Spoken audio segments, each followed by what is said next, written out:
game. The Great American Experience is live once again. All right. Let me go ahead and check all this while the links are propagating. Hey, I got a notification. I just went live. That's different. That's good.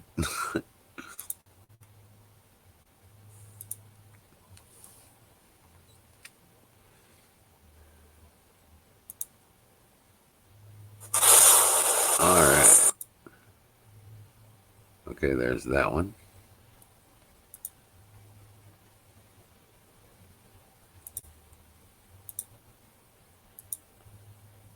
All right.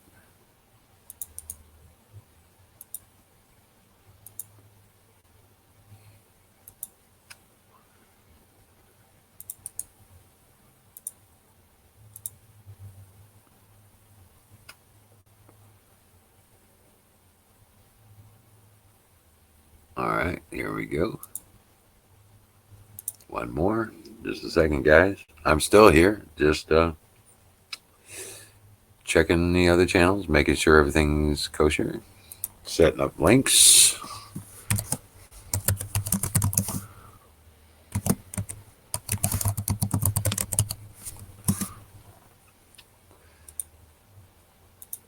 All right.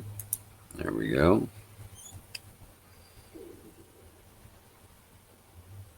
All right. Looks like everything's working. Good deal. Now, let's see what we got here.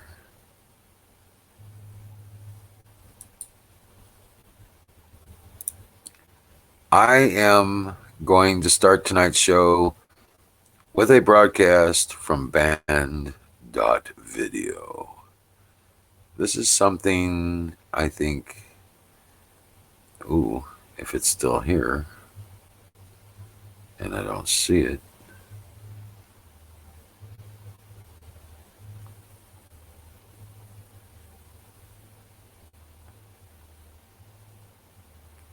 Well, hold on a second now.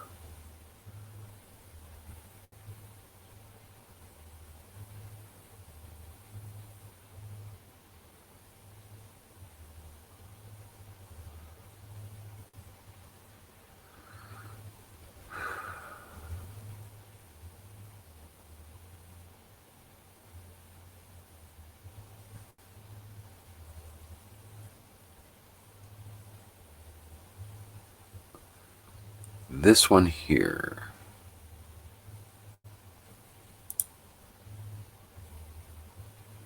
And like you said, that courage is contagious. And as David said at the very end of that show, you know, it's the fear. The fear is the only thing stopping us from going into these things. And this cult or whatever is doing all this is ultimately not powerful because they're trying to hold us into a box, which almost means by definition that they're not bigger than that box. They're scared of the power of the many. And yet we're going to be in this paralysis state as sheep that won't do it. I'm feeling amazing about this, and the courage is contagious. And let me just be really clear, Alex, my entire business is based on YouTube. If I get banned, I'm basically out of business unless I come up with this next model quickly. But this is worth it. And I have never felt so empowered. I've never felt so much brotherly love with the people on the streets of London who are stopping me saying, this is the time, we got to keep going, we got to get to the truth. And that's all we want here, Alex. We want the truth. I'm actually a big concern talking to you right now, Alex, because I was just on the phone with my YouTube rep, and I'm starting to get some of these rules, and they said, now you can't do a vlog and mention that the banned video is on your website. And I said, well, hold on a second. You know, I can't talk about something that's on my own domain that other people can go watch. And they said, well, that's just like metadata if you put a link. And it's starting to get out of hand. What's next, Alex? Is Apple going to unlock a phone for law enforcement? Like, what happens next with these technology companies? It's going too far. And yet at the same time, you know, I use them to publish out millions and millions of views a month. This is a civil liberties issue. This is a freedom of speech issue. This is a freedom of the press issue. We have to come together. It's gone too far. Yeah. Now they're announcing, like WhatsApp, they're going to be in the app while you're texting, blocking what you can do. They are oppressing people. They are bullying people. Google helps oppress the Uyghurs in.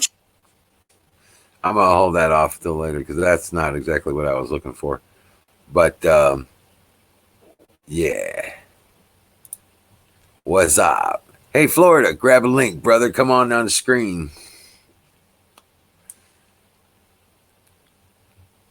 Oh, come up here and kick some butt. Come on, brother. Let's do this.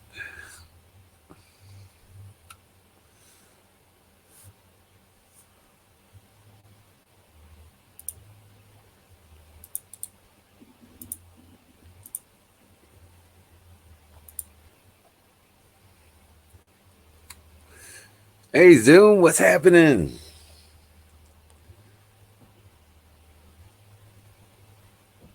No, that sucks.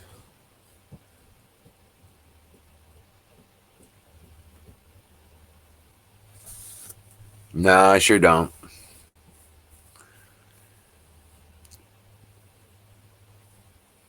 All right, good deal, Florida. Yeah, absolutely.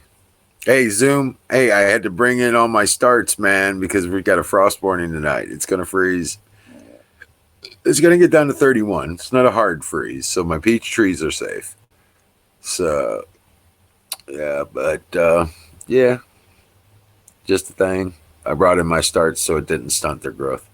But I still got my everything that's, all the rest of the seeds that haven't broken through the ground are still outside, and they'll be fine.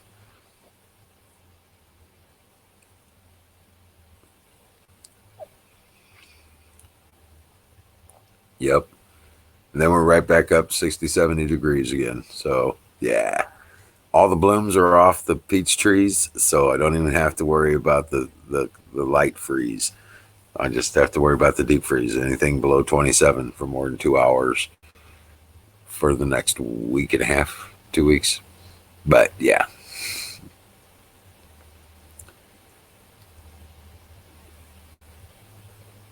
They're already pollinated. All the blooms fell off yesterday. It was great. I was like, yeah. So we should have lots of peaches.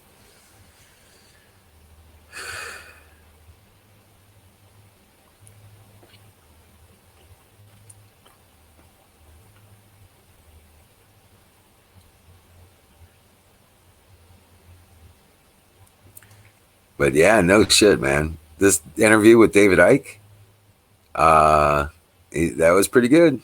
It was pretty damn good. He's got him by the balls. That's why there's a big uproar about it. And this David Icke interview explains exactly how they're doing this stuff with coronavirus testing. It's pretty bad. It's pretty bad, dude.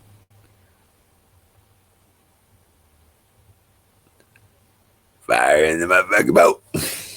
You forgot the T, but I got you. Got you covered. Absolutely. Oh, shit. I got a text. Hold on.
Hey, I'm sorry about that.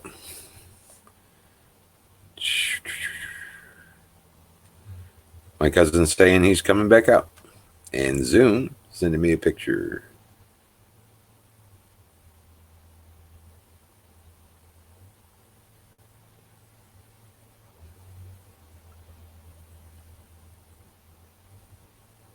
Oh, that's the airplane that his uncle usually works on. Or used to work on. Cool.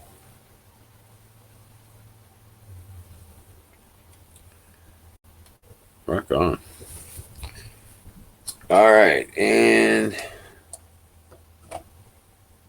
it's fire and bowl time.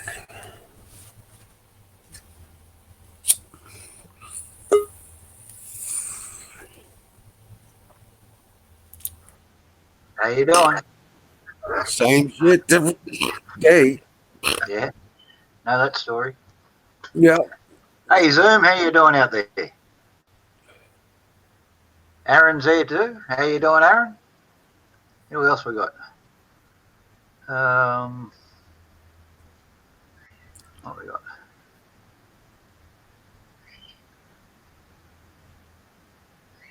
Is Florida out there? Yep, Florida. How you doing, man?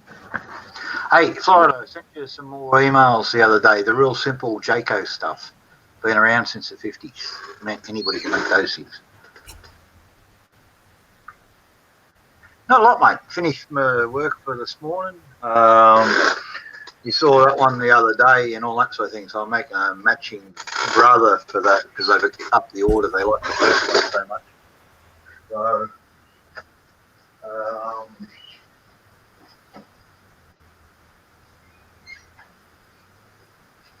So what's this about Q drops, Aaron? Hey, tow truck, welcome in. Grab a link, brother.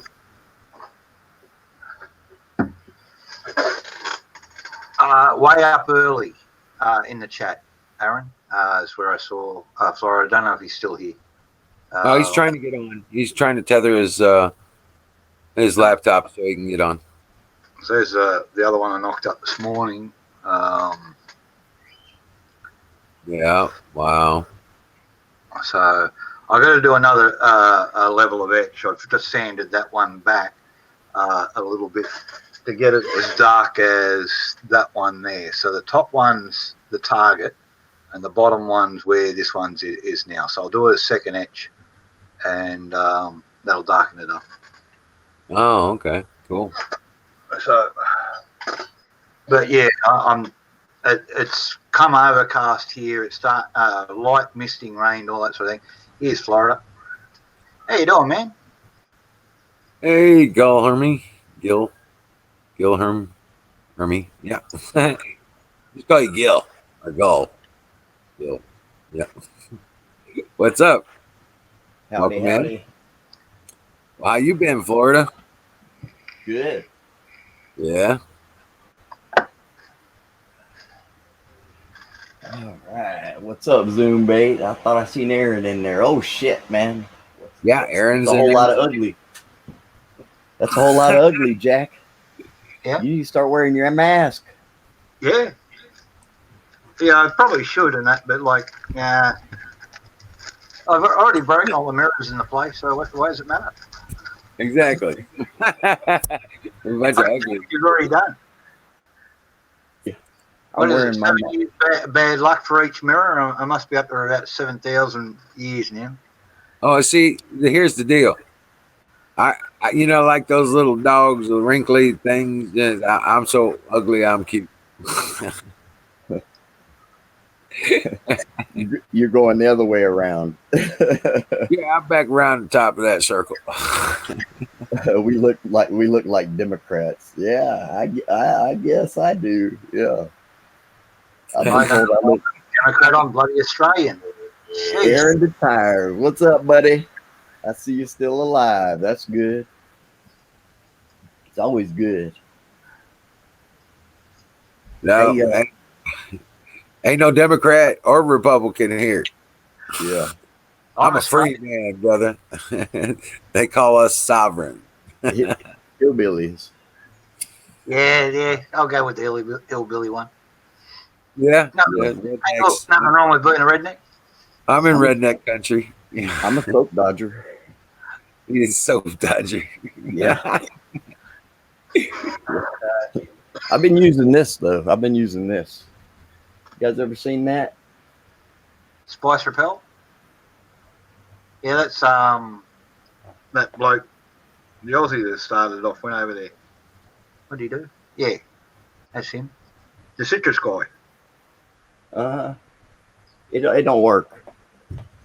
No, probably why he's croaked. I got stuff here, and like if you're really desperate, 75% alcohol, a little bit of aloe in there, a little bit of gelatin, a little bit of coconut cream, and that because it's a natural thing instead of the sorbeline and all that sort of stuff.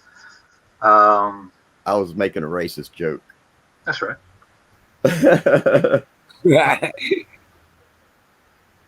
Oh man.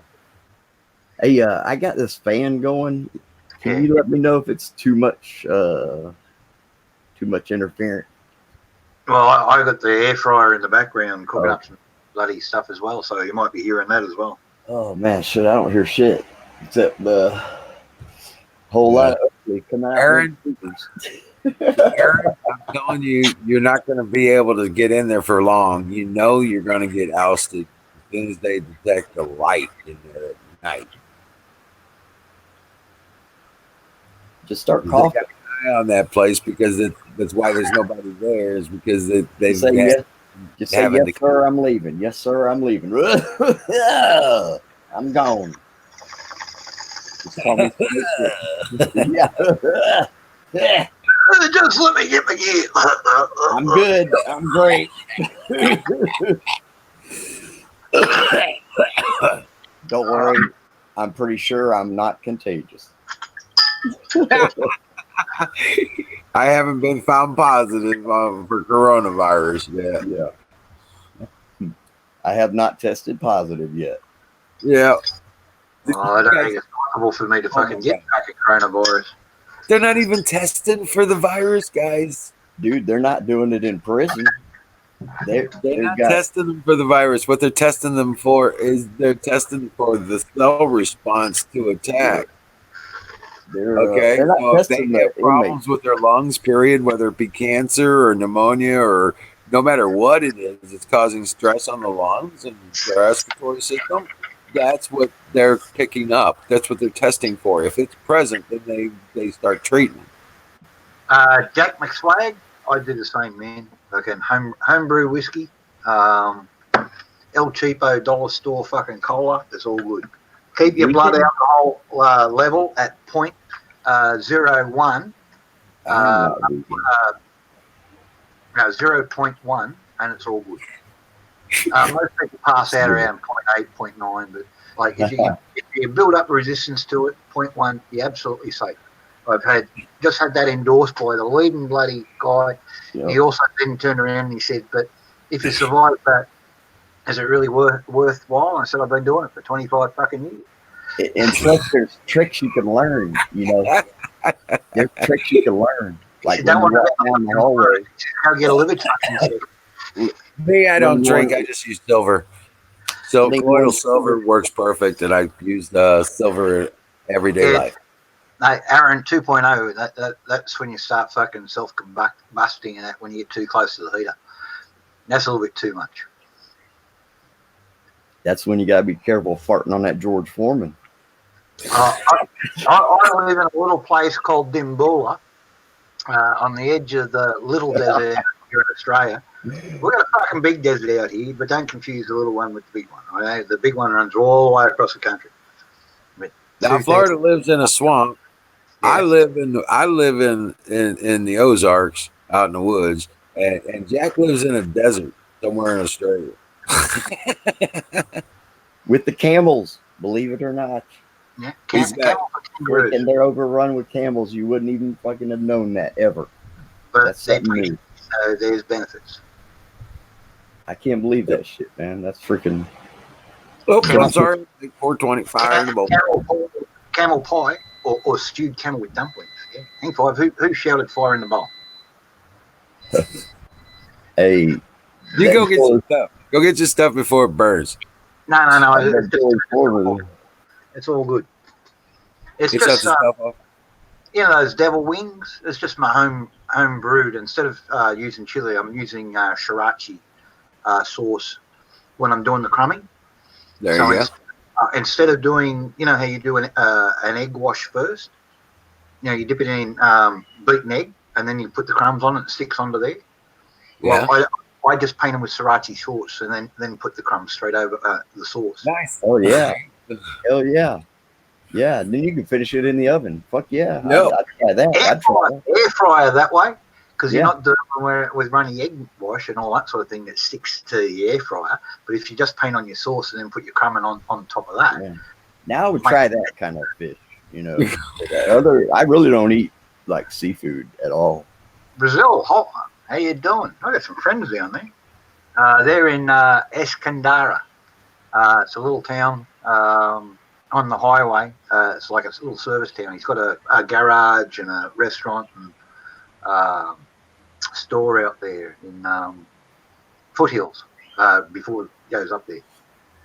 So Guillermo State of- lives in Brazil. Yeah.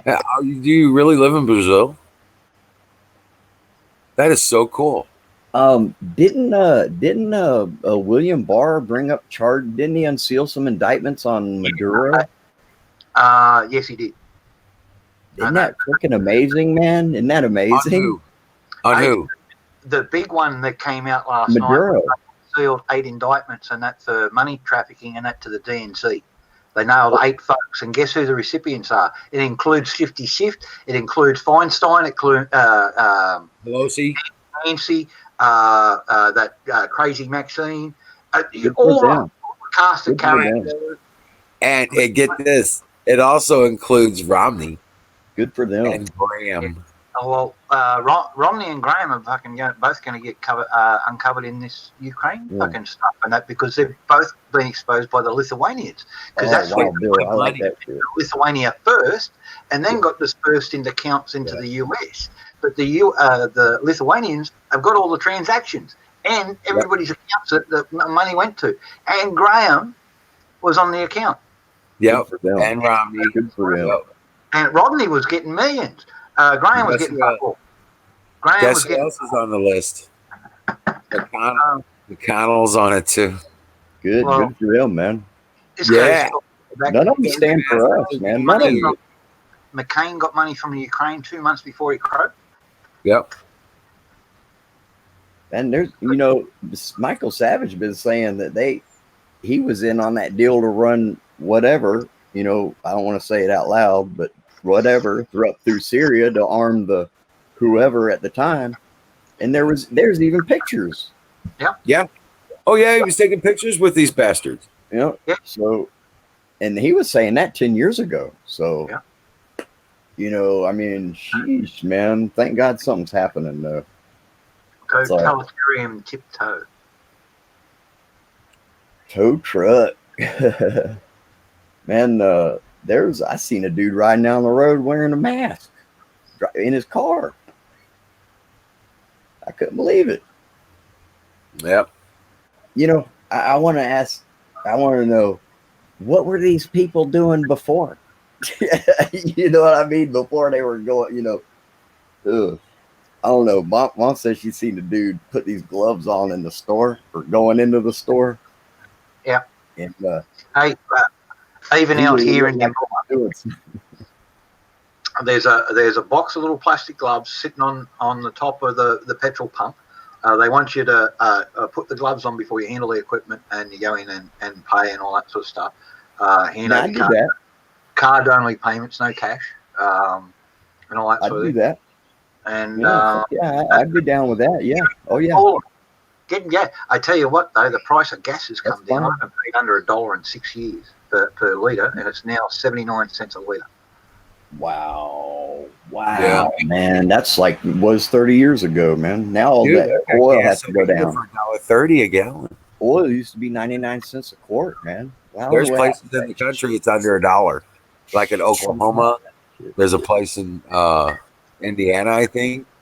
There's There's a place in Shit just Michigan got now crazy. that's under $1. Oklahoma has no state tax for fuel sold within the state that's produced in the state. Oh yeah, they make it from excises from sending it into other states and do that. But if you import fuel into there, then the fucking taxes are a little bit rich in Oklahoma. And I've just been reading that because the guy, it goes back to sometime in the 80s, just after we had those fuel price hikes and all that sort of thing. And the independent guy who was up there, he pushed this bill through that Oklahomans, they live in the state, they produce the oil, and that why should they be taxed on it? And that when it's generating income for the state as an export. So they made it sales tax free in the stuff that's produced in the state and sold in the state. That's why it's so cheap in Oklahoma. But you know what I told Mom? I said that's what happens when they create panic for some unseen freaking threat. This unseen threat. You know, when you can't see it, that's when it just gets crazy. Exactly. Hey, yo. You know, see, this is what they don't realize, man. If you can't, measure Oh, I it, just saying hi. how the hell are you gonna know what it is if you can't measure it? So Right. That's why Trump calls it the what invisible enemy. they haven't been And now all these doing all people, this before they go to the store. you're awful loud. You got a bunch of noise in the background. There you go. But yeah, no, but that's exactly what's happening, man. It's crazy, man. Well, Yeah. we're now talking here about cutting back the restrictions and that first week of May, the way it's looking and all that sort of thing. World Health Organization came out and said, "Oh, you can't do that," and all that sort of thing, and that will force you to do this and all that sort of thing. This is it. They want to keep the thing perpetual going. It's bullshit. Oh man, they got them, dude. They got them trained up here at Walmart. They got them lined up, waiting in line, everything. Mom's boycotting them. This massive lecture from some bitch in that from the UN last night, and that saying how Australians and that should be taking it more seriously, and that how we're responsible for spreading the disease around the world. And one of the news, the journos go up there and said, "Ma'am, if you're going to assault our nation like that all the time, and that, how about you start insulting the people and that started the virus and Exactly. the people in the chemical lab over there in Wuhan?" And she said, "How dare you make false accusations?" Yep, whatever. You know what I mean? They stand up and defend these bastards left, right, and center. You can't tell people. I tell Mom, don't engage. You can't tell these people, don't even engage. Just don't even engage, really. Because you'll become the target. That's what happens. You become the target. They direct it towards you, and you can't help that. Right. And they're never going to understand, so don't even engage with stupid. And then I tell her all the time. Racist and all that sort of thing. But one of the guys in there saying it was the China virus, the Wuhan virus and all that sort of thing, is Chinese. Now, they interviewed, he's been out here 15 years, I forget, no, it was something in the teens. He's got his own little business out here, and that he says, "Look, I got out here, I was making good money in China and that, but like I got enough out of the country to say I was buying stuff to set myself up here and start again." He says, "Because I'd never get free over there. They own your ass." He says, "I got over here, we'll come over here on a blind trip and stay." And that, they threatened the Australian government and said, "We've got to have him back, we've got to have him back." And no, they don't. So he's out here, he's making little computer chips. He's hoping to expand the business and all that sort of stuff. He's expert in this sort of stuff. And he's starting to get quite a few bloody contracts and that for custom applications and all that sort of thing. CNC machinery and that custom machinery builds, all that sort of stuff, control boards for it. So I say good luck to him. He's out here, he's working, he's never taken a dime off the public. I say welcome. You want to be a Aussie, and that's all you want to fit in, that's fine. If you don't want to fit in, well, fuck off. And that's not racist. That's with everybody. You want to be a parasite? Yeah. No, we don't want you. Right. I don't care who you are. You want to come across here and be an Aussie, work and build the thing, build a life, build a family, all that sort of stuff. Excuse me for a second. I've got a puppy dog. Echo here.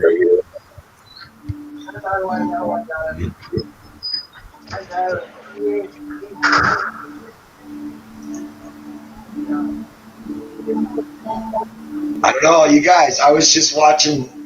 I dropped by last night. I dropped in a link for that David Icke interview that goes on the British interviewer or whatever. Man, he got it laid out how, why, and everything about. There is no virus. It's all about world domination and 5G. It's really cool, you guys. I'm trying to finish it up though. I only got 2/3 of the way through it. None of Yeah. us have been known what we've been catching. I've never had a test for any of this shit, so who knows what the hell we've been catching? It Well, could be this guy's H1N9 1001 saying that plus 2. You know, really? they All got all. actuality. Well, I found a bunch of charts today talking about how, like, all of the pneumonia deaths just dropped right off like that, because now everything's getting blamed on COVID-19. And there's not even that many of them, they're all getting replaced. The overall deaths are staying the same. Did you watch what I'm that saying? David Icke interview? I did. I'm saying I got 2/3 of the way through it. Just I'm wrapping it up now. It's very interesting, man. You know what? It is very. When I'm dead, I don't give a shit what it is. Yeah, but it explains exactly what's happening. In fact, the show got banned because of it. Shit. It shows exactly what's happening and why they're doing it, how they're doing it, and what I told you 2 weeks ago or 2 or 3 weeks ago when I told you they changed the processes and they're now including all these other infections and COVID and all the coronas and all the lung infection stuff. Right. Is now being blamed on. Remember I told you about that? That's what he just explained it in detail with evidence and references. Exactly how they're doing it, why they're doing it, and just exactly what's going on. And the future of it too. I'm up to the future part where he's talking about synthetic food. That's all the further I got. All right. Nanobites. Well, he was saying that, so now they got it, so they'll do your thinking for you. You understand me? They will, because it'll be a virtual reality. It'll be a virtual reality, okay? But so then you have to satisfy the needs thereof. And you know what he was saying back about the guy being patched? You know how he had to have this new patch every 72 hours? You know, that is a battery, dude. That's a battery, man. Hey, that's a battery. When they got these people doing this on their phone, 16 hours a day, they're in their phone. It goes through a cycle, but it's not a machine like that. Yeah, but Florida, listen, if they got the people in front of their phones like this, all they got to do is put it on eyeglasses. And yeah. Oh, I'm sure they can do some shit with this shit. Oh, yeah. Ain't no telling what they can do with this shit. Because if I can think of it, I know they have. And that's simple as that. If I can think of it, I know someone else has. They turn that. They give them a virtual reality option because now someone else has thought of it. Now get this. Someone else has thought of it 30 years ago. Florida, stop, slow down. Let me finish. Really? They put that 5G shit in, then they come out with virtual reality, and they take you into it. Dude, I'm telling you, it's a whole process situation. It's a technological nightmare kind of. Oh, I know, man. I know because they're going to bring in the virtual reality on top of the 5G, and that's what they want to do. And if you're in 5G range, then you can get on the service and you can get in virtual reality. You can back in. Right. But so this guy's talking about that's why they're dissing all the fucking natural foods and shit. That's why they're always down on there. Now they're down on beef. Now they're down on spinach. Now they're down on rye. Now they're down on everything. Right. So they're going to turn it all into this virtual food and shit. That's all further. The Matrix, dude, is basically what they're doing. Wow. My life. That's literally what they're trying to do.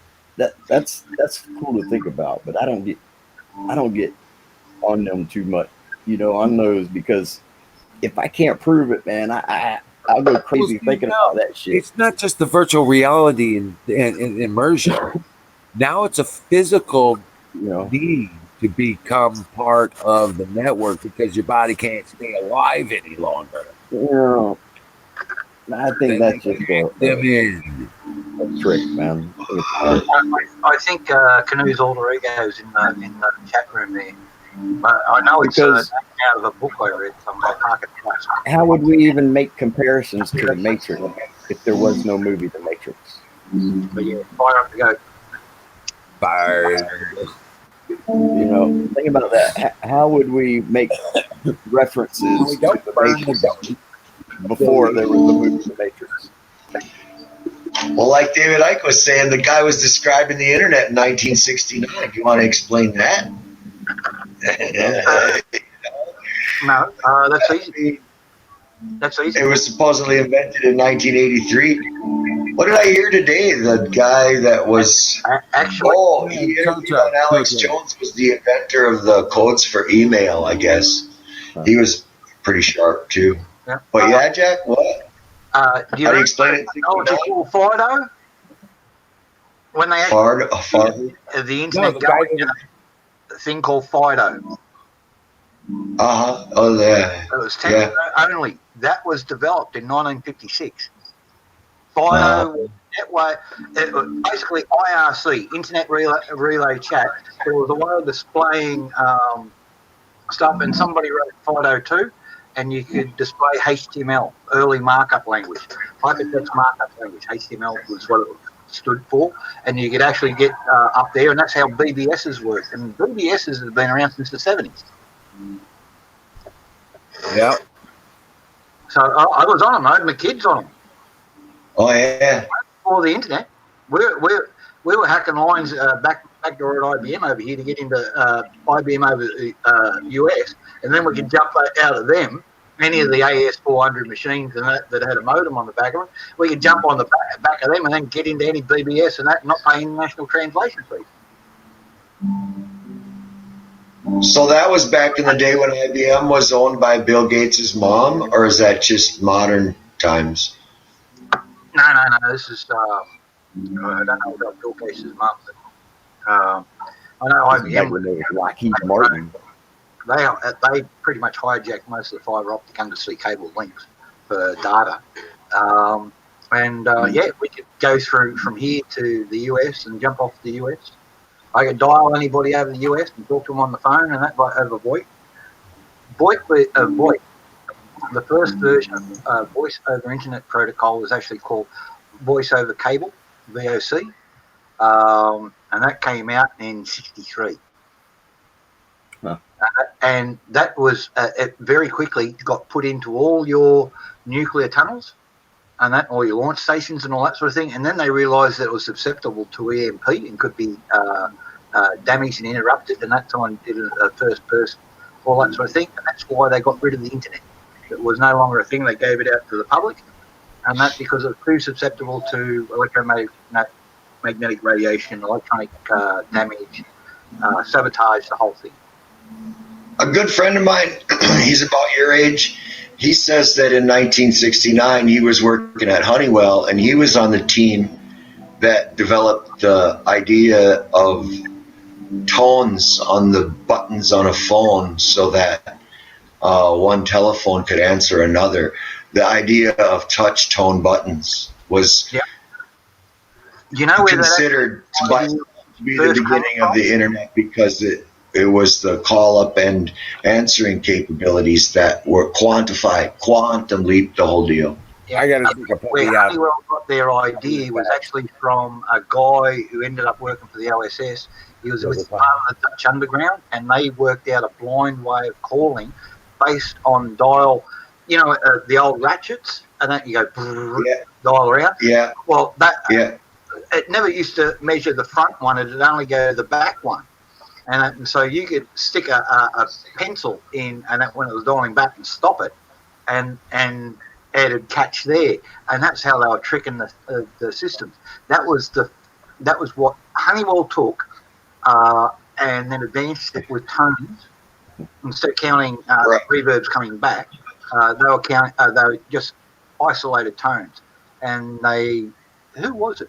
They got some famous bloody musical expert and that to say identify the tones that they needed, and that to be differential for deaf people and blind people and all that sort of stuff, because each of the tones have a vibration, so deaf people can't hear them, but they can feel them.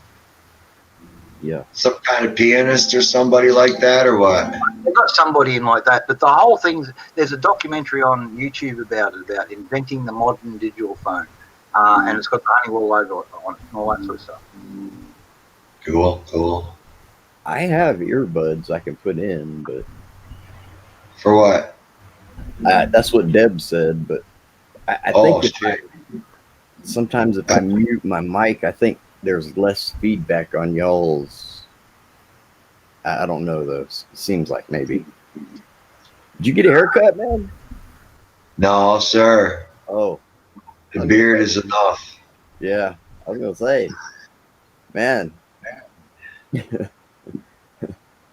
Hope they I didn't. just, for some reason, I got a flat spot up here. Do I got a flat spot, or am I on the wrong side? Oh, here we go. There we go. At least mine's down the center.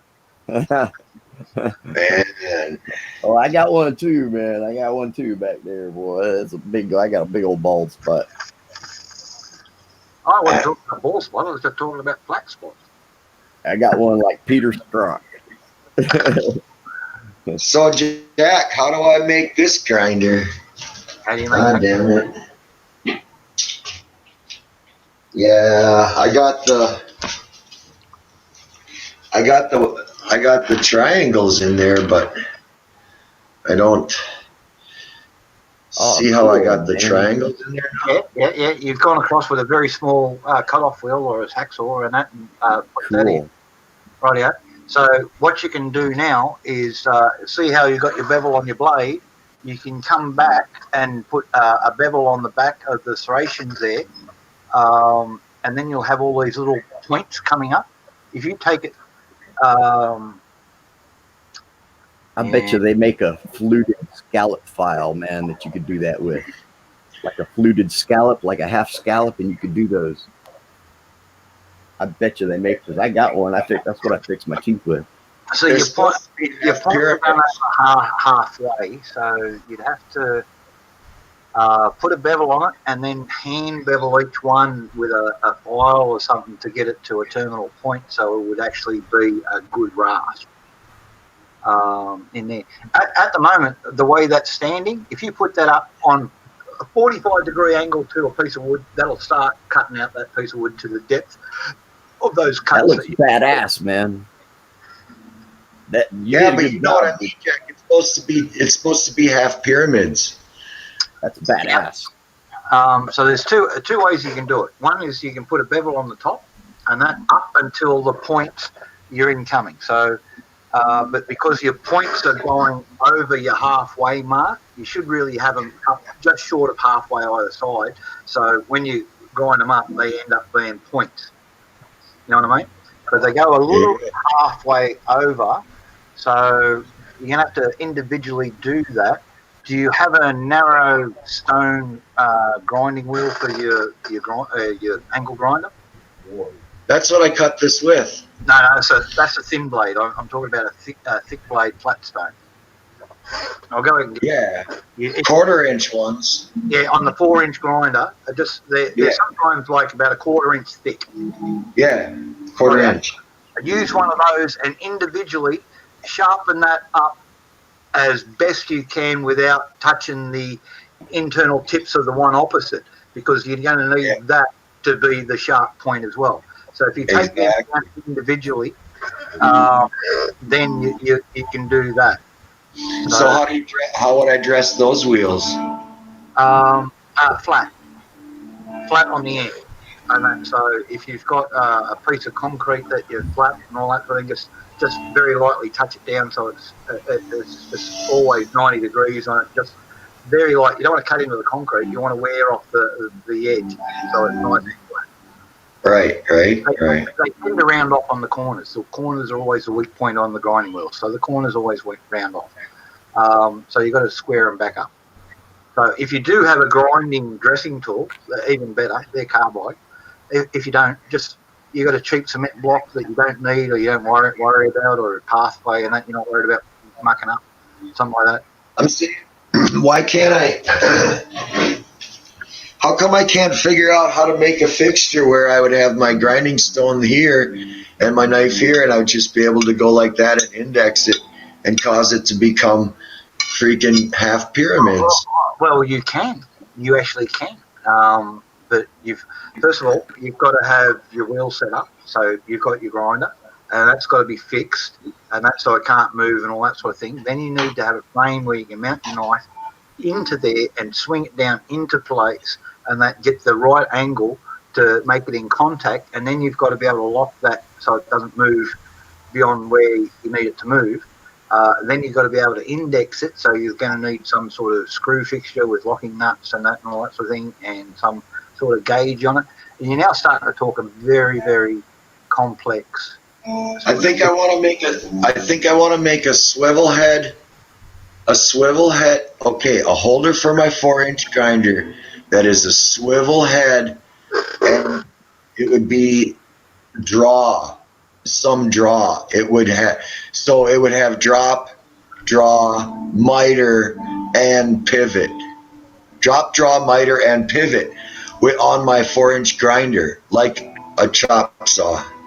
Yeah. That would have all that stuff that I said. Drop, draw, pivot, and which one? Rotational. Yep. Miter. Yeah. I'll bring up a picture of my chop saw.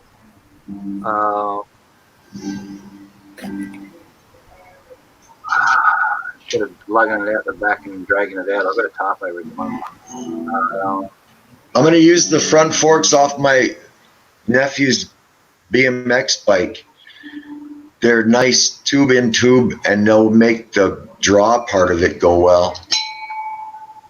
Cool. Oh, hey, that was the bell? Yes, sir.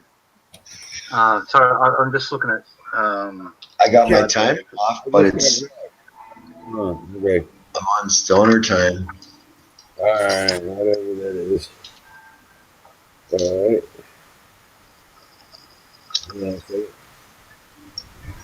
Is it Friday night? It is here. Well, Friday lunchtime. It's Friday somewhere, motherfucker. Yeah, I told you, man. Friday here. I get the point. Good Friday. Tomorrow, Friday night. It's one side is flat, one side is half round, and it goes to a point. It's like a fluted scallop shape.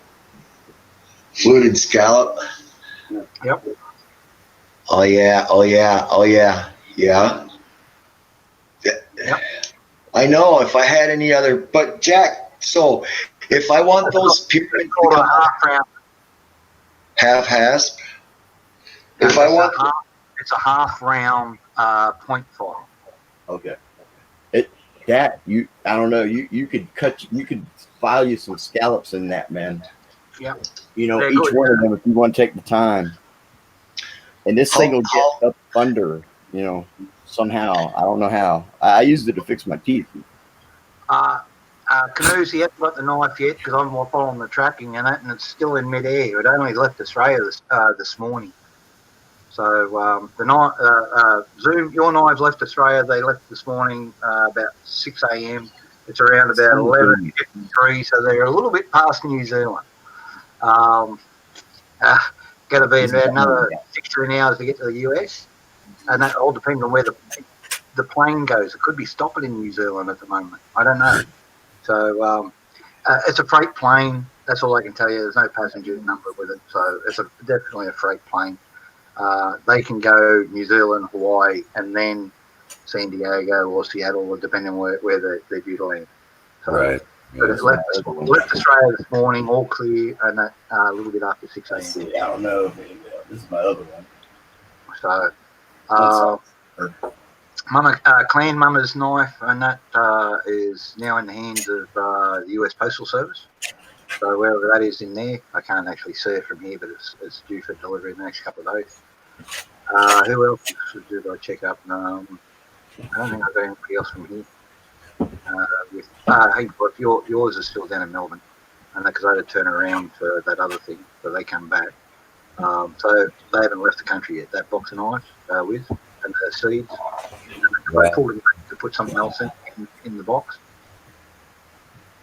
Oh, really? By HAL 2000. So, and then all of a sudden, battery. Remember, we got them back. We're going to put battery coins in them and all that sort of stuff. Right. And then all that fucked up. But anyway, so we got all that sorted, and that battery stuff will be on the way Tuesday because it's a long weekend here. It's Friday, it's a public holiday, Good Friday. Saturday, Sunday, no post. Monday's a public holiday. Here we're good on public holidays. Tuesday it'll go. I took it down to the post office the other day, but too late for the truck. Truck's coming early now all of a sudden, and so missed Thursday's post. So it's still sitting in the Dimboola post office.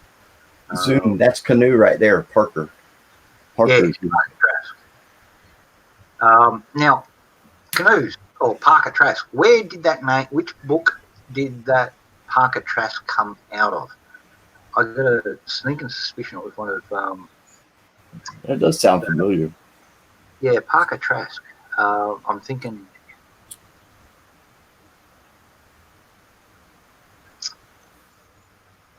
Asimov. Parker Trask. One of Isaac Asimov.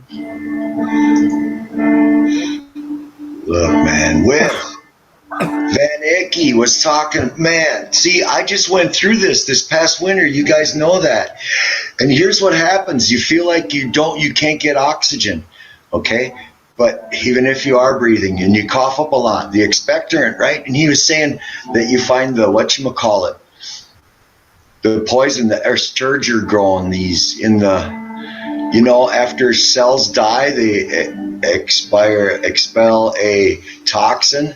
And when they find that toxin in your body, they've now labeled that COVID-19. So it's like possible everybody got it, So they can tell anybody that they've got this shit. And then it's so the part that you get to is then everybody needs the immunization. So everybody gets shot, which is the fucking okay. But what happens now, why they don't want you to know about zinc is because zinc is what controls the electrical connections in your motherfucking DNA strands, right? To the point where it's what causes you to heal. It's what causes you to be able to think and repair muscles and all this other stuff, right? So when they start that, people are starting to talk about the reality of the necessity for zinc, right? They're freaked the fuck out because what they want to do is cause people to be stupid. They want them to be stupid so that it's better for them to be implanted with the damn AI chip. So we will think, motherfucker. That's what they're getting at, man. And I never saw it, man. I never saw the shit. I was looking at it my whole life, and I never saw it. Is there a moral to this story? Welcome to the club, brother. Is there an end to it? Jump out the window. Don't eat bat soup and don't jump out the window. Fuck. Hey, you know what my mom said to me yesterday? She says, "I don't think Charlie Manson did it. I think he was a patsy." I says, "Me too. Me too." That's a fucked up thing. My dad asked me one time, man. I called him up and he was like, "So whose patsy are you now?" I couldn't fucking believe it, dude. And just because of the victims, or the one, yeah. I just did a double check. He's actually out of history. And also the district attorney made a lot of money on a book and a movie. Hold on, Florida. What, Jack? No, it's going on about one of your great engineering geniuses and that over there. He had degrees in geological mapping, petroleum geology, sedimentary oceanography, engineering geology, even a chance at opportunity. His wife took a course in statistics and that, and then he structured all of this geology out of use statistics and all that sort of stuff. Now, not being real, I'm a little bit biased because I'm reading my own document that I wrote upon this guy, and that fucking some shit.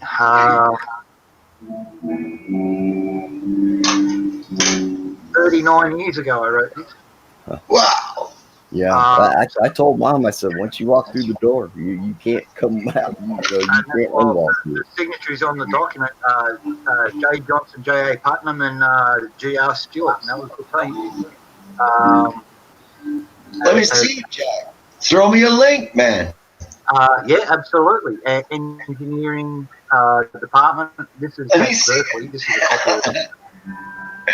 That'll be cool, man. Yeah.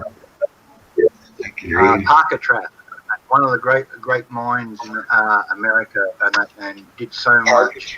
Parker Tran? Parker Trask. That was his name. He was the guy who sited the Hoover Dam. Oh, yeah. All that stuff to build the Hoover Dam, and everybody said it wouldn't work and all that sort of thing, and it did, and it's still holding and all that sort of stuff. Right.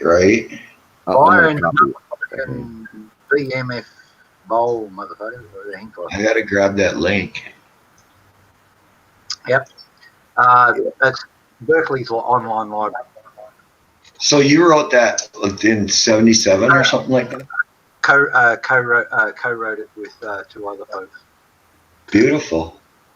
Well, as part of your PhD studies and all that sort of stuff, you've got to do biographies on other folks that inspired you and all that sort of stuff. And I picked three guys that were all Mission Impossible guys. You know, everybody said it couldn't be done, and they made it happen. All right, that's what I like to see. And that Emerald, Ryan wants a StreamYard link. I grabbed an American and another Aussie. Stewart is actually a girl, so that's her last name, married name, and that Harvey was a pretty understanding guy. And that because we were 2 or 3 o'clock in the morning working on this thing, and that because I only had limited time in the US to do this. I'm feeding my play soldier in Australia. So the Australian Army, you join the Army, do 10 years, they'll pay for any education you got, but you've got to attend it. But it can't cut into your duties and all that sort of thing. They'll give you time off and all that sort of thing, but you can't fuck around and stretch it out. Like, you can't get a 2-week extension. You got to chop in and do it, and then come back and play soldier. Get her done. Yeah. So I knew the name ring a bell, and that I couldn't think of it. But it was one of the blokes who inspired me as I was a young person reading about him, and all he was able to do, and all he was able to change. He got everybody thinking a totally different way about geology, about engineering, about working with the land, all that sort of stuff. And Parker Trask came all the way around in a 5-year circle to connect with something on a pretty intense level. Yeah, like gaming. That's one hell of a journey. 5 years all the way around to hammer a point. Pew! Florida, if you're somewhere and you go a mile south and a mile east and a mile north and you're in the same spot, where were you? Over there. Hauling ass, I guess. Going 4 miles. Going 4 miles a minute. Jack, if you were somewhere and you went a mile south and a mile east and a mile north and you're in the same spot, where were you at? Do that a bit slow so my brain can keep up. Should I go a mile east? No, you go a mile south, and then you go a mile east, and then you go a mile north, and you're in the same spot. Where were you at? No, you still got to go west. Yeah, is that your north or his north? I'm a mile west of where it's No, you're at the North Pole. Hey, do you guys think there's a molten fire at the center of the earth? Hi, Miriam. A Tootsie Roll center? Do you guys? Yeah, do you think it's a Tootsie Roll center flow? Miriam, you think it's molten like iron or whatever, some kind of metal at the center of the earth? Miriam? I don't. The Tootsie Roll Tootsie Pop. It takes 3 bites. Because heat doesn't radiate into itself. I'm pretty sure that's one of these like physics laws. Not been reading. I'll give you one Sun's reason. fake. The heat really comes from the ground. It's not You know, fit to hold focus. and heat is also energy, you know, It's all fake. and it cannot radiate into itself, and it does not cool down after 5 million years. It gets hotter. You know what I mean? The heat extends out farther. Dinosaur farts. We should have stopped them from In farting my a long opinion, in my opinion, They wouldn't have destroyed themselves if they just would have quit farting. I do not know that. I had this dream last year, man, It was and I woke CO2 up emissions. and I said, "It's You all know, a lie. It's all a lie." They probably had a.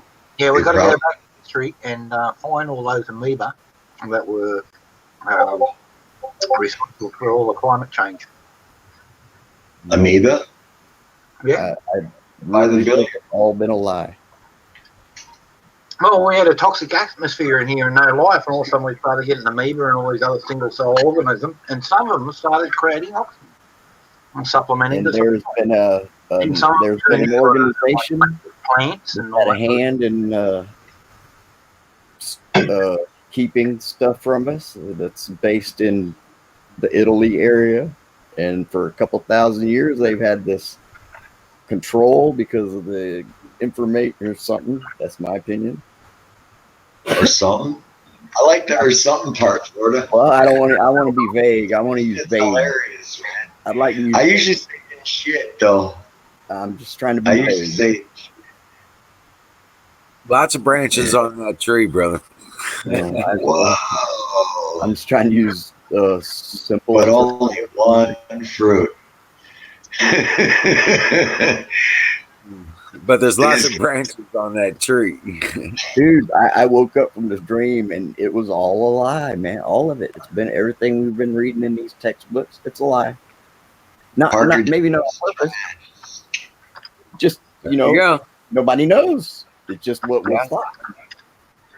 Exactly. All bullshit. All of it. All been bullshit. And Yep. that changed me, man. It did. It changed me. Now I don't think the sun is fire. I really don't. I think the earth is a geode. It's hollow. I think there's a geode. It's not grounded. It's not grounded in anything. In a sense, I guess you could say it possibly is. I kind of agree with that. The earth ain't grounded in anything. I think it's energized, but it's not grounded. I think it's the prismatic reflection off the dome, man. The real fire's on the complete I other don't side. know about the dome. I don't know about that, but I think something's up there. Fucking Something reflection. Something's up there, man. Something is a big secret, man. Big. God, show you It's what a I feel in my mind. There's no way for me to show you guys. And I can. They would None answer. of the craters on the moon were formed by craters. Send me a link, Emerald. No way. No way. To my head? Are you kidding me? No way. You know. Oh, you haven't got your chip yet? Oh, you're so behind. No No, way. 20. I think the Earth has flat spots. Brother, let me tell you something. Got flat spots. Our Yeah. abilities have been tainted and have been stunted so badly. But it's round. can Everything's round. Biologically. Listen here. We Okay. have the capabilities within our mind to do a lot more things than are capable of us at the moment. We have been limited down to 5 steps. History over and over again. I don't care what culture you come from, what culture you talk about. When they talk about their experiences, at one point they were talking about hundreds of senses. Hundreds of what? Even possibly hundreds of senses. Like you can see, Oh, yeah. you can taste, you can feel. Okay, there's more. Historically, there's been more. Okay, you hear about telekinesis. You hear about ESP. You hear about the ability for people to do certain things with the thoughts. You know what I'm saying? Give My visions. mom and I got caught a couple times playing Monopoly in our sleep. Okay, the X-Men made fun of this But Yeah. there is that stuff out there. Okay, That's a trip, man. Play Monopoly. okay. So stop and Wake think up and about do it. the same We shit. don't need no friggin' chip. We've already got the circuitry. Their Yeah. chip is a way for them to circumvent Yeah. exactly.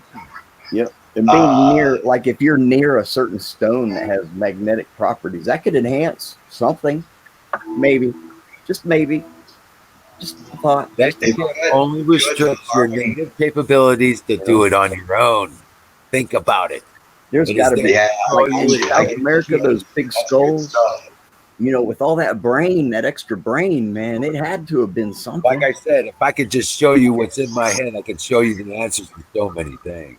I just can't do Yeah. that. Best I can do is try to put it in words. Them elongated skulls. Maybe there was something in that extra part of that brain that did that, you know? Yep. Could be. Them elongated skulls in South America. In Peru, like Cusco. Have you ever seen them? They've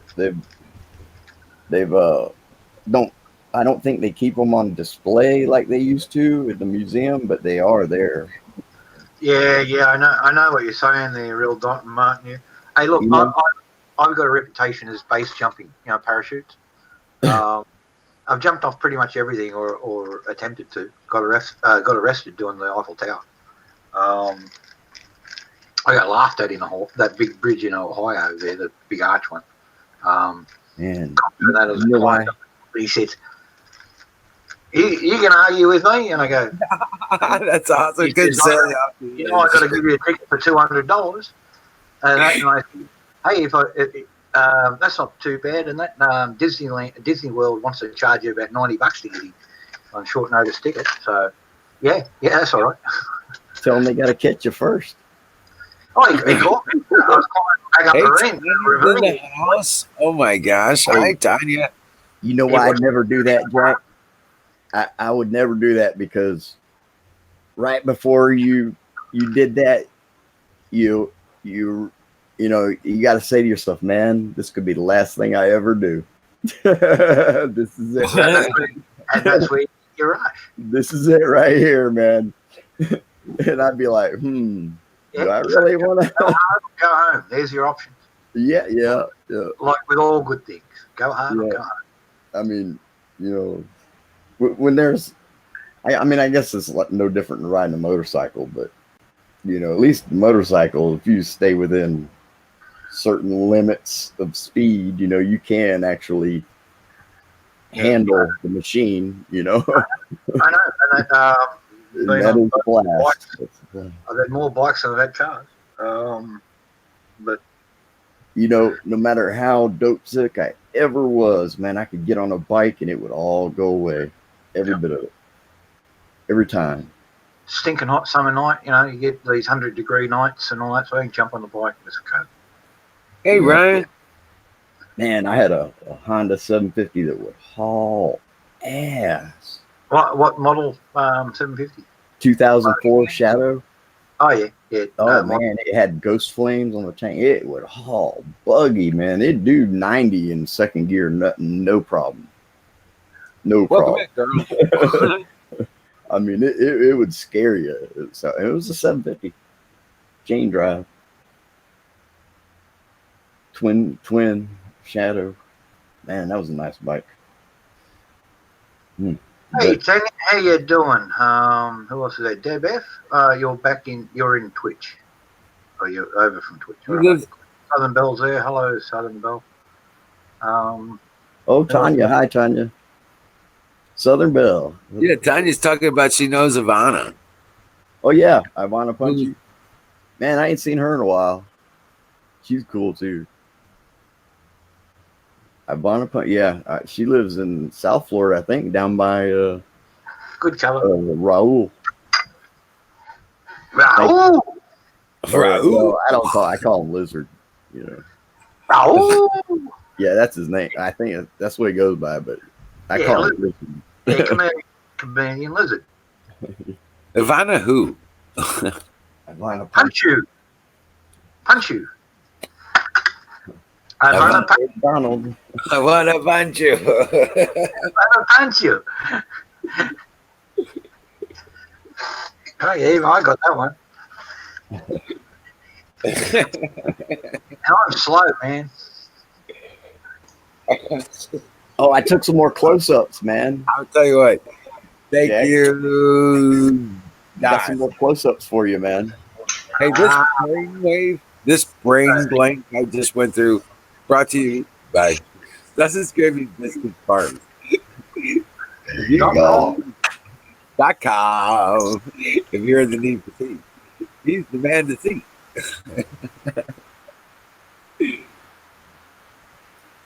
Oh, that's not uncommon over there, eh? Yeah, check that out. There you go. Are we going to play this game?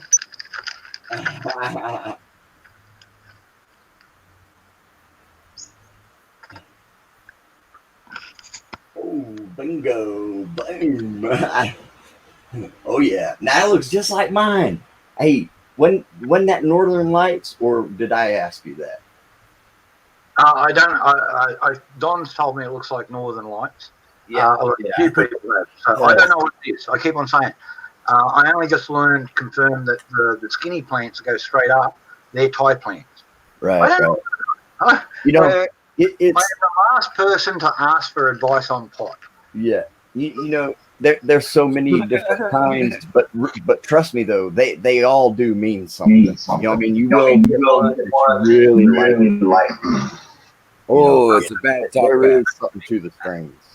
With all the different strains for hydro and all that sort of thing, to be honest with you, Flora, I'm not interested.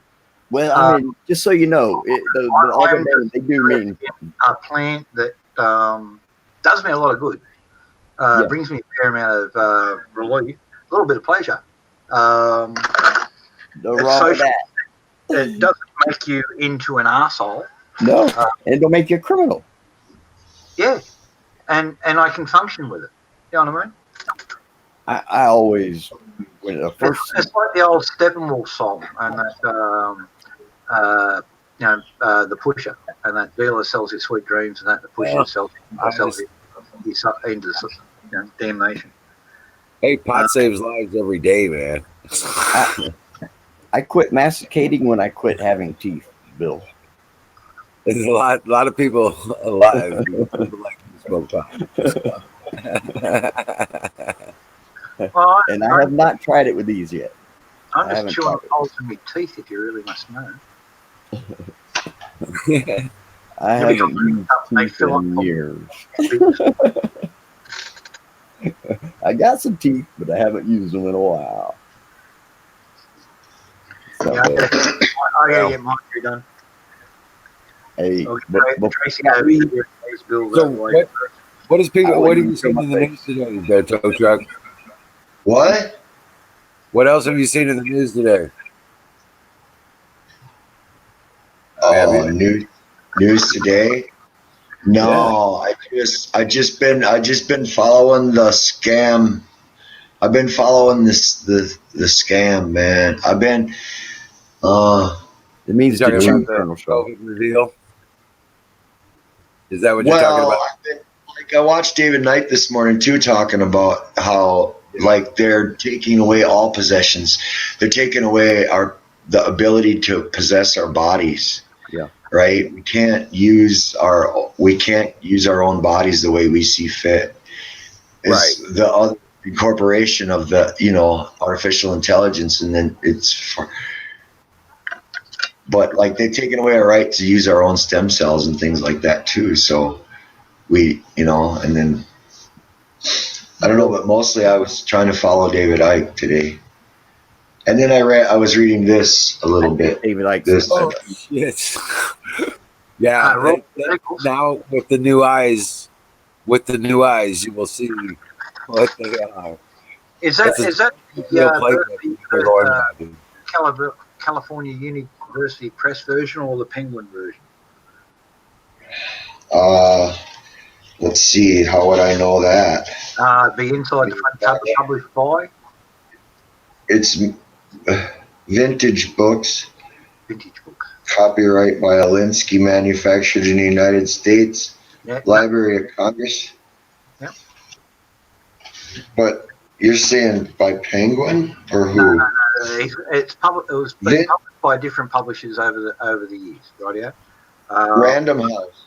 Random House. Yeah. All right. Because they're Vintage. Random House is one of these folks that are coming up with all these book deals for all these one-hit wonders and that coming out of Congress and that and all the snitches against Trump. They're all being proven to be liars and they've got their book deals and shit like that. That's why I was asking. So Random House is doing it now. All right.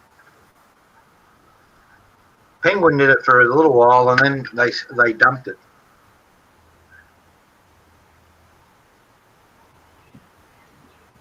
I don't know. I was just reading some of it today, man. Like you say, with new eyes, Wiz, this stuff starts looking a lot interesting, Yeah. a lot more. Do you understand the plan, my man? Type of shit. I told you, Yes, that is sir. their playbook. They do that rule by rule. You'll see it come right down. The other day, they were talking about Hillary Clinton studied under this guy and shit. Yes, she was an understudy. Yes, Obama as well. Oh yeah. and Pelosi was involved with it back then too. Fundraiser to get Barack Obama into the Senate was held at the House of Saul Alinsky. Held at the house of Saul Alinsky. The inauguration. What'd you say? The first fundraiser to get him Oh, launched into the Senate. wow. Man, check this out though. First, one's concern with the ethics of means and ends varies inversely with one's personal interest in the issue, right? So, okay, but one's concern with the ethics of means and ends varies inversely with one's distance from the scene of the conflict, all right? Absolutely, and this is why this stuff like this movie, The Hunt, is being produced now. It's creating a distancing in that between us and the left and treating us as non-humans. This is what the distancing is done. The same as what the Nazis did. They called the Jews subhuman. Yeah. They're making out the folks, the Trump supporters and all that sort of thing. It's okay to kill them. It's okay to hurt them. It's okay to attack them. It's okay to damage them, to make them lose their jobs, but because they're different from us. And now it's okay for you to be persecuted because you don't have the tattoo, motherfucker. Learn the That's tactics. where it's going. That's what they want. Learn Here's the the second one. Here, Whether the that be second rule. a scar from where the chip's gone in or a barcode tattoo or whatever. The second rule of ethics of means and ends is that the judgment of the ethics of means is dependent on the political position of those sitting in judgment. Yeah. So if you got the money, I'm doing the time. No. If you're on, I just if pinched you're my on their wing. political ideology, and that, so you're a heinous criminal, but you're a hardcore lefty, they ain't going to send you to jail. Exactly. That's what they're saying. If you went along with the Nazis just so you could survive,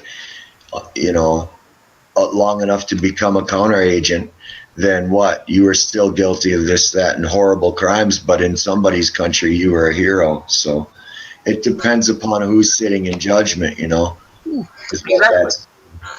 But under their ideology and all that sort of thing, in judgment, if you're not aligned to the left, you're automatically guilty, no matter what.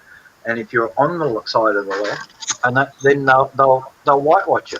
Now, case in point, Melissa Milano. She's been hyping this Me Too, women must be believed, women must be believed, and that men have had a fair shot all the time, and that women must be believed, and all that sort of thing. Joe Biden's accused by thing, and she actually knows the woman, and that, and as now turned around and said, well, you've got to give men their fair chance. You can't hang them over nothing. What? It's all anti-human. It's all anti-human. So she's sitting in judgment from that position of being a leftist and got to be protecting their ideology and their goals and all that sort of thing. And so Joe's allowed to get away with it. Hey, did you see that Sheila bouncing up and down on a bed on TikTok? And that there's a meme out there, and she's in a pod.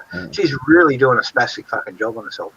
But they cut it short as she runs into the door and actually splits her forehead open on the edge of the door. And, doesn't knock herself out completely, but she's down on the deck for about a good 10, 15 seconds. Picks herself up and then wanders over and then turns the phone off. So they've cut that the bit where she's injured herself because apparently that's against the rule and all that sort of thing with Facebook and people getting injured and shit. But if you cut that bit out, Solly Cracker did a good video this morning about it. And took the 11 daylights out of this Sheila going out. But this is how they are. Bernie's bailed out. Now, how many I had 2 wings. walk away with this time? The estimates are anywhere between 35 and 50 million. So you won't see Bernie back on the campaign trail. I need some more money. Damn, boy, she split her shit, didn't she? I want to see that now. So, but getting back to there's I'm going to go out and find the next news network report on the folks who are money laundering and gave money out to Pelosi and to Chucky Schumer and all that sort of stuff. We had the links on it at one time. I had the links on it at one time, but it'll be in my history list. So let me just duck out the back here for a second. I'll look up my history. I want to know if anybody's going in them stores and licking any ice creams now.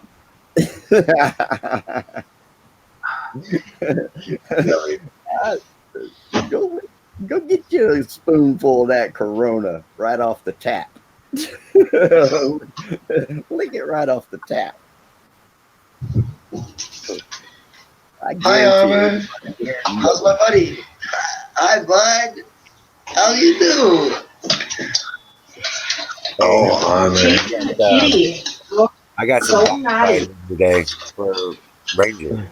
I got that Dinovite stuff, that vitamin stuff, the Dinovite.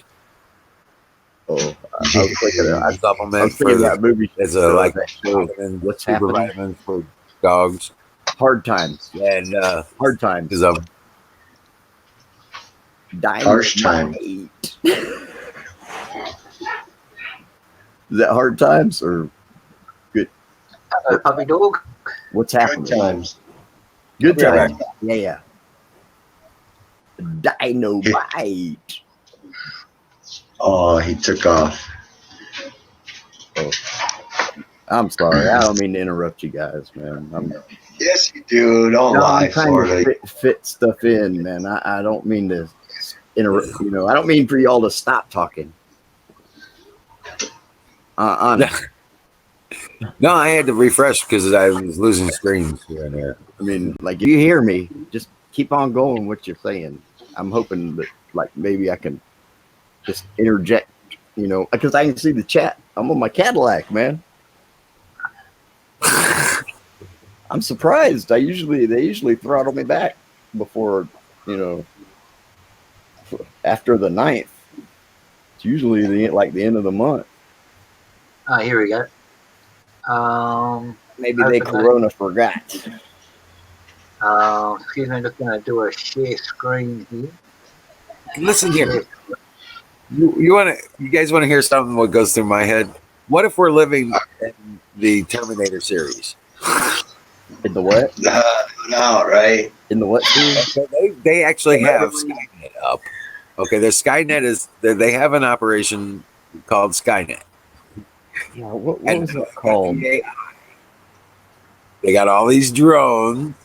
What's that thing called that has 1 million cameras in a single eye?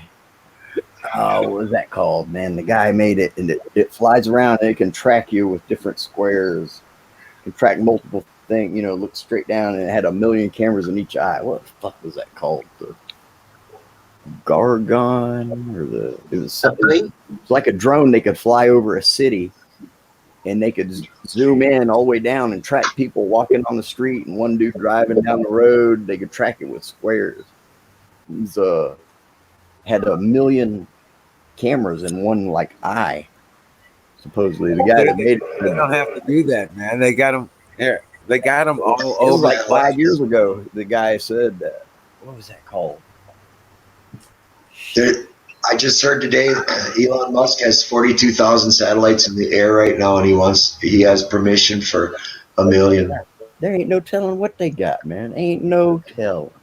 Ain't no telling, man. Is Something's a is big that secret up there, though. guys? I'm Something telling is you. a big secret. I put a link up the other day too about Space Force. That was really cool. The name. I'll think of the name of it, and you guys will know. I figured out what them satellites were that I saw the other night too. Was that you told me were that net thing? I figured out what they were. I found a news article about it. It was really informative. But What if the Terminator series was a a predictive instrument? Or remember when he finds out the plant is in his head and he sticks up that picker up his head and pulls the fucking brain out of his nostril and tapes it to a rat? That's not Terminator. That was Red the Dawn. Mars one. Red Dawn or something? Red Planet. The Thing. Get your ass to Mars. Yeah. Yeah. Total Recall. Yeah, Total Recall. Here's a fun fact about the weenus. Stephen King written under the name Batman. Yeah, Total Recall. That was badass. That was a badass movie. That and Running Man. Stephen King wrote under the non-deployment the series of Batman books. Running Man, we got to review because that's going on right now. Hey, Running Man is real. Pinch your weenus as hard as you can, and you won't hurt it. Did you know that? That's a fun fact. Yeah, I don't get the one. What the hell was that for? Try it. Pinch it as hard as you can, and it won't hurt. I guarantee it. I'll bet money on that. You can pinch it. What they're talking about, the weenus? On the back of your elbow. Okay, enough about the weenus. What's on the screen? Right there. I've never actually been to Pinch that as hard as you can, and you won't hurt it. Don't focus on something else. That thing everyone's focused on right now is True fact. the pandemic. Well, what's going on in the Justice Department? What happened just a few months ago that nobody even talked about and is still going through? Yes, the Attorney General Barr indicting eight individuals. I'm really not crazy. The fear of God and Adam Schiff and we've got details from the Department of Justice website. Before I go further into this report, if this is your first time doing it, the red subscribe and be sure to hit that notification bell. Now, the story published just a day ago by Megan Schieffer, Washington Daily News, reports that Bill Barr dropped the hammer on the hypocritical Democrats, and this wound will take years to heal. Bill Barr just broke up a massive scheme to illegally funnel foreign money into practically every Democrat political campaign organization. Now, the indictment was unsealed, finally, and it is against the CEO of an online payment processing company and 7 others, charging them with conspiring to make and conceal conduit and excessive campaign contributions and related offenses during the U.S. presidential election in 2016 and thereafter. This is the official Department of Justice right here. You can see it. It's in black and white. California CEO, 7 others charged in multi-million-dollar conduit campaign contribution. The indictment was unsealed against the CEO of an online payment processing company. 7 is charged. Assistant Attorney General Brian Benkowski of the Justice Department's criminal director in charge, Timothy Slater of the FBI Washington Field Office, made the announcement. This is huge news, friends. Huge news. Now, Slater of the FBI making the official announcement. Now, the list of the Democrat organizations taking the illegal money is astounding. Almost every Democrat state organization, many super PACs, including the big one, Priorities USA, all the Democrat Party took in this money, including Adam Schiff, Ted Lieu, John Tester, Cory Booker, Hillary Clinton, and more. And to add insult to Adam Schiff's injury, charged is George Nader, a key witness in the Mueller investigation. Nader is a convicted child molester. He works as the straw man for the Middle East sheiks, and it's clear he was used to influence certain members of Trump's team as well as the entire Democrat Party establishment. So this is a major story that's getting swept under the rug. And an Australian ambassador. District of Columbia. Yeah, he's fucked. Ahmed of Los Angeles. Hey, Jack, put the link to this Nader, chat, would you? Several other You individuals. said that a year ago, man. That will butcher their name. Not him. Showed the picture of all four of them. Three counts causing excessive contributions, 13 counts of making false statements, 13 counts of making false records to be filed, and 1 count of obstruction of a federal grand jury investigation. Nader is charged with conspiring to make conduit offenses. All charged with conspiring against him and each other to make conduit campaign contributions and conceal excessive contributions and related offenses. I'm reading directly from the Department of Justice website, guys. Okay. Good. Boy, So, you can tell it now. it's black and white. That don't look good for them. They're The list fucked. here says, according to the indictment, from March 16th, 2017, Quadra conspired with Nader. I wish it was Nader to conceal the source of more than $3.5 million in campaign contributions directed to political committees associated with the candidate for president of the United States. Oh, who was that? Yeah. Wow. By design, these contributions appear to be named as Quadra, his wife, his company. In reality, they allegedly were funded by Nader. Quadra and Nader allegedly made the contribution in an effort to gain influence with high-level political figures, including the candidate.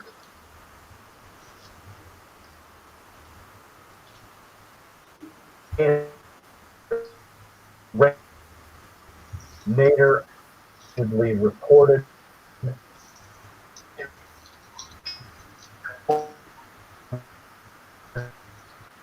the indictment from March 16 to 2018 expired with Mulos.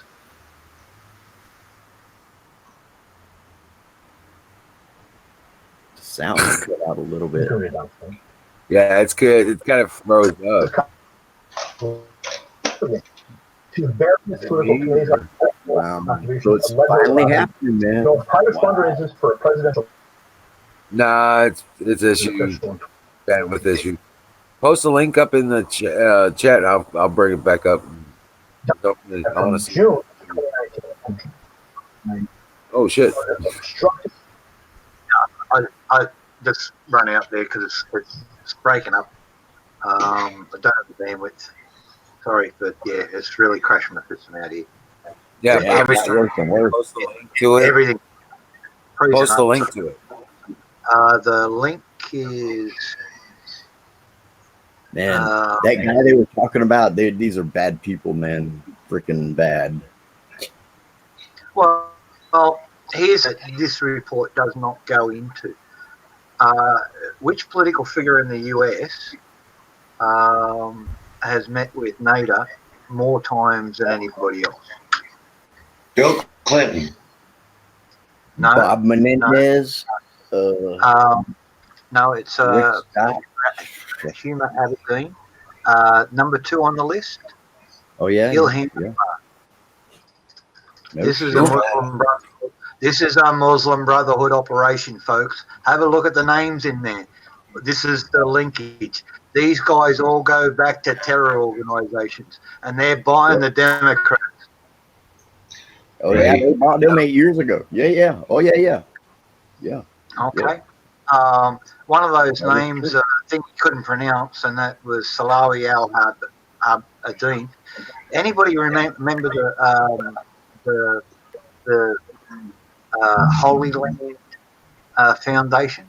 Yes. Sounds Jewish, doesn't it? No, it was an Islamic pro PLO and pro Al Qaeda group. Became CARE, right? Yeah, they were unindicted co-conspirators and that to the fucking the World Trade Center bombing, the first one, not the planes, the underground bombing. Yeah, but That was they did start Care and Acorn though. yeah. So all of these guys all come back to those. Comes back to Care, Acorn, Muslim Brotherhood.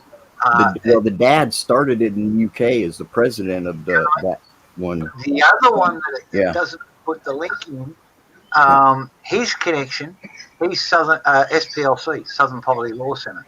Oh. He's one of the directors of the Southern Poverty Law Centre. They're supposed to call all the conservatives racists and all that sort of thing, has a hate list and a hit list.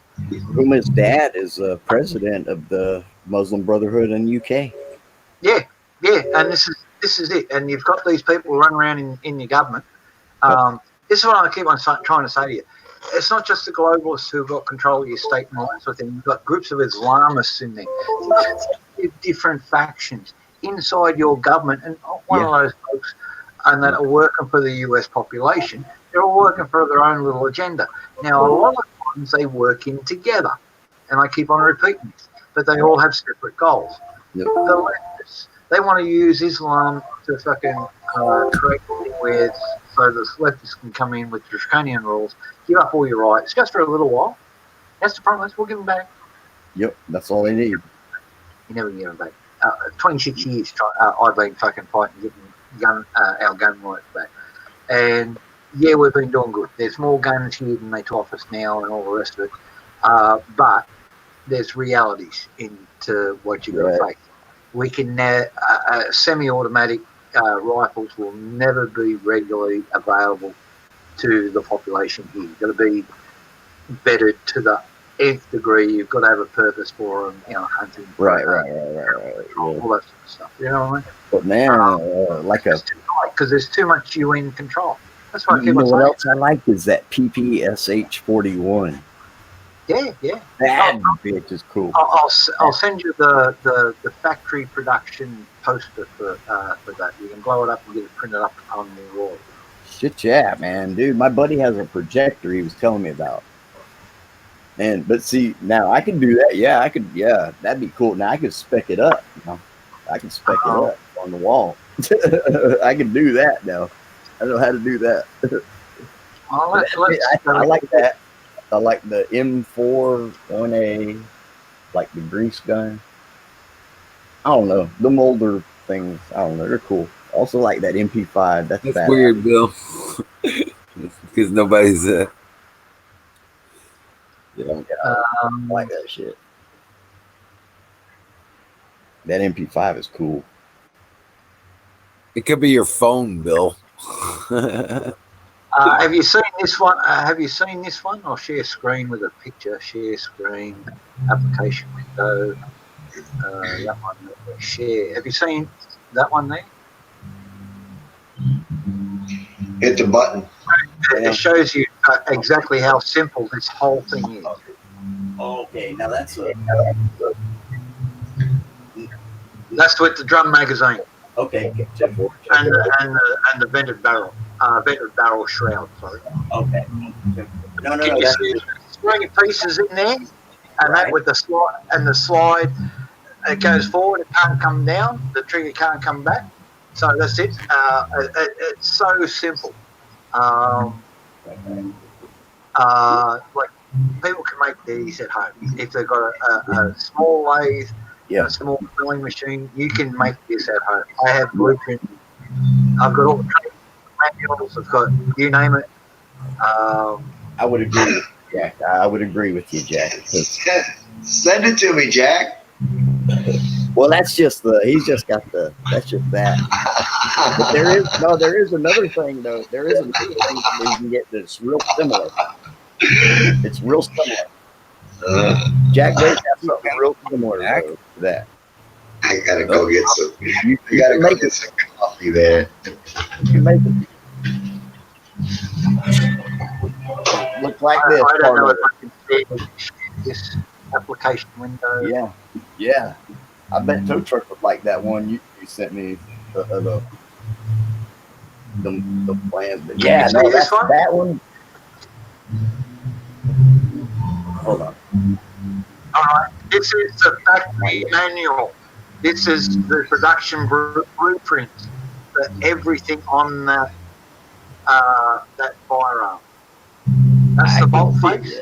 That's all of the parts. So going through all the trunnion pins, the whole deal, mag extractors. Yeah. Again with the trunnion, Right. foresight, slide, I believe that's receiver and achievable. trigger mechanism, the whole lot. I honestly believe that's So achievable. I really can do. that's no drums. Cool. I'd like to draw that one Yeah. because I think that's cool. I like that 43 Look, also. before the gun wars here, we were making AK-47 clones here. Fair enough that we're doing the Yugoslav version because we had the full blueprints and it was a lot easier than the factory. But yeah, we were doing that here. There's posts on an old gun forum by Red Aussie and he was doing great productions and all that sort of thing. He'll be out of jail next year. He'll be 83.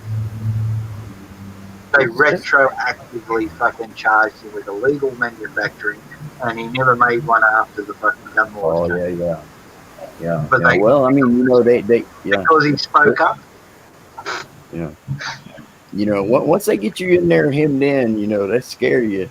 You don't want to do nothing else wrong no more. 30 years straight off the back of the shelf. That bloke that killed all them kiddies out here and their mum and all that sort of thing, he only did 21. This guy never broke a law, but they backdated it to nail his ass, and that because he was outspoken. That's bullshit. Hey, that's how they go when they come after you. Yeah, that's right. That's why we had to form a political party so we could speak out with the protections of as a protected speech, parliamentary privilege, and all of that sort of stuff. So now, you pissed them off too much around here now. They'll come after you now. Before we did the thing, they took everything they had. They took my farm. I had what I could leave in my little pickup truck, one-ton pickup. What I could put onto there, that was all I could leave. Everything else belonged to them, and they sold it off at a profit. Fair enough. When the government changed, and please don't go fucking off again. I'm not talking about anybody else. When the government changed and they come out, all that sort of thing. Yeah, I got my purchase price on my land back because I had the original transaction of the documents and all that sort of thing. I couldn't claim what the government sold it for. They actually doubled the money on it because I put solar power on the place. I had this water generation system. The place was actually making money. It was a money-making concern. I was getting $600 a month off the power companies, and then living with free power. If there's one thing I've learned, you'll never win playing their game. Oh no, you've got to fight them. You've got to fight them, and that's what I've done. That's what I've done for ever since. Somebody else's turn now. I know the party's big, it's growing up. Now, like I was saying to tow truck, don't worry about starting up a petition. If it gets successful, people will want to fucking, they'll call out of the woodwork to fucking take it over. Everybody wants to be a big person, but they want to hitch onto a rising star. So once it took off, then we had all the personality. This is where we fucked up first time. Oh yeah, you stick your head above the crowd, you're going to get shot at. I guarantee. Where we live, though, the police look like we do. Who was an independent and then, as a politician to join in with us and fucking lead the party. His name was Malcolm Turnbull. He fucked us over after doing a whole pile of very lucrative deals for himself. Like one of them was with Beretta Australia, who's the biggest ammo importer in Australia. They've got the agency for Winchester and Owen and fucking Remington and all those other stuff. Plus, they've got the rights to a lot of rifle brands and handgun brands. So they've got the import agency. But Turnbull did a deal with them, cut himself $1 a box per ammo for himself, and then dumped us and joined the Liberal Party. And 3 years later, ended up Prime Minister. We created a monster, and I'm particularly responsible for that. So, what we learned. and the party fucking died in the arse. Now it's a Shooters Party Mark IV. It's now called the Shooters, Fishers and Farmers Party, more inclusive. But they're the folks who are out there. We have 3 seats in federal parliament. We have 12 seats throughout all the various states. We hold the balance of power in the thing because there's in Parliament at 61-63 the 2 major powers, and we've got 5 seats. We decide the vote. Nice spot to be with. You don't have to be the big parties to fucking, and so we're making changes. And that's how it's been for the last 6 years, and it's been tricky. So we're trying hard. Oh yeah, sick Pat, yeah. TN fan at 0.005 hertz. Bill, I haven't noticed anybody here censoring it. If it's an admin and all that sort of thing, I'm not aware of it. But like, have a look through, because I don't have access to that. Find out if Bill's stuff is getting censored through the YouTube chat history and all that sort of thing. All the admin actions are there. See if anybody's been censored. Will you? I've seen YouTube take my comments right off the screen as soon as they go up there. Yeah, whiz. And some of them they've left up there for me to read. But you have a look through the YouTube chat logs for the admin side and see if anybody's been censoring Bill. They will do weird shit with He says it's not the AI, and that. So let's see if it's an admin. No, there's nobody censoring him. I know. I already know that. Look, can you have a look and just double check? Yeah. It's not coming from my side. He might could on his phone, maybe. Hey, look, word combos are the thing that screws me up. It takes a long time to figure them out. But by working out how YouTube searches work, I've fixed out how their word combos work. You can say fuck, but you can't say fuck Islam, or you can't say fuck transgenders. Sorry, you can't say Adam Schiff should sacrifice himself. Everything's got to have something like good or nice or normal or acceptable. And these are the games the IAs play. Yeah. And sometimes it's hard to pick the combos. You can't say your mom let me marry her. Well, see, I can't say bloody ripper in chat because that gets deleted straight away. You know, bloody ripper's an Australian term going on, but apparently in that they think it's never heard of it. The ripper. Well, you won't hear about it through chat on bloody YouTube. Never. You hear it every time. I never even heard of that as a thing. No, we have no blocked words. We have no blocked links. We have no. No, I know what you mean, Bill, though. Yeah, no, there's some things I couldn't type. Adam Schiff should sacrifice himself. I couldn't type. We're not saying you're lying. We're just saying on this end. I asked Liz to go through and check. He's doing that now, and you're not blocked, and no one has blocked you, because every time someone cuts somebody, it's in the logs. Okay? If they can't find it, they can't delete the logs, because that's done. There's no activity other than mine in here, period. And that's way I got to. Yep, Canoes. I think Canoes timed out somebody last night, and you got rid of them a little bit later. But that would have been the last admin action since then. Yeah. There's been nothing tonight. I couldn't talk about nobody's mom. I had to type in mammy. So, Bill, I can't figure it, and that was combination. Yeah, don't worry about it. I don't know what he's running into. I think he's running into an AI set on his phone. He's going to his phone, and it's got that spell checker, the language blocker shit that goes on in there. And that's for real. Even my phone was changing my words for. I put in ass. Not transmitting. Yeah. You just saying to change that one letter, to change that meaning of that one word, to change the whole construct of your sentence. It's just amazing how they can, like, spell check on your phones will just totally fuck your whole meaning all up with some goofy flaw in their translation. It happens to me far too often. I mean, what do black people do when they type, dude? I mean, black people, they say, I mean, you should see how they talk. You know, when Right. you're typing it, man, you can't type all that, man. I Oh, couldn't. Uncle Bubba's in the chat. Sorry, man, I didn't see you there. No, that it it does certain things to certain. Yeah, got Just deleted. like Bill. Yeah, no, Tanya's right. Just like Bill used to say, or Don Bear used to tell us. Um, just doing a comparison. Ben sent me a Windows 10 install, proper Windows 10 install. It's not bad and it's small and all that sort of stuff. It's fine, but it's still like 1.2 gigabytes. That's the install. My entire Linux operation I'm running on here, and I've got all these videos up here, the university up here, battleground thing, a park, a trash, red state watcher, YouTube, Oh, holy crap, email, all man! that sort of stuff. All those windows, I'm open here and all that sort of thing, but I'm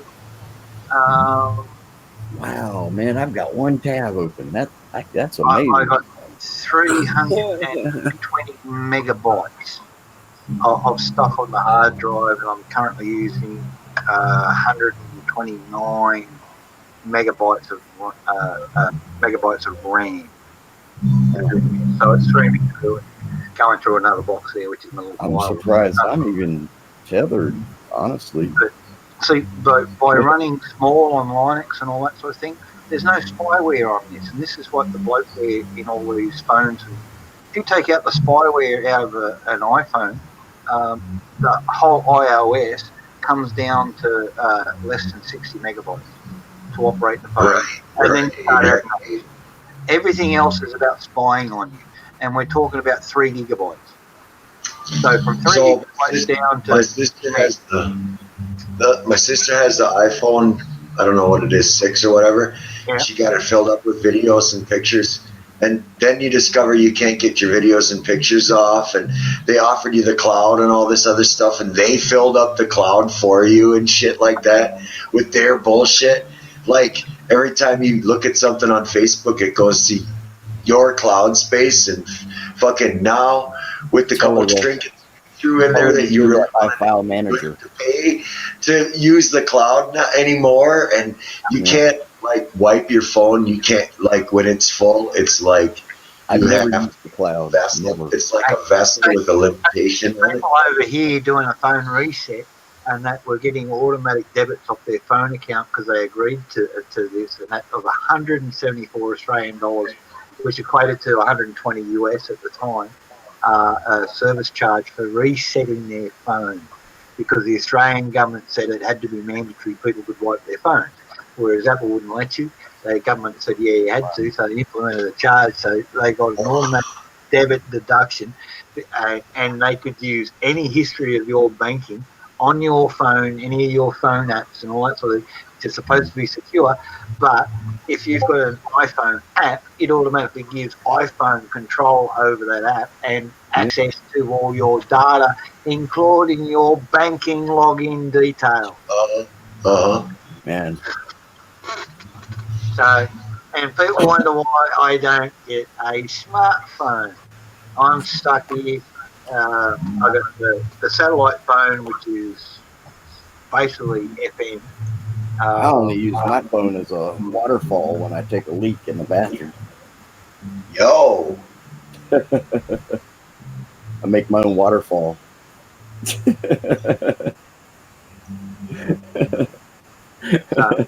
I don't want anything to do. Look, I played with IT after I got out of the army. I worked for Telstra, which is the national telco out here. I don't even carry my phone. You know, I don't even use it. They're all crooks. It's a multi-million-dollar thing with kickbacks all the way along the political lines, and that to do what they do. And I remember before cell phones, business. you had I had a little piece of paper with all these phone numbers on it. I used to remember numbers. Yeah, well, you had to. Everybody's number. I knew everybody I needed to know's number. Shit. Well, it's pretty simple.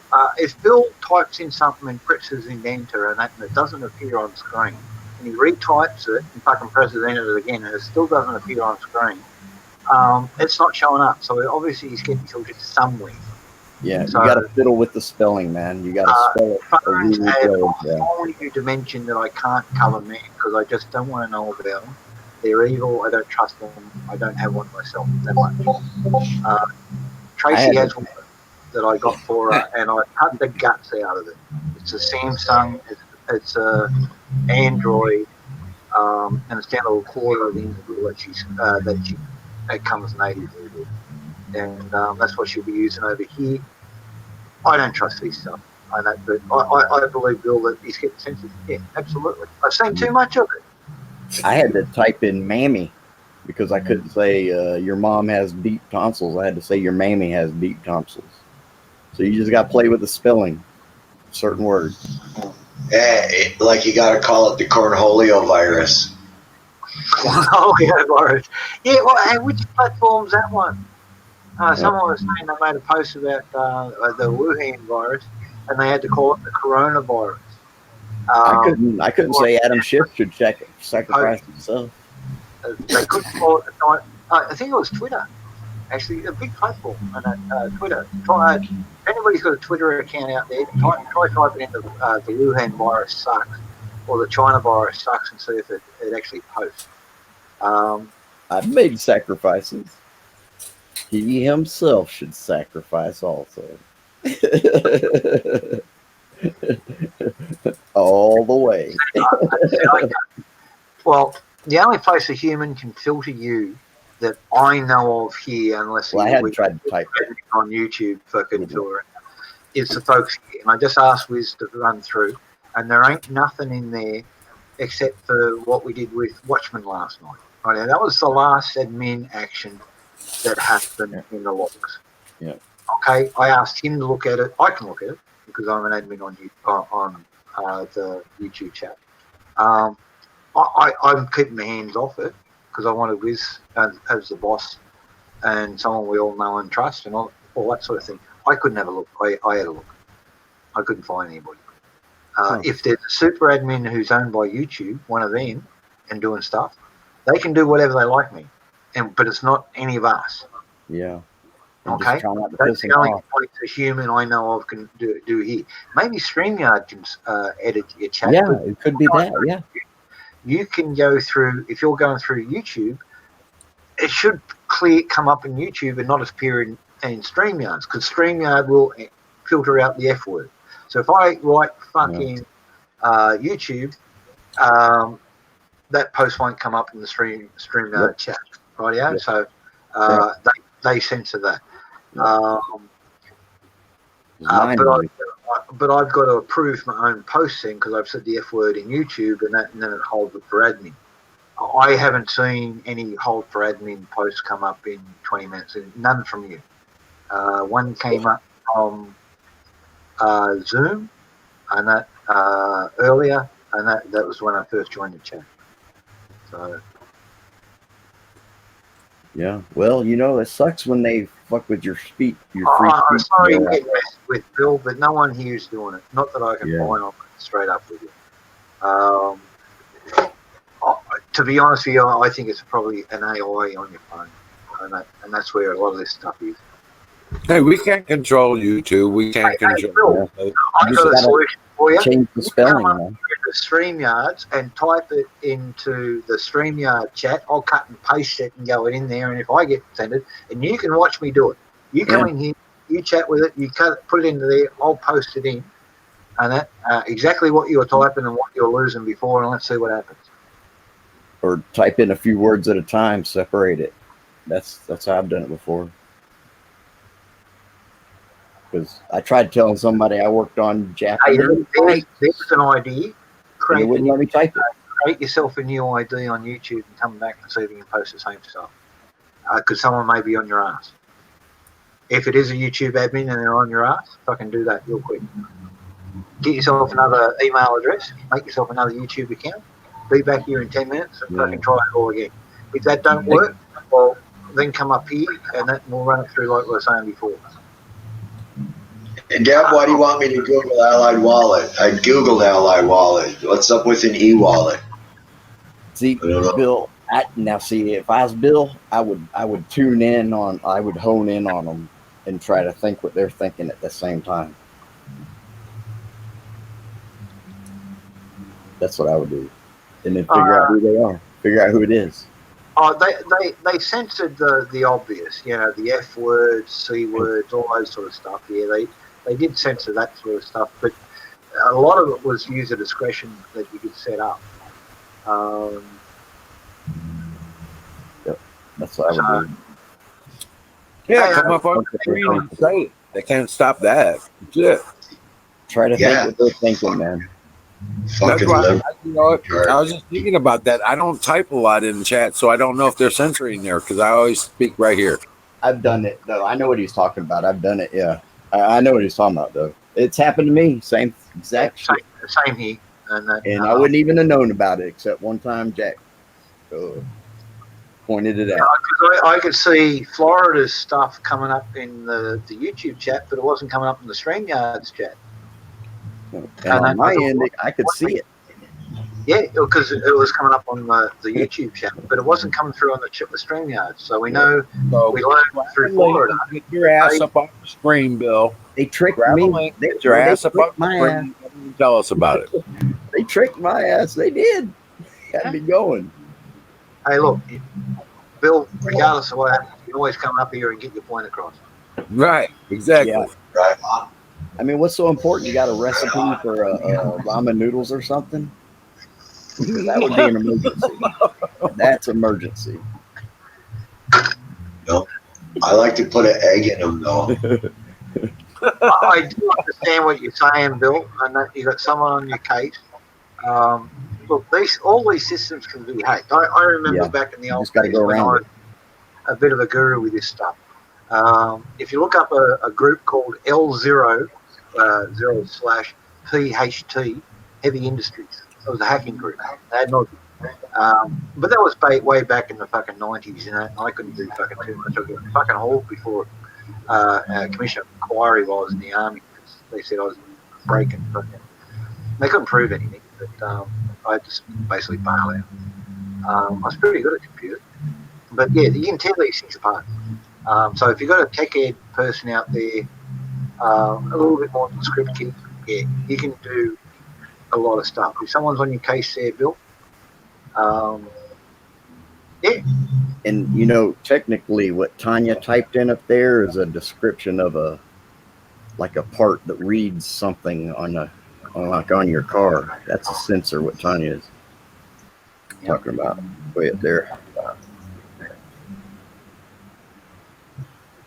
Just being a smartass.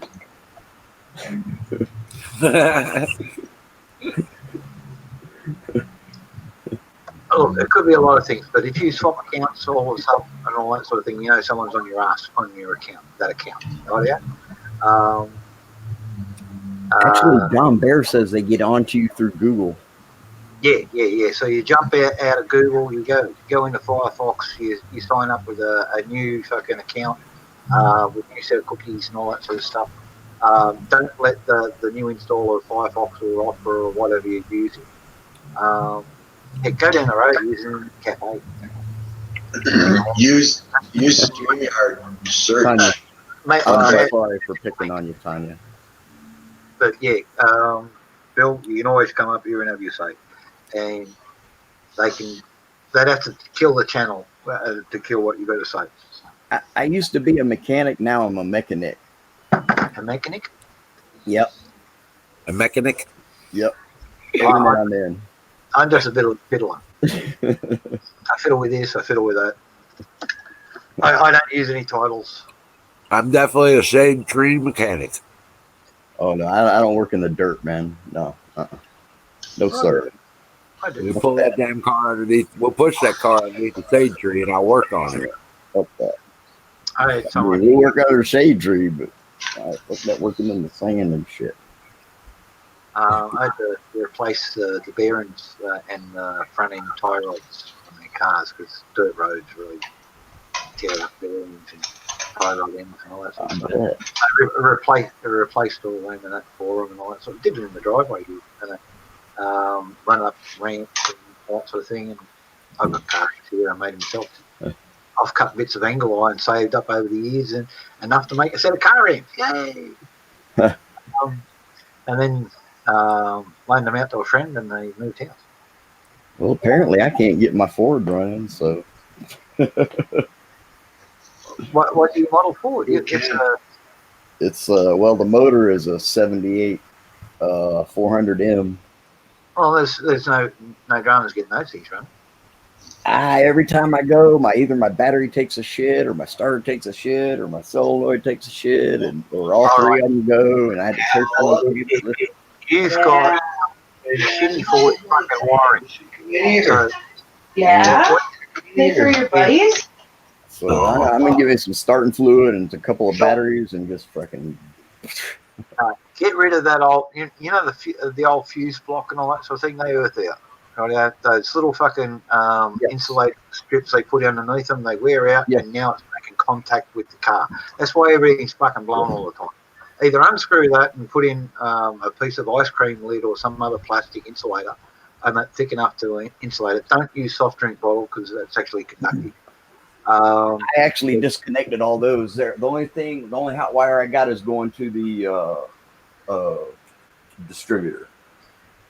How you doing, sister? And the solenoid. Sorry for the. You've probably been there for a minute and a half, and I haven't noticed. That's the lag. That's because I'm on fucking 13 stories down in Houston. You know why I had all that disconnected is because I put the body onto that chassis, so I had to disconnect those and going from 70 to 78 different ground. Otherwise, you keep on frying everything. Well, no, there was a different ground system, so all that's disconnected right now to begin with. Yeah, well, it's got to be ground. It's 400M. Right. Everything in the 70 cab is all wired differently. You sure you got the grounds all right? Well, no, I don't have any. I don't even got 12 volts running to the fuse block because of the way I did a body swap on it and and put a different distributor in it, and I only got 12 volts running that distributor. I think where I'm at now is I got to reset the timer on top dead zero. Got to reset it, and then. All right, on your dizzy shaft, and that where's your earth? So right out you've got your distributor cap. You've got a shaft that goes down. It's generally got a gear on the end of it. Right. With the engine. Yep. Right out. You've got a wire that comes down off into there, and then wires onto the engine block. That's the earth. Right. Is that connected? Oh yeah, it's grounded. It is grounded to the properly. The distributor I put is one of those electronic one wires. I don't know what. But I may have set top dead center. I may have set it at 12 degrees top dead center when I first set it, and I think I might have to set it at 0. No, I think it is. 6 maybe 4, 6 maybe. Well, when I dropped the distributor, I'm pretty sure I set it like at 12 before top dead center, and I think I was supposed to set it at 0 top dead center and drop the distributor. I can't help it. When I set my initial timing. Well, you got to know what stroke you're in. Don't forget to remember to know which stroke you're in. I know that. I know about all that. But I think what I did was I set my initial timing at 12 degrees before top dead center. On my crank, I should have set. I was going to say, set your crank to 0. Check your cylinder number 1. Right, I know how to do that. It's up. Make sure cylinder 1 is up. Yep. TDC. Yep. Then make sure you get in the right cog, though. When you drop your shaft, make sure you get in the right cog. So don't think that where you put it is where it's going to hit, because it's going to rotate a few degrees when it settles into. It almost popped off, and it seemed like it was one peak off. When I first did it. Yeah, that's what happens. You gotta imagine it being. That's where I went wrong at. One tooth when you stick it in. So that's what I'm gonna do. I'm gonna reset my initial timing at 0. think that's what it's supposed to be. on the exhaust stroke. Yep, yep, yep, yep, yep. Well, no, on your That's where I fucked up. I had it on the wrong stroke once. Ha! That made a hell of a mess. I guess technically it'd be your exhaust stroke, but that's 180 out. yeah, I know how to do that. I know how to find that. That's easy so- to. It's But just they 180 out. But they switched the wires, and I didn't know. Yep. So to compensate for it, they put the shaft in 180 out. Actually, top dead center on your firing stroke should be right after your intake piston closes. There you go. Yeah. But what had happened was the Chevy bow tie changed the way they numbered number the one cylinder, which is the passenger side on a Ford. I think it's different on a Chevy. All right. But that's why I went wrong. Is I set it at 12, and I should have set it at 0. That's where I went wrong. So that's all I got to do to it. That's where I'm at now. And that was about it. You know, I mean, I did get it to pop off. You know, I did get it to fire off, but it was like it was one tooth off, and then my starter took a shit. You know, you get that shit from AutoZone, it's bullshit. You know, it's crap, and it weighs a ton. I don't understand. Oh yeah, Tanya, I did a body swap on that. I got 2 trucks. I got a 70 and a 78. And I took the 70 and put it on the 78 frame, and I'm going to put the other cab on the other frame and sell it. AZ's got it as I remember it too. And that's Flywheel 0, top dead center. Yep. Distributor pointing number. Yep. How you doing there, AZ? That's what I got to do, AZ. Yep. There should be a nail hole. You can poke a nail into the damn I don't crank need to do that. cog, and there should be a detent on the casting of the motherfucking block where the nail goes into the block. I've had that whole thing apart, but I can spin it. I know which stroke is what. You know what I mean? Just from the. I'm saying there should be a nail hole in the cog of the crank. You could drop a fucking 16 penny nail through that hole, and it'll hit into the hole in the block. Oh, now I can spin my oil pump from the top. I made a tool that'll fit in there. Oh yeah. You should probably have that. Or turn it if my distributor don't line up right. I can turn it a little bit. Hey, You know. Yeah. tow truck. Folks in the Yep. audience, I know your puppy's name. Oh, that's I never armor. worked on a Ford, man. Never. You know. Arbor? Armor, Armor. like body armor. All right, cool. Yeah, Thanks. that mark. Yep. And see, on Fords, the distributor points a certain way. Yeah. You know, that vacuum thing will line up a certain way out the front of the. Right, the They can do advance. it. This different like on a 302. Fucking sensor. Willow.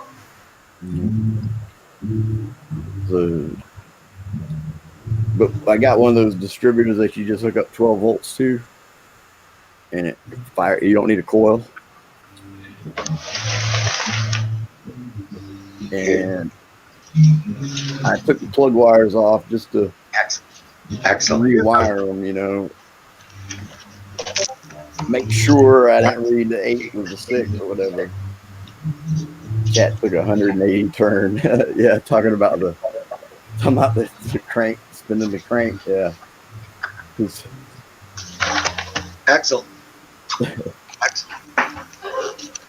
But I checked all my plugs, you know, because I wanted to, you know, smell them, make sure they're getting gas and shit. So remember your position before you pull it out, not after you pull it out. Well, see, I rebuilt that motor, and I was never sure to begin with because actually I didn't have a pin, like a marker on that motor. I put one on it. There was no like pointer, so That's what I'm saying. There's a nail hole in the fucking hay, man. There Oh, is. now that thing bolts to the water pump. I know. On mine. Mine's a 400M.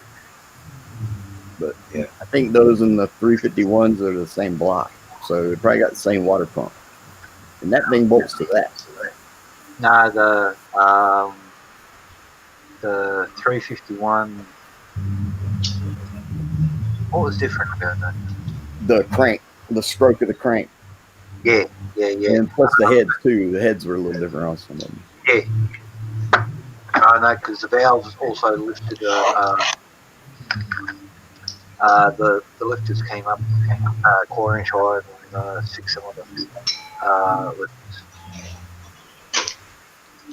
And now that's about as much as I've learned. You know, I Yeah. haven't actually. Well, no, that was on the small. That was on the. No, that was on the 350. And I have seen like a 351 with a different bell housing. Did you get them out there with the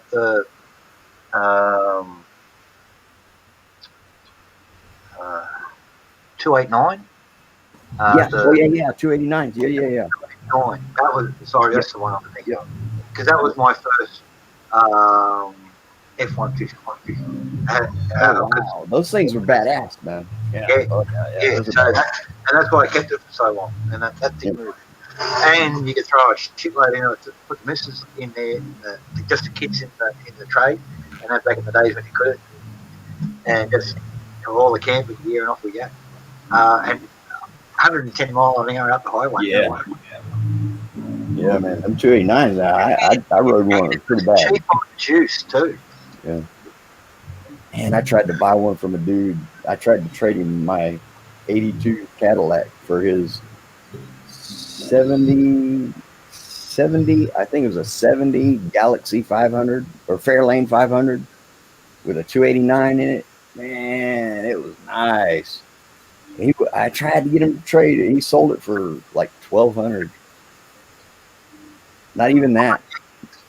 Tanya, that's social isolation rules, and that's so you can't buddy up everybody on everybody else's that. That's believe it or not, that was what people are asking about. That they're sending them stuff, and that was one of the YouTube responses on Twitter to somebody asking a question and all that sort of thing. Oh, it's as part of social isolation. Fuck off. Used to be able to right click on next to somebody's name. You know the 3 dots. You right click, click on the 3 dots. Not right click, just click on the 3 dots, and go to channel. Was there? YouTube's removed that.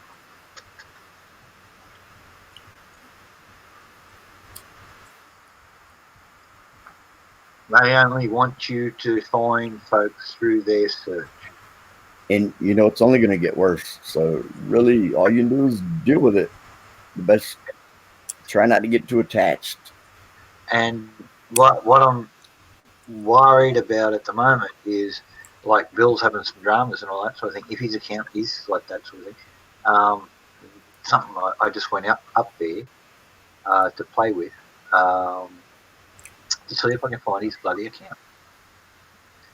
So you go into search, paste. I lost interest in making videos, man. Don't say that.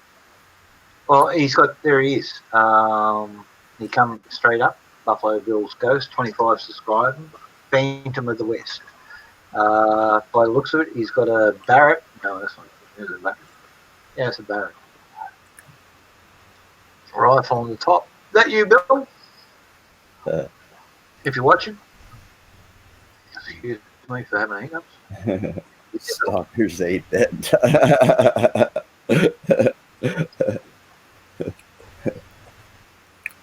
That's funny. No, I'd see folks in chats like R-rated conservative, and that's how I find other folks and all that sort of thing. Yeah, you go by instinct. That's all you can do. Well, if someone's talking common sense, let's see what they got. Right. Okay? Yep. If someone's talking absolute fucking weird stuff, and that maybe it's above my comprehension, let's see what else they've got. Yep. It's easy to tell when someone's pissing on your leg. Dream well, Patriot. All right, Colin. Thanks You know for what I coming. mean? Take care there, Deb. You be good. I thought Emerald was going to bed. That's his name. I think he's been on the phone. No, I just I'm Shit, just I'm feeling running really now. good. I just wanted to sit back, and the lighting doesn't. That all I got a black screen. Y'all think I'm just like, am I still there? Oh, yeah, you're Feel out like of your white zone if you lean Feel back. like you look like what's that dude? Peter Lorre. Right. Well, that's how it is with my phone. My face looks dark when I sit over there. Hey, Uncle Bubba, you can make an ammonia-based hand cleanser yourself. What you do is you get a big bucket and you piss in it and repetitively piss in it and get it about halfway full and leave it out in the sun for about a week. It's got to be real yellow. Yeah, and it's got a really stinky foul and all that sort of thing. And then it'll tend to separate after a few more days. When it separates, and that you pour it all out, let it settle again. You put a little bit of water in there, put a little bit of salt in there. You separate the clearer stuff from the more yellowy stuff, and the clearer stuff is basically a rough ammonia compound. That's what they used to do and make ammonia to tan leather and hides and elbows. If I could say piss in a bottle, I'd send every bottle overflowing. You put some nice smelly stuff and all that sort of thing. And Bill Crow. Froggy singing Bill Crow's per se.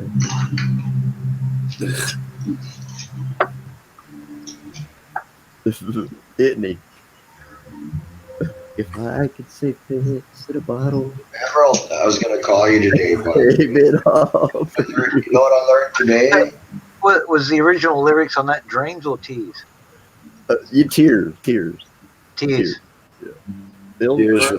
Crow. No. You know he had to be stoned off his ass watching Bill Ross paint some mountains.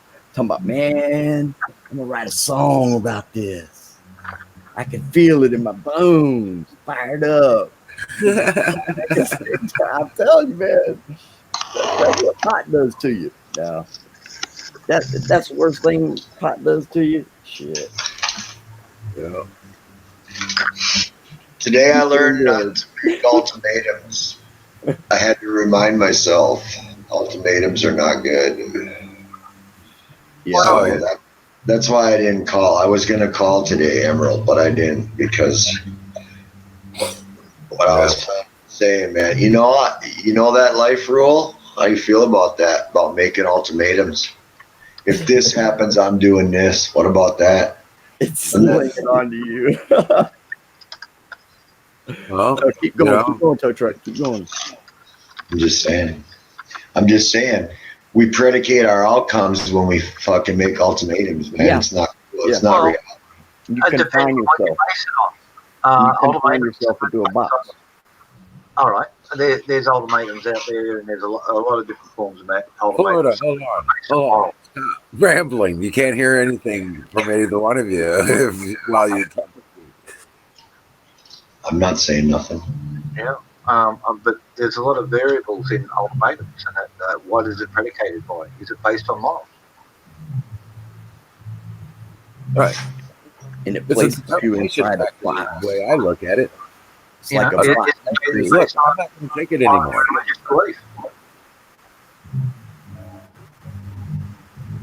Oh no, that's the thing, If people make ultimatums, when it comes down to it, it becomes a thing of pride rather than a thing of reason. You know what I'm saying? Not necessarily. Look at my decision to get off the grid, and I'm taking action to make it happen. I set my expectations very low. we know. That's what I do. And I leave it open-ended. so I don't place myself in a box that I made. I've made an ultimatum that I'm not going to be a slave to their system. Life is different. And paying utilities is part of being a slave to their system. Things happen. Different things happen. Same thing here. And I did everything I could to keep out of the system and all that sort of thing, jump out into it, and long term set up a place that's going to be out of reach of what's to come. If, Yeah. Things will get bad, and that but we'll end up winning in the end, but things will get bad. And so folks have got to be set up. People have a right to self-defense. People have a right to fight back, and that's part of the plan too. The folks left behind are going to be, they're going to be needed. And you got to have a strong mind. And it ain't, yeah, you got to have a strong, and it ain't nothing like new. You know what I mean? We just keep on keeping on, and we can maintain, People, and we're the same ones.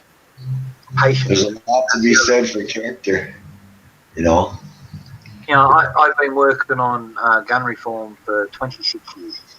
I've been prepping for just over 30. I've been chasing after Tracy for fucking 6 years. Almost come up to 7. Cool. Some things take time. Yeah. You know what I mean? It's slow because she's so far away and all that sort of. But she's been here 4 times before. This is hopefully the last trip she's got to make, and she can stay here this time. But you can't make a jumping decision on somebody on a. She came over 3 weeks. Yeah, let's get to know each other real well and all that sort of thing. She came over for 6 months, stayed with me, all that sort of stuff. We're getting that all sorted out. So hopefully this time and that. She stays here. We get married, all that sort of stuff. So it just takes time and effort. Oh, cool, man. Long distances suck. So you got to make communications big time. I wish I could get married. That'd be awesome. Girls out there, man, and that just beware of the ones that are all about image and all that sort of thing, and that find the ones that are based on reality. Just don't forget your ugly mask. Put out, I'm this on that, and when actually they're not, and they've got all these covers. Hey, good woman's hard to find, man. They are. Bill, I see that you uninstall, reinstalled updates, and I was going to talk about what kind of keyboard you're using. Maybe you might want to use a different keyboard too.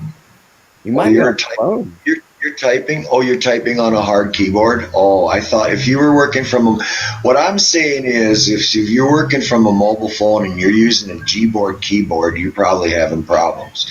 But you could use Go developer's keyboard, or you can use keyboards that would do you better than the Google keyboard, the Gboard. If he's on his phone, when they install updates, you might think you could be able to voice input and voice translate, but when you install updates, it starts jacking your conversations in a horrible way. There's a nice Acer. Samsung. I hate Samsung. Special. I don't like Samsung. You still don't have a cell phone, right? No, and that's part of my ultimatum, dude. That's really part of it. Okay, get this. Look up a company called Free Up. Free_up. Oh, Samsung has a shitty. No, it's Free Up without the underscore. It's just capital U. And if you tether that to your laptop, dude, you go from a Subaru Drive to a '82 Cadillac. But that check them out. I was got a phone call. Yeah, Free Up. Okay, well, that was me Googling it. Oh, dude, if you tether your phone or to your laptop to your phone, it's different, I think. Well, a friend of mine's got it. It's got voice and text for like $10 a month. Okay. All right. Believe it or not, Aaron taught me how to do that. It was just something I was like, what? Believe that? Aaron taught me how to tow. So I don't know what all it entails, but I just thought I'd give you that lead. You know what I'm saying? And anybody else out there, I guess look it up. I'm not really sponsoring them or anything, but I There's the got link. you on it I don't even today. see the link. I posted the link I see as you were speaking. Yeah, I see the one tow truck. Bring up posted, but mobile. I don't Yeah. see yours, Emerald. I'll check it up. No, he didn't post it. He misnomered. Oh, okay. He was talking about hooking a feller up, but he said linking you up. You know. I like being able to read the chat. But yeah, that has did. Hey, Emerald did because and Pro Life 2 was talking about finding phones. You guys got any phones? Got any scrap phones? Send me one. I got an old AT&T, old slider. Well, I don't know, something The that ones worked. I got aren't even functionable anymore. Oh yeah, that's the thing. It used to be I had phones for like 10 years. Man, my mom had one for like 10 years and I gave her mine that I had for 2 and she kept that for another 8 years. A Motorola Flip, man. Yo. I had that GS4 for 5 years. 9001, you know. I remember those sliders. And Matrix phone. I gave that to my dad because he saw it. He said, "That's the phone that's on that movie we watched the other night." Yeah, oh, Matrix. He said, "Bloody good phone." And I said, "Well, they're a bit hard to get now because they moved on." And I was working with Telstra at the time, so I got myself the 9000. You know, the slide one down like that, but full keyboard on. And so I gave him my 9001, and I used the 9000 with the full keyboard on it, and that had a brilliant note function in there, like, and I just plug it into the PC at work, and I had it just upload into Word, no drums, import, and then set it up, proper Telstra headings, all that sort of thing, format it, paragraphs it. I just write it in text. So they're a good phone. That little LG like that with the slide out keyboard and all that. So yeah, they were a good model phone. Reliable. They had a very good pickup power arrangement in them. They don't have the pickup power that model has. Insert SIM, yeah, that's how you want it. Yep. That's the same as mine. It works. Except I've got just a receive only SIM. So I've got the SIM. I pay $50 a year, and I can get text on it, and so I can get emergency alerts. And that's all I want from a mobile phone. I'm out in the bush, and I can make emergency phone calls if I break down. That's all I want out of a mobile phone. But most of the place I'm traveling, and that mobile phone won't work anyway. That's why I need a set phone. Dude, I say fuck a phone. I got sick and tired of chasing my phone around. Now it never rings. 2 people's got my number. Phones are good, and that it's kept me and Tracy in contact 6 years, and there's been thousands of phone calls. So they're a very handy thing. When you need them, contact, all that sort of thing. But yeah, they're overrated. People live off the fucking phone. I got tired of taking mine down. I'm not going to do it. Look how people there's tapes on YouTube, and that people freak out when cops take their phones off, and that just before they put the cuffs on them because they lost their minds. They're freaking out off the phone, not about it could be evident or arrested or the crime. No. Yeah, it could be evidence, but they should have thought about that before. Hey, Jack. Phone. I got tired of chasing mine. I got this brake drum with a rotor on it, and it's a larger one, so it's got a hole like that in it. Yeah. But whatever I'll do with that. But then I set it on a balloon, a helium tank for party balloons. One of those fit right on the hub of the rotors. So the rotors are hanging out over the edge and stuff. So now I don't have a pump, so but I have this old freezer. Can I take the air conditioner pump out of the freezer and make it a pump for my ballast for my forge? Yeah, yeah. Well, it'll Will blow it air. compress It'll blow air air. It's to going to blow blow my air, right? May I suggest you put a venturi on it? So you make a Y-shaped piece. One has you drill a hole straight through it, put like a nail, and weld a little piece of metal that makes a gate, so you can, and then turn it open at more like a choke. Okay, and then have your other one come up inside, about 2 or 3, and then have the opening around it as well. So you've got air pressure going in one way. So you've got directive pressure. You've got airflow. It will create a vacuum in behind that thing and draw in more air to that. And then the side bit, to add more air, you can turn your choke off or to turn it on and give even more air going through, because you've got a narrow, high pressure spurt of air. That's how a compression works. Instead of like hair dryer, which is a flow of air. That was my first forge blower. It was a hair dryer with a cardboard and sticky tape attachment connected onto a vacuum cleaner hose with the metal bit going up, which was aluminium and a burnout. So I found a stainless steel one and it lasted a few months. And I just cut off an inch and just stuck it back up and put a tack weld. And you know the drain cover you have in your shower. Yeah. The thing that traps all the hair and all that. So I had one of those over the top of it that spread the air out, and so it could give a straight up blast, diffuse the air and the charcoal, and the coal, and all that sort of stuff, and that disperse out through that. So yeah, that's what I started off with. With a tow truck. When you cut that line at first, it'll fizz. It'll like fizz. Make sure you don't breathe any of that near it. You're not breathing near it, and let it drain first before you finish cutting. Oh yeah. When you cut that line, if it's free on and that there won't be much in that, but let it drain off before you get near it. Don't breathe that shit. Apartments, you don't want to be anywhere near it. Even though that's the stuff that the EPA says is safer for the environment, it's more dangerous for people. So cut the line and get ready to fucking beat feet. Do it out in the back paddock. Fucking take it out there, cut before you cut the line and drain. Yeah, but there won't be much come out of it. So that stuff will actually acidify, freeze. It'll freeze on your tissues and then acidify it. Yeah, you don't want to breathe it. Yeah, you don't want to breathe it. I'll knock you dead.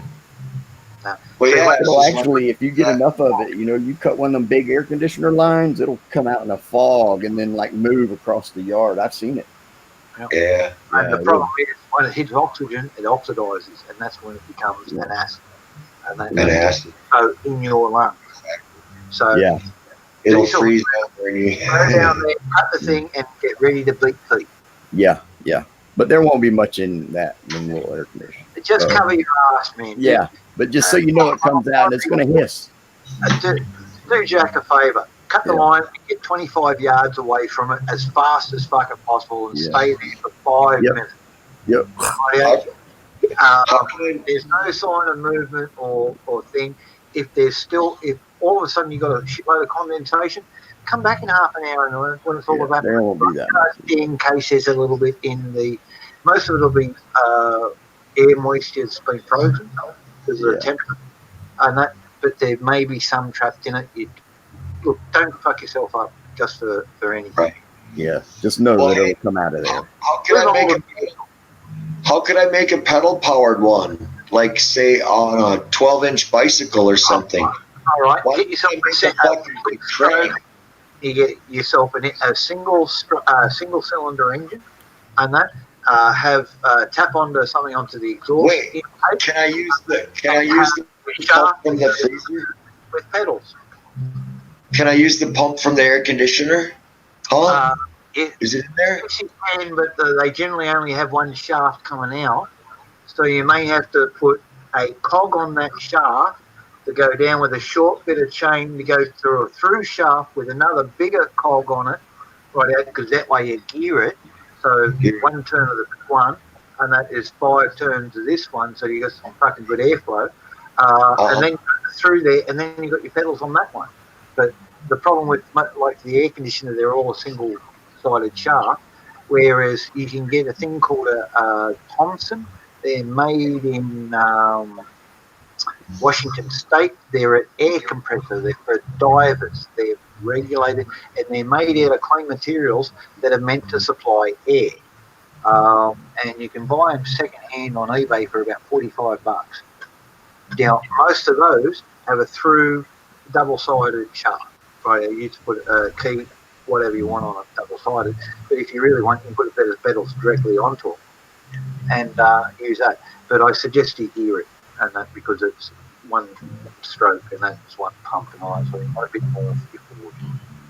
So, and the other thing you do is what if I did something with the air conditioner pump on my old Oldsmobile? Don't know. No. Could I hook a bicycle up to that one and drive it well enough to pump air for a forge?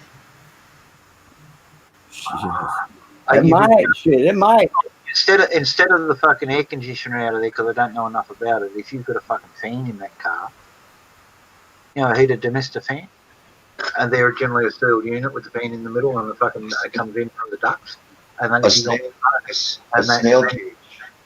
Yeah, snail cage fan. If you've got one of those, then that's probably going to be even easier to fucking organise.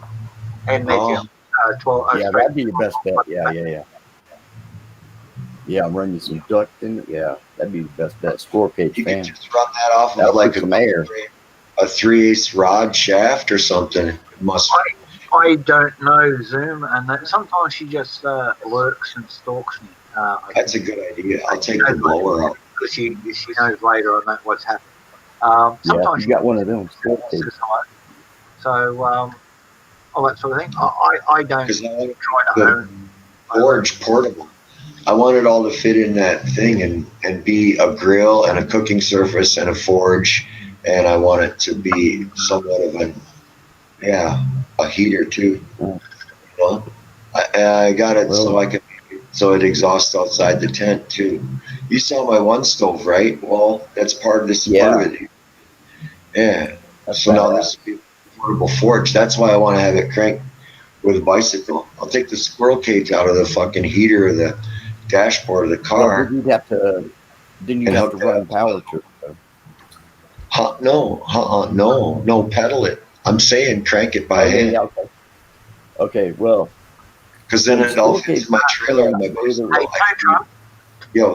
There's a shitload of fucking easier ways to fuck it than what you're talking. All these converting. Yeah, there is. Always, man. Yeah.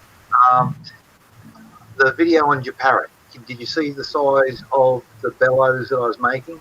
Well, yeah, I'm waiting for the original to get elephant hide. You can buy it legally and all that sort of thing. And I've got some on the way, and all that sort of thing, because that was what they traditionally used in the old days. But you can get 4 and 5 millimeter thick fucking horse hide from tan leather and all that sort of thing. Leather dressings will live in daylights out of it, sun thing, stretch it, work it, all that sort of thing, get it soft. And I have those drops. The big bellows. But, like, I got those big bellows. Oh, those big, that big. But,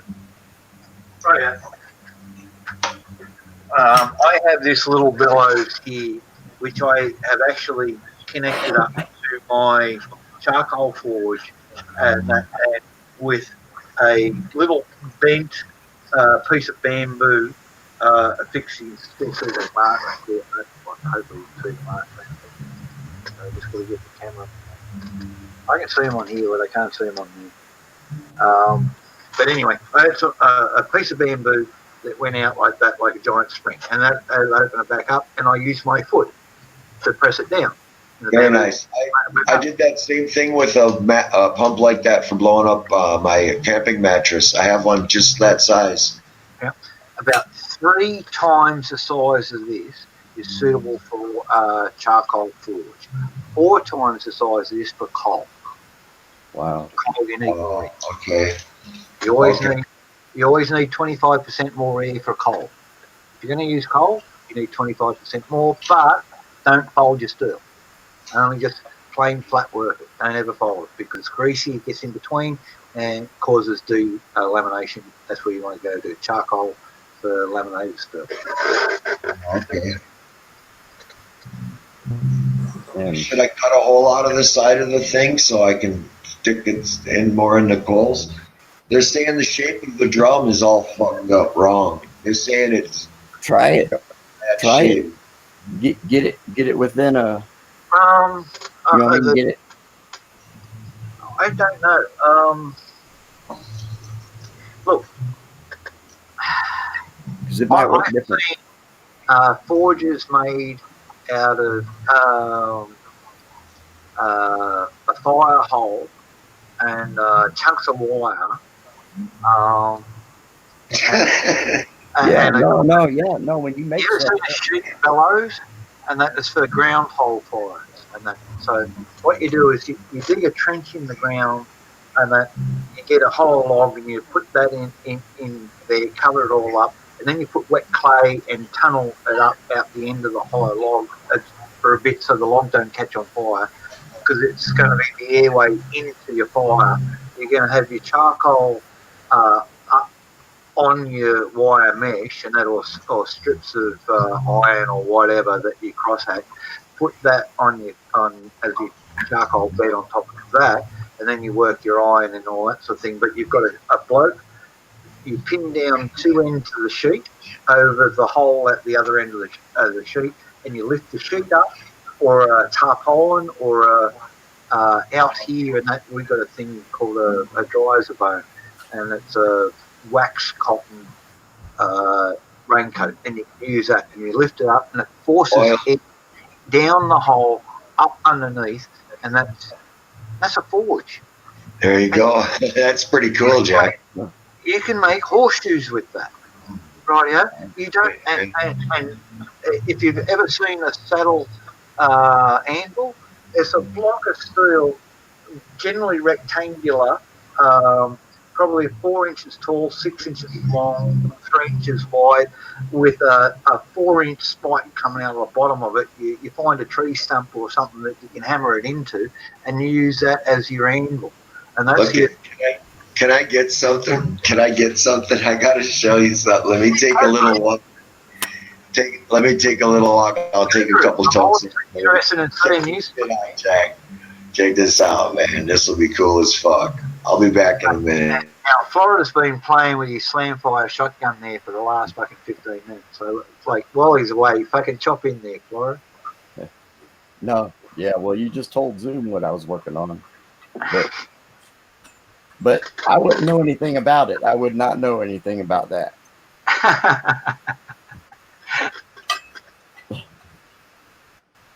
Oh, I'm sorry, man. I give the game away. Or that I just found the perfect diameter. Oh, yeah. It's great stuff, isn't it? I finally found the perfect diameter for what That's what you want. Which worked out good. But this is just temporary. I have to work on this. This is just that. Yeah. Okay, I need to work on a centered thingy sticking out. Actually, I don't want to call it. I don't want to call it what it is. And I don't want to call it what it is, but you know what I mean. And also, the diameter of this has to be bigger. Yes, so, 5.5 mil. Yep, and I'm close to that, but I can highly recommend Niagara 10% cobalt extra long drill bit, made in up there by Niagara Falls. Are that good, folks? I've heard you talk about years. Mate, if you want 10% cobalt cutting bits and that drill bits, anything like that, Niagara Tools is where you go, man. They're the best in the world, and the prices are good. And don't buy Chinese crap. No. Well, right now I'm using hand-me-down drill bits, so I kind of have to find what I, you know, but this just happens to be the right size where I can actually make, if I felt confident enough, make a like Yeah, that 9 millimeter that you sent me, the 9 millimeter plans, but something yeah. like that, you know, because What's tow truck I be? got this, you know. Cool. It just, Um, but could I? Now let me ask you: could I heat this up and make it softer to work with? you can heat treat it, get it red hot all the way through, and then let it cool down slow. And that so just let it Like rest. stick it in sand? Get build up a big wood fire and all that sort of thing. Light the Okay. fire, get it red hot in the fire, blow stuff on it to get it even hotter and all that sort of thing. Charcoal briquettes, whatever you got to do, build up the heat, and then just let it stay in the fire. Come out the next morning and pick it out. Okay. And then What's when I wanted to re-harden it to the same hardness, I could, right? Yes, yes. You Cool. quench it and then throw it back in the oven and that Cool. to normalise it a bit. I might do that. He's got a piece of armour plating, if I'm guessing, or no, or fucking big dragline blade D2. Wow. Whatever Wow. it's the flame. Yeah, you got two sides that meet on the cut. On the inside there, on that side, it shows it too. So yeah, we've got two layers of cuts. They've cut it from one side and then cut it from the other. That tells me that's a fucking hard tool steel. Because the flame that'll cut through there should cut through regular steel, and that all the way through that no drama. A double cut, that tells me It that's reminds me of a brake, a press brake. Yeah. Yeah. Like, yeah, I know what you mean. I want to make it into on my. This is my anvil jack. Is what I got. This is my anvil, right? So do I make this? Do I make this into a round, or do I keep this length, or do I want to keep this length? What are you going to be working on? You making knives? Yeah, yeah. All right.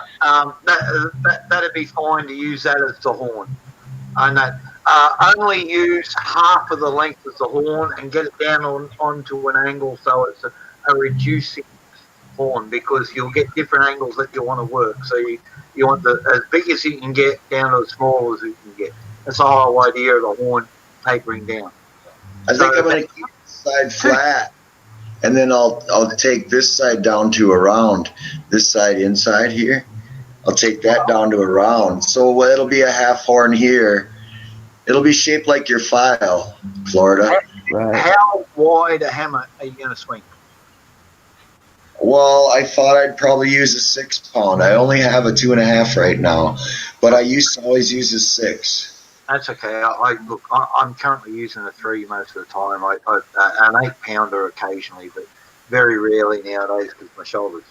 I just can't do it. But I'm really handy with a 6, though. I've done a lot of work with a 6 pound. Yeah, sixes are okay, but I only get half a day out of it. To be honest, I'm working a 3 pound hammer now. Yeah, I got to swing it a bit hard. I still got the muscle and that, but I don't get the flick back from the big hand hammers. So should I make this so it can spike into a stump, or not? Or do I want the flat? Do I want to use the flat more? Or do I want to have it in a stump? Like you were saying, how to make a railroad tie, cut it into a stump so you could flip it around or whatever. I kind of want to do that with this piece, make a hole, right? Well, see, this is what I'm trying to figure out. So you got that piece that's coming up, rightio, and you turn it around so you've got no slant on that side there. So there's your long side there. Keep that your long slide, but on the other side of that leg, round it off and taper it. In here. Yeah. So it's a reducing taper on one side. So you've got like a horn, but you got full width on the other side. It tapers down to the full width. You only need, and then it you know how it goes in. So from the base where it connects in from that side there, and then you taper it off down to the end. But you still keep your full flat on the other side, so you got that full length.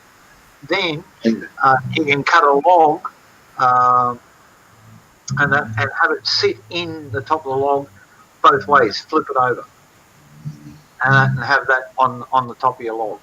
Because this top really likes the nails when they're big squares. When the railroad ties are when the nail spikes are big, man, you got to have it on this side. On the flat side, it doesn't have that ring. It seems on the flat, it just doesn't.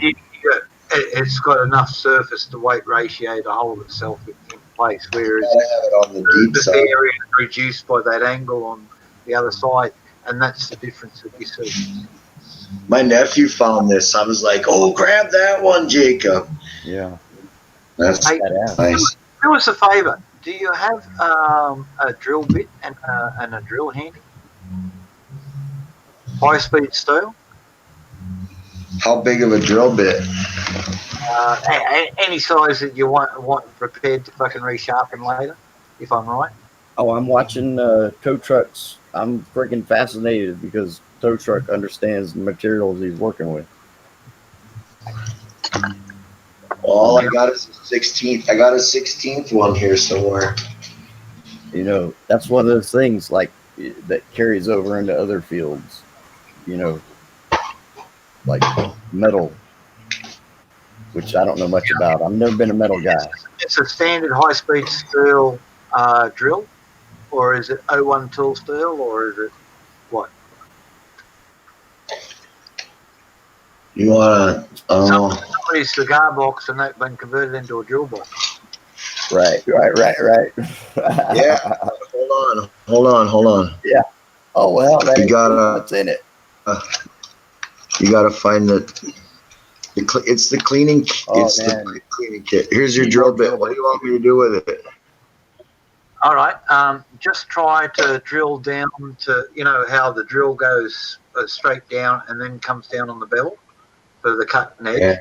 And that just drill down just below that bevel and see what it takes to drill that. I think you're going to find it very fucking hard. I don't think you get it done.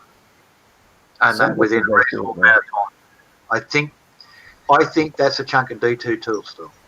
Yeah. Let's see how good I am via the internet and with 720 maximum fucking view. Now I got some bits for you now, tow truck. I've got some things on my side. One, there's 2 fucking flame cuts to fucking cut all the way through that steel on both sides. That tells me that's a hard steel. I reckon that is some sort of big machine tool offcut. Oh, what's that? It's lizard sitting on a toadstool. It looks like a patch. It's Alice. Like Alice in Wonderland. Yeah. Yeah. I'm gonna have to do that again one day. Caterpillar sitting on a mushroom, smoking a hookah, talking backwards. See how the hookah goes all the way around his body, Florida? It goes all the way around I think his you whole showed me that before, man. I think you showed me that before because I'm getting a big thing of deja vu right now. I think I might have seen that. Little Rick. I don't know if I would have done that. I don't remember. I really think I've seen that. You're ahead and you haven't seen that. I may have seen that. I remember seeing that when I was young and straight.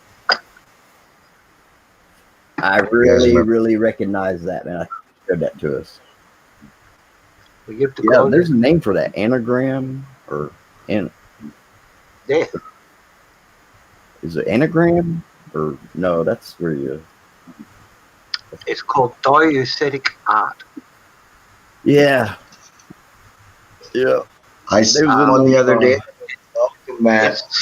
It's script, and that looks one thing one way, another thing another way.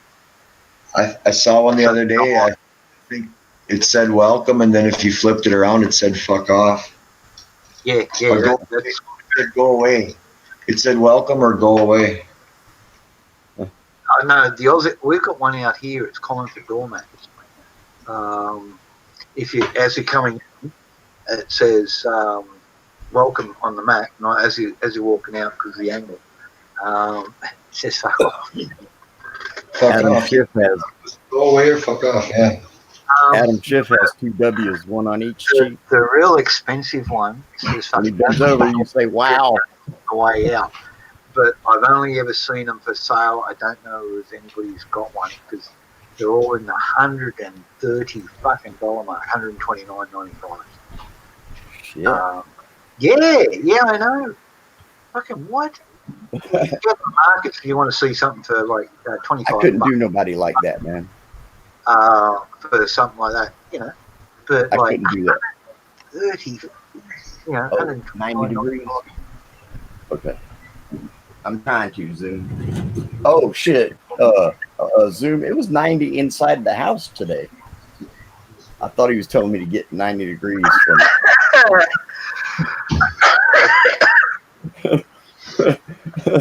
Yeah, you got to Zoom's typing sometimes. It's all good. I like reading the chat. I like reading. It's tricked me at times and all that sort of. I got, and just I don't know if you caught it before. I got your emails before Zoom, yeah. So and I got your link too. Had a good look. Nice spot, by the way. Yeah, nice spot over there. Oh, you like my place out here? Shit, it's drawing. No, actually, Zoom sent me a link to his place on Google Maps. Oh. Now Georgia's nice. Now Georgia's I think real I got nice. something banging at the back door. Oh yeah. I thought. Yeah, dude, it was over 90 here. Shit, it was 90 inside here. Shit, we had snow and came in balls, man, like styrofoam. We had a styrofoam blizzard of freaking Damn. puffy, like puffed rice, hail. Puffed rice hail, or freaking, I don't know, fluffed raindrops or some shit. It was so weird.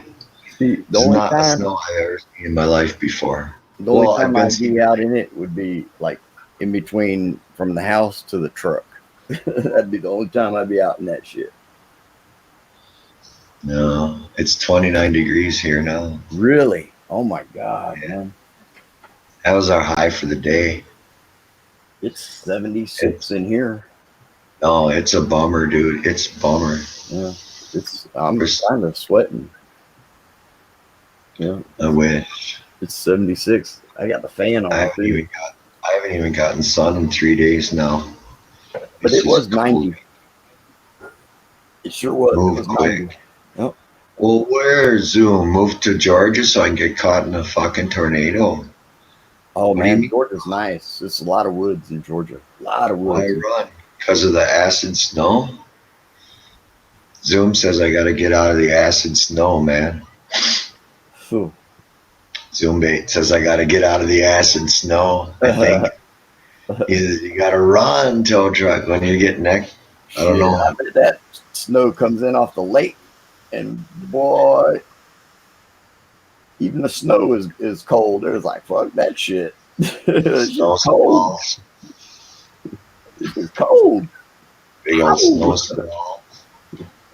Yeah. Man, I ain't trying to be that cold. I don't think my neck would. Right. Come to Tennessee and get all the bad natural disasters. Fuck yeah. You got the whole variety going on there. See, that's the thing about Minnesota. We don't have a lot of that stuff. Well, you know, none of us know what the hell's in our water that we've been drinking for the last 50 years. You know, just think what we've been drinking the last 50 years and breathing. You can't see it. Ain't no telling what it is. Well, that's what they're saying about the flu immunizations now. And then so then the flu was going off the charts Now they got the flu all fucking back down because they're blaming it all on the COVID-19. And you know what? It's because they never fucking had any kind of an idea how to make a cure for the flu in the first motherfucking place. And it got away from them, and they're too fucking embarrassed to say anything about it. So they had to pick a new fucking scapegoat, and it's called coronavirus. No COVID-19. telling. My electron microscope has been down for a little while, so I don't know what we've been catching. You ain't been looking at your blood lately? Haven't you been checking on your hemoglobs, man? Dude, Fuck, Florida. Do your research, man. I'm going to tell you, I did 6 years in Hemoglobin. prison, and I caught every cold there was in Florida. Okay, right? Say what, Jack? A hemoglob, is that what they're calling a gay rave nowadays? No, that's a homoglob, Jack. A Sorry, yeah. homoglobular. Hemoglobin, man. You know what I'm saying?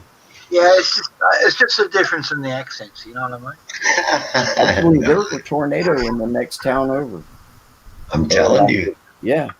You gotta watch the Mike Morales weather every day, man. The guy is so interesting, and he'll show you all that. You guys are in danger down there, man. Oh, fuck yeah. Oh, you mean like hemoglobin? Hemoglobin is your blood cell, I think. Yeah, hemoglobin is that you can see like under a microscope. You know, hemoglobin's part of your blood. And then there's hemoglobulins. My hemoglobin is hemoglobular. No, one. I got an alcohol goblin. I got an alcohol goblin, but I don't know if I got any hemoglobins. It turned from globular into squash. One are your red cells, one are your white cells. Squash. Oh, what's that? You know what those are for? No, but they're magnetic. Yeah. Oh, they're little niobium magnets? You give them to your goats. I've seen the long ones. I've seen the dowels for cattle. I mean. Yeah. It traps the metal in their cud to where they don't digest it. Oh, look what it does on my knife. Isn't that cool? Dude, I got some out of a computer that are strong as shit. You can't even pull them apart. Yeah. You can't pull them apart. You can if you can wedge something in there. If you wedge something in there, you can pull them apart. Yeah. Look at that shit, Florida. That's cool, man. I like that blade you did with that file. That's pretty badass, man. I'm impressed. Jack, look at this. Jack, look at this. Look at it. Isn't that cool? See, now Tow Truck's making progress. He is. He's taking what he's learning from Jack, making progress. That's super cool. I have noticed that. Ow. Fuck. Watch that leg. You only got 2. Or no, and a half, whatever. Oh, man. Well, it didn't hurt me a bit. I didn't feel a thing. Wow, that's really cool. Hey, that's how I'm going to bend my... Jack, that's how I'm going to bend my blade. Let me see your bend. That's badass. I like that. That's cool. Yeah, that's a machine. Yeah, get on the blade and then slide it off. That's because there's a minimum amount of contact on the edge.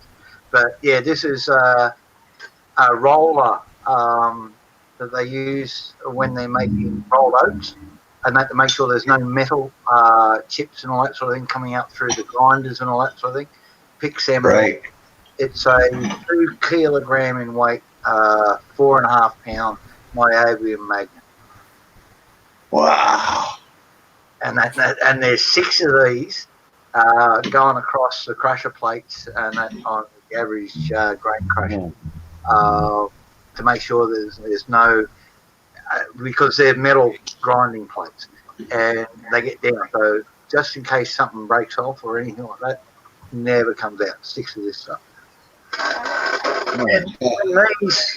And I get to replace them every now and again because there's a strength meter in there, and that so it takes less than 900 kilograms, which is about 1,900 pound weight to pull off this plate that they put up against it, they replace it. So they do lose their strength in the first 10 or 15 years, but not much. But not a whole. You Not have all. The standards here in Australia are very strict, so they got to be replaced after 5-10 years, and I get the odd one every now and again. So, shit. You get the cool shit over there, man. but yeah, that's it caught my hand. If you can see the little blood blister that's coming up there, Yeah. and the line. Yeah. It just, when I went to pick up the blade, it just flipped right up, and it didn't cut me, but it just caught me between the actual blade was sticking to the back of my hand through this. So yeah, I went to pick up the other one. There's two of them down there. I went up to pick up one, like this, but the other one was closer and jumped through the back of my hand. So, Yo.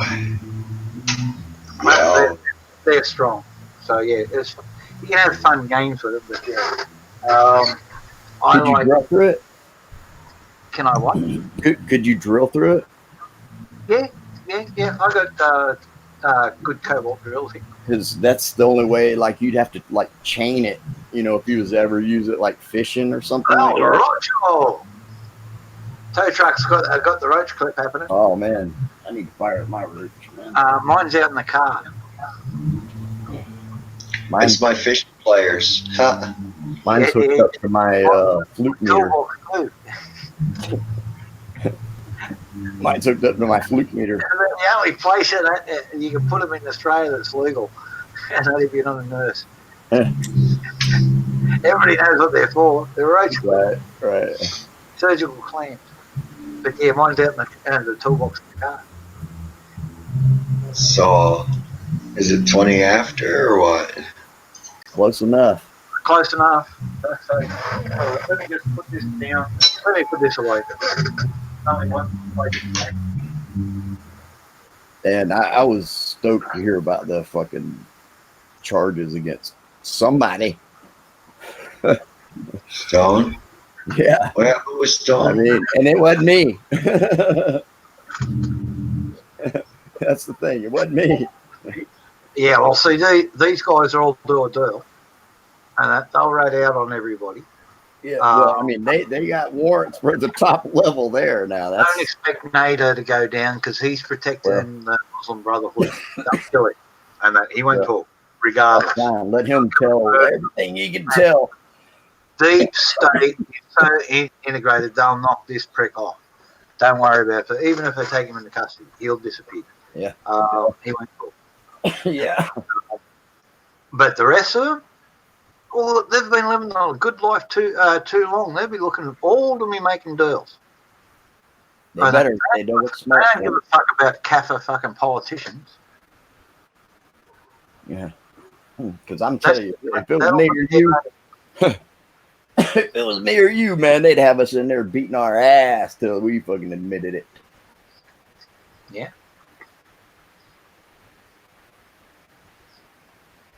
They'll be accusing you of shit you didn't even know about.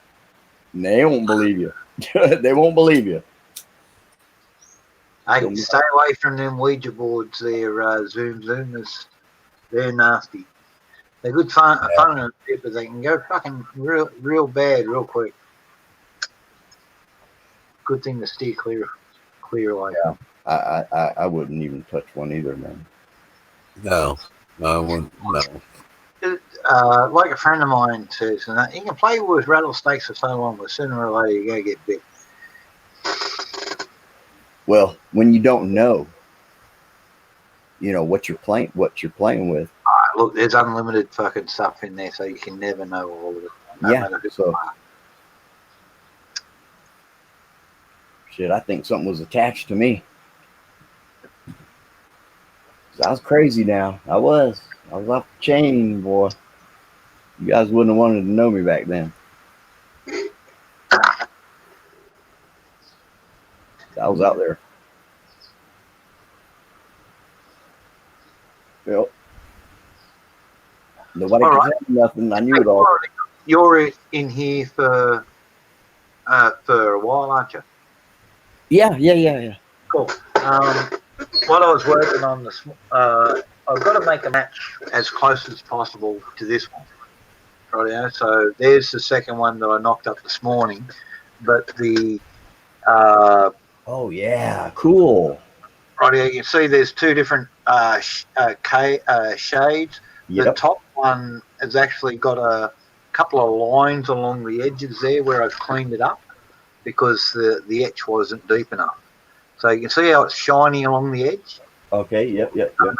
Well, because the etch wasn't deep enough, when I've gone over it with the abrasive to clean off, because acid produces slag on the surface, you clean that up.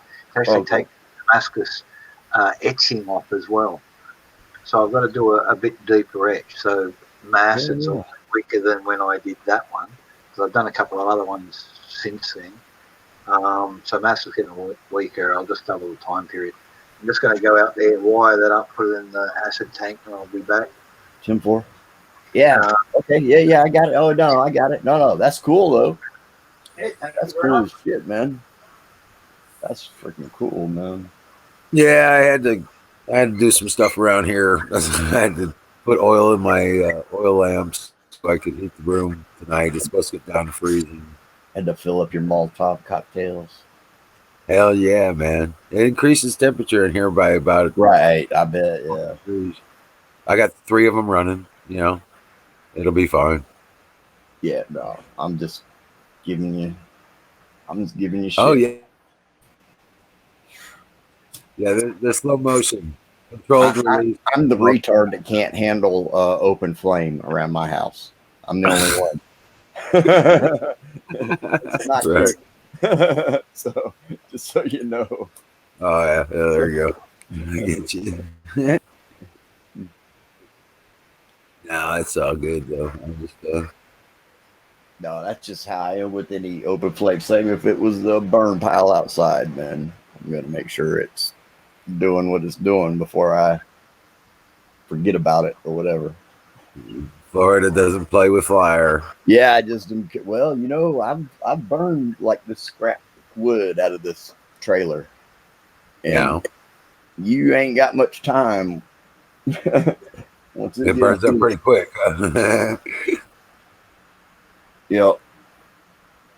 So, but I mean, actually, when I did half the floor, the 2x4s are freaking solid pine. Nice. I mean, solid pine. So I actually had a pretty good solid floor, man. Actually, I was impressed. But nary a bottom plate. I haven't found any yet. It's all gone. Along the whole wall, no bottom plate to any wall.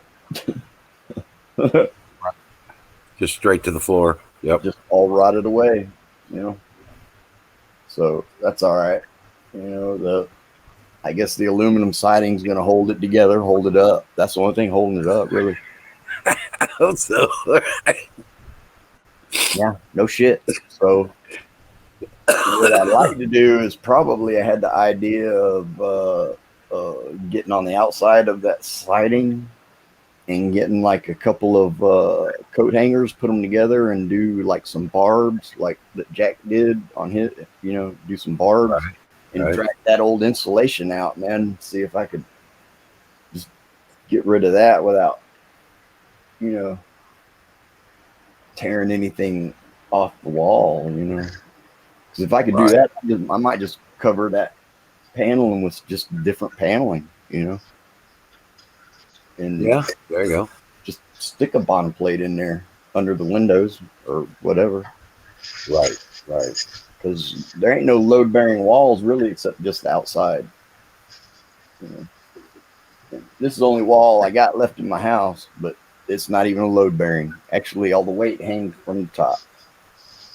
Weird. It's weird how they built this thing. Yep. Yeah. It's a 72 open trailer. What, you don't have any walls or anything in the rest of the trailer? Not anymore, nope.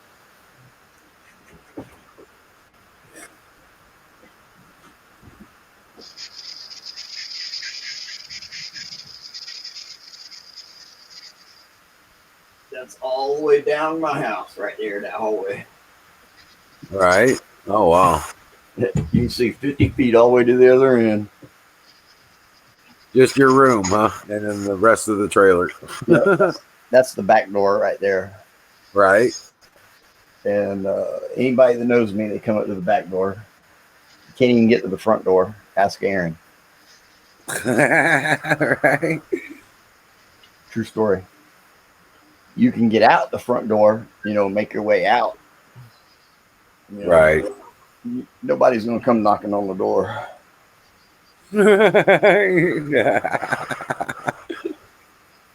Can't. Right. No shit. Yeah. That's shit. I just So you're gonna make the rest of the place. What you gonna do with it? Well, I got it to where I don't fall through the floor now, so I'm trying to dig out a stump, or a couple of stumps, and that's it. Maybe. I mean, you put in a kitchen, a bathroom. Oh yeah. I'll probably put that all in one area. That way, I can just run my water to one area, and Right. Start maybe have like a screened-in deck, like the length of the trailer. I think would be kind of cool. That way I could just open it up, let it air out, but keep the skeeters out there. Right, exactly. Yeah, that screens work great for the most part. I put one in there because, if I have that curtain open and then the window, man, that would just pour in with the light on. Oh yeah. Oh yeah. And but actually, if I didn't have the light on, I'd just leave the window open and put the fan in it. And whatever comes in, they blow off of you, I mean, I'll lay down under the fan over there. Oh yeah. They'll just the wind will blow them off of you. Oh shit. Yeah. Because it's so hot, man. You got to do something for airflow. And them screens will inhibit the airflow. Right. But I could get my air conditioner and put it in the window, actually. But that's a waste of money, man. To heat up from here down. You stand up, you're just as hot. Right. So it's not even just because it'll heat up like a tin can,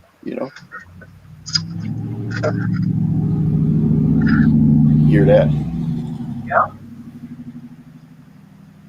What was that, helicopter? Nah, it's some dude in his truck. He'd get it out there on the weekends. That was a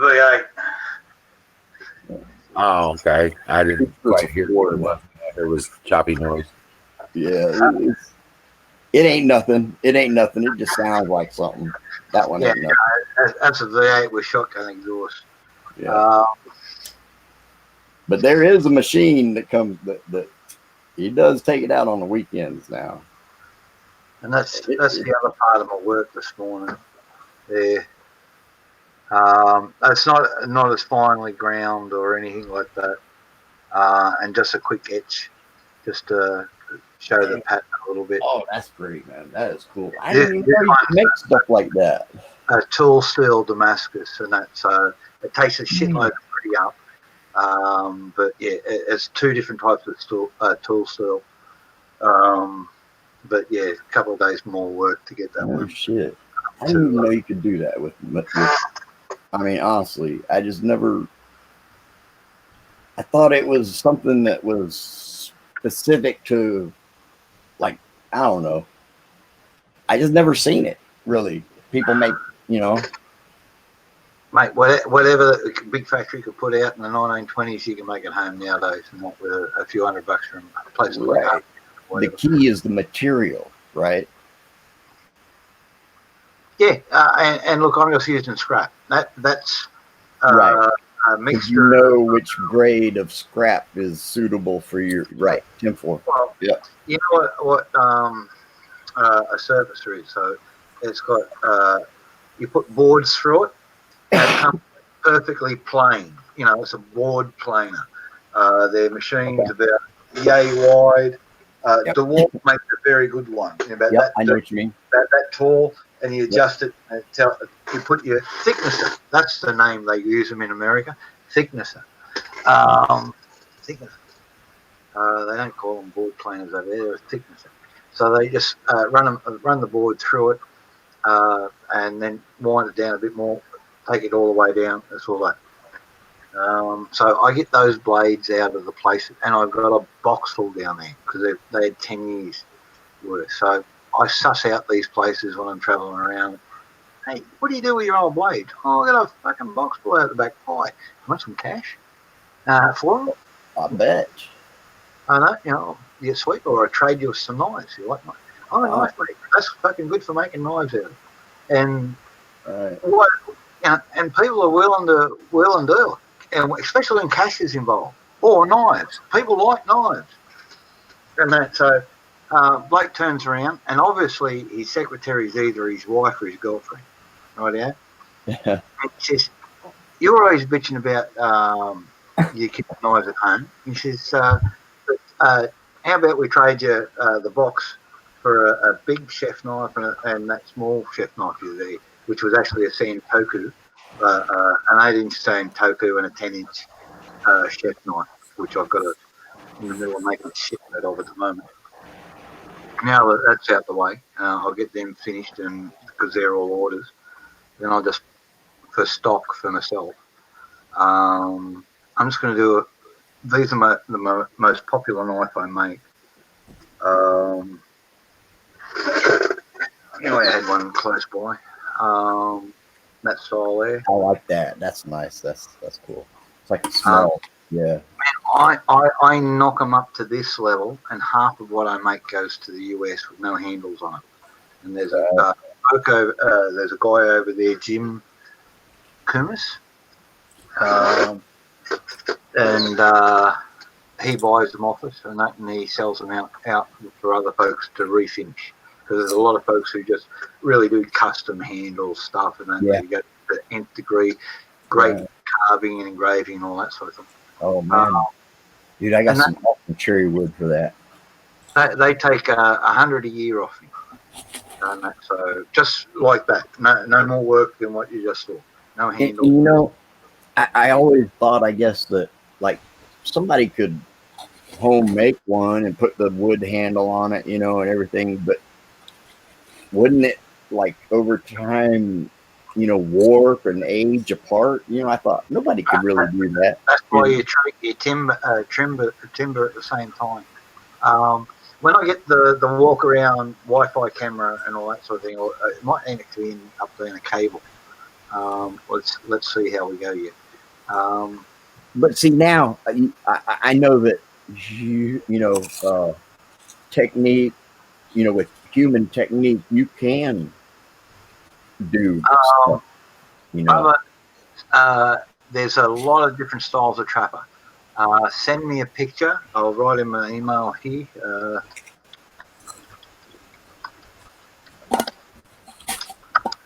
He's probably talking about like a Skinner, like a little Skinner blade, or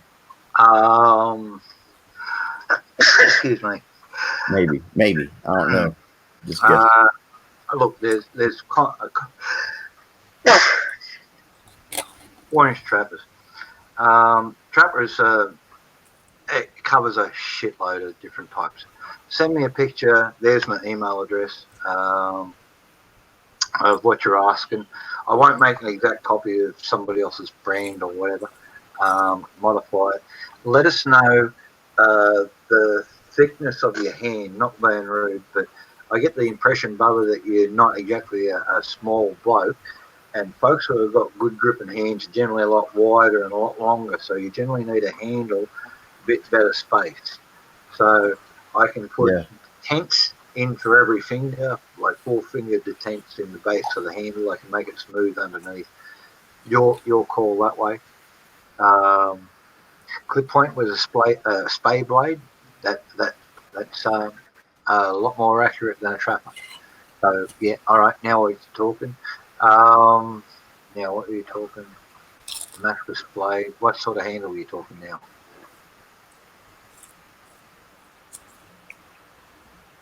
Yeah, timber, synthetic, fancy synthetic, natural synthetic combo, like wood and resin, colored resin, and then you turn it. Oh, that, yeah, like that. What was that? Lava fire or something? But that was in the metal, though, wasn't it? I do a No, mix. no, no. You showed us that, and it was the handle, but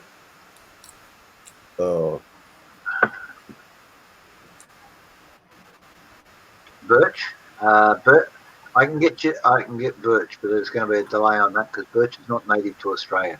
But I have friends in Russia, and so they get the good birch.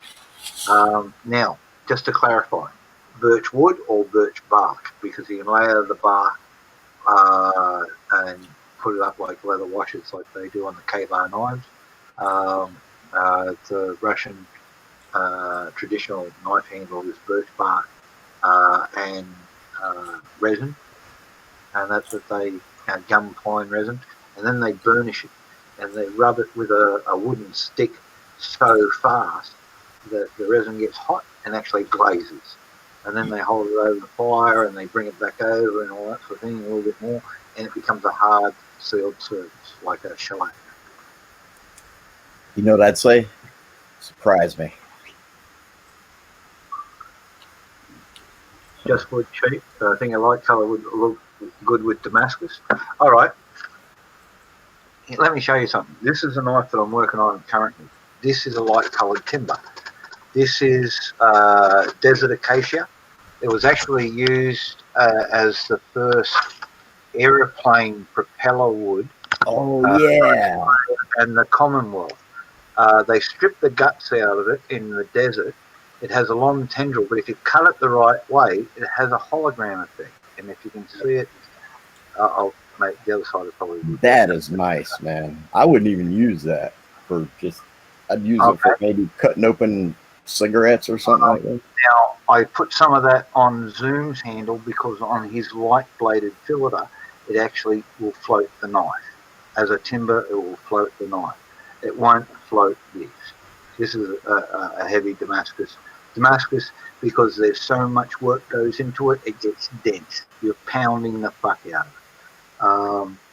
So, I got a stump of desert acacia. While I got some, try some of that. If you don't like it, it's all happy and all that sort of thing. But it's beautiful wood. It's light. It's strong as fuck. I do 6 coats of it's a 2-pack Estopol, and that with Japanese hardeners.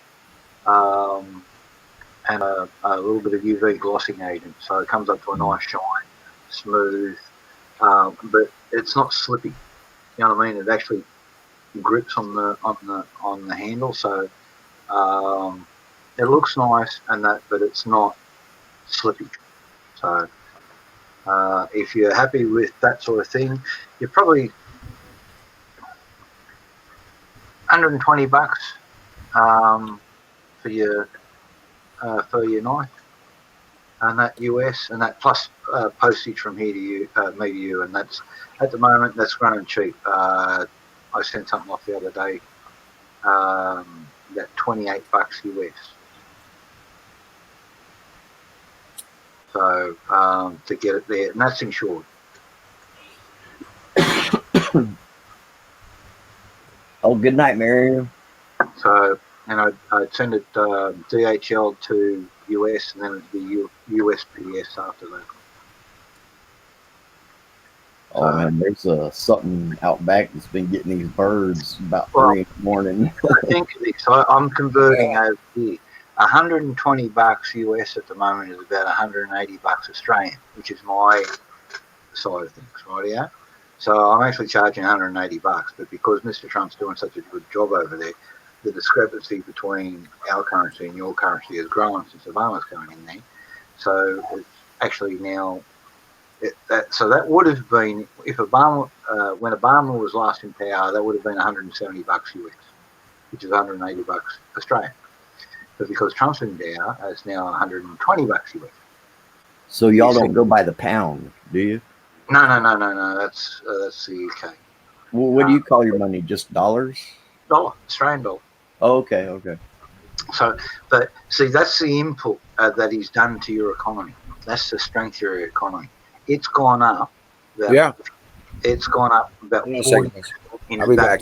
value overall. And I just no drama. You got the email there. Yeah, that's not just rewrite. Just write exactly how you wrote it here, and that exactly what you want. Length, handle length. Do you want a bolster? Do you want it nickel silver? Do you want it? Do you want it brass? That sort of thing. But the sheath you're going to have to get yourself. But I can recommend somebody over there in Illinois highly, and it costs you about $20 plus postage over there for a nice sheath for it. I got problem with sheaths at the moment. Oh, yeah, Jack, I did separate these 3 little carburetors I have. I was gonna see if they had any jets in them. Yeah. Just offhand, you know. If I got any, man, I could send you them brass parts. I got plenty of them, man. I got thousands of them. Seriously, there's junkyards in the bush here. There's a place steps up the road of here, and it's 9 acres of cars stacked 3 deep. And that from 1920s up to the 70s. And that man. Doing his cars. And nobody can do anything about it. He still owns it, and all the family owns it. Man.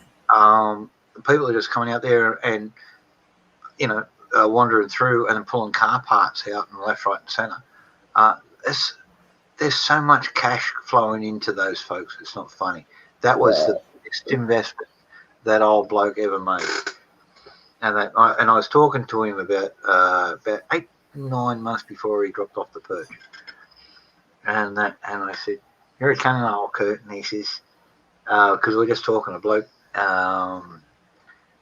He sold a drive shaft off a. I think it was a T model Ford actually, and that for $200 for a bloke who had one of his own and couldn't get the shaft on it, and that was chrome moly steel. I said, "Oh, you cunt bastard!" And I only ever pay $100 for those things, because over here I get the T model thing and I turn them into crowbars, and I put a piece of a file on each end, and that fire weld that on, and that's so it's got a good cut and tip. So it's a ground break and rock, big crowbar. And so it's beautiful steel, chrome molybdenum steel. Really? I didn't even know that. 1.25 inch diameter. So, he's getting $200 for them out of there, and he had 4 or 5 of them out there, and he says, "I think I've got about another 3 axle out there, shafts out there." Yeah, and he says, and that the things are, and that he says, send forward, just like that Mad Max movie. They're the ones that are bringing the money at the moment.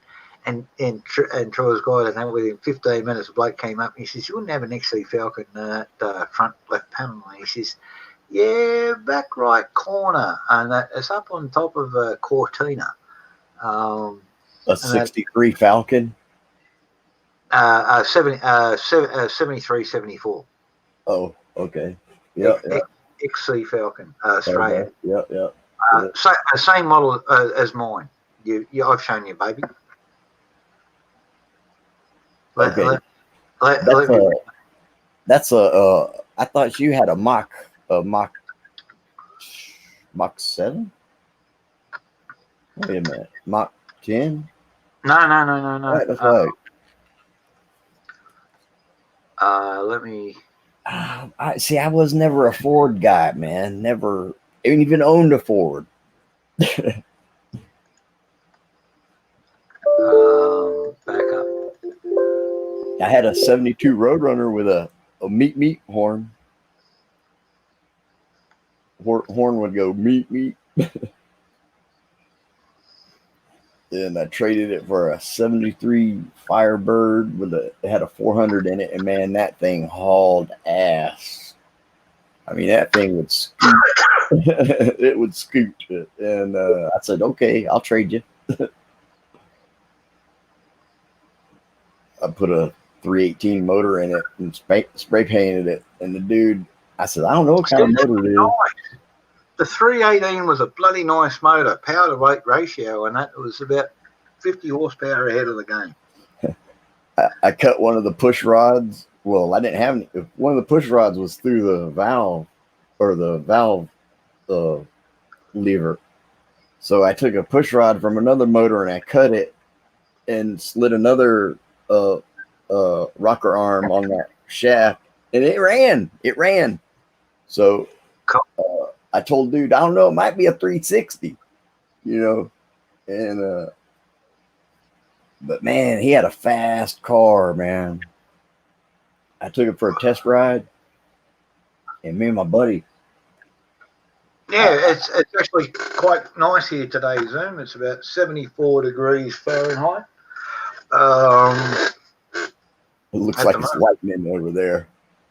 Yeah, it's going to get chilly again tonight. It'll get down to around about 38 degrees tonight, so we'll get a frost.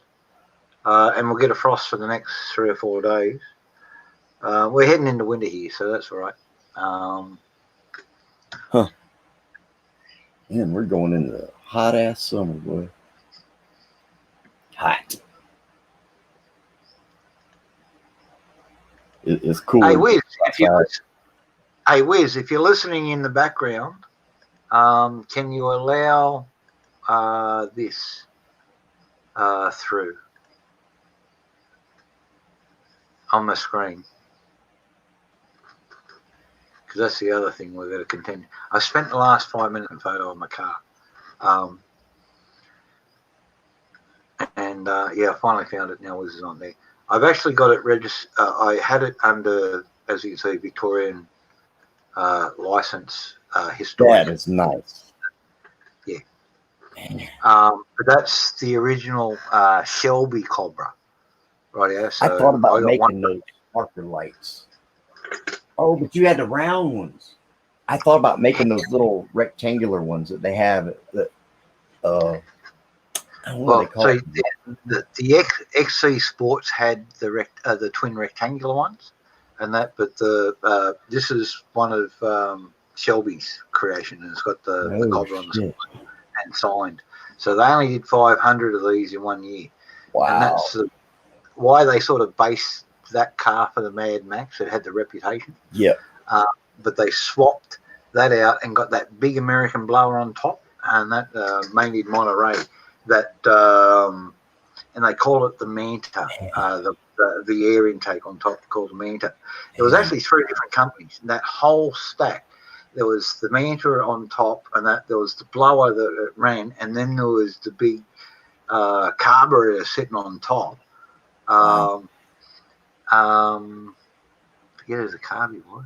So you had like a thing that stuck up in your. And on top of that, it had a nitrous system built into it. Man, that is nice, boy. Just those emblems are worth so much money, Jack. They are worth so much money. Yeah. It's amazing.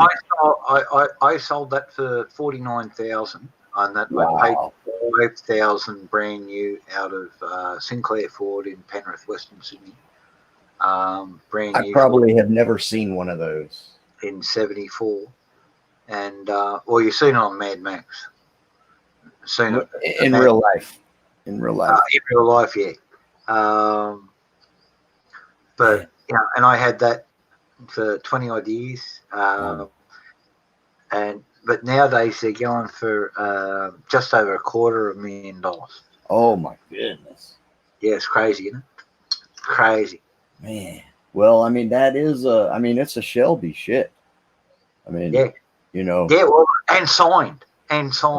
Wow. So that right there, man, is. So, yeah. But if you see, That is On beautiful, though. the parcel shelf, there's Irma and Gumby. Okay, what do you call it? I had two daughters, and that was their decoration card. Irma and Gumby. Yeah, that's a sun visor, or sun visor here. That's what they call it here. Over here we call it a parcel shelf at the back. So it's a two-door. The thing comes back, and the seat's back there, and you got to actually the center seat has an armrest that comes down, and then there's another one that comes down on top of that, so you can actually reach into what you would call the trunk, and pull a quick beer out of there or hide the bong, and then hit by the cops. That is nice, man. That is nice. That's just something one of a kind. Nah, there was 500 of them. 500 of a kind. Yeah, 1974 XC Ford Cobra. So there was 500 of them. That one was number 344. No shit, man. I had something like that. I'd be afraid to even get a scratch on it. Yeah. You know. You take care there, Uncle Bubba. Have a good night.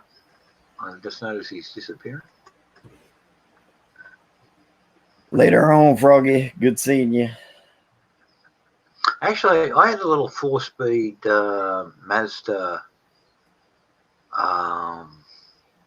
with a rotary engine in it.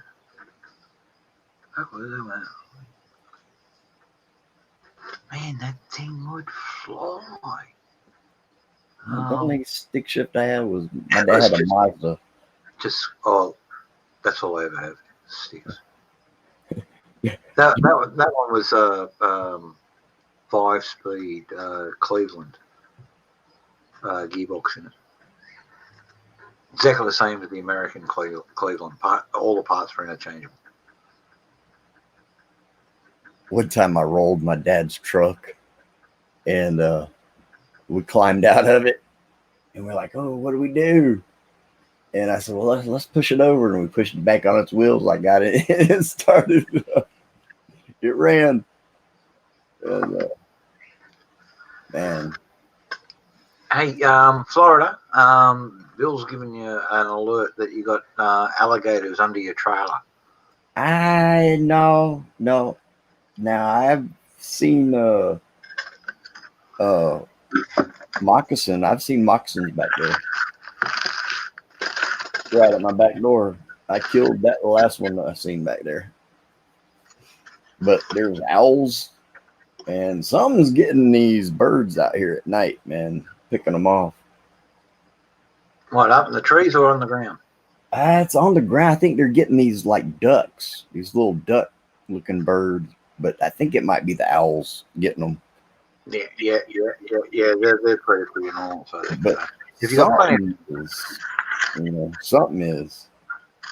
Even when I don't hear the owls, something's getting them. Yeah, no. See, owls tear stuff to bits and leave evidence and all that sort of thing. Snakes and other stuff are gob them whole. Because I can hear them. They'd be picking off them birds back there. And that there's swamp where the water just stays out there. It don't never dry up, really. It was funny, and that like you're down in there in Florida. I was going to go up back up the Rum Jungle, which is up in Northern Territory, just outside the Kakadu National Park, and that it's swampland, and that we get the monsoon rain up there and all that sort of thing. A mate of mine, he doesn't have front steps. He's got about a little 6-foot ladder. You go up the side with and all that sort of thing, because crocs can climb stairs, but they can't climb ladders. You got about 4.5 foot off the ground at the lowest point for his hander, and which is enough. They can't actually get up there. So, none yet so far. Maybe about 30 foot could, but anyway, because they've got problems lifting their neck up. Right. They probably can't go up that angle. Yeah. You know what I mean? mind you, if they've got water to launch out of, don't think you're safe on a 4-foot fucking steep bank. Yeah. I've Oh no. out of the water and Pointed the other way, they can whip their tail and shoot down. I've seen one whip his tail and shoot down the bank in a split. Yeah. I was up at Nugget Theory, and there was just this explosion out of the water, and I looked, and that just in my peripheral vision, I saw this fucking croc grab this little lady's dog.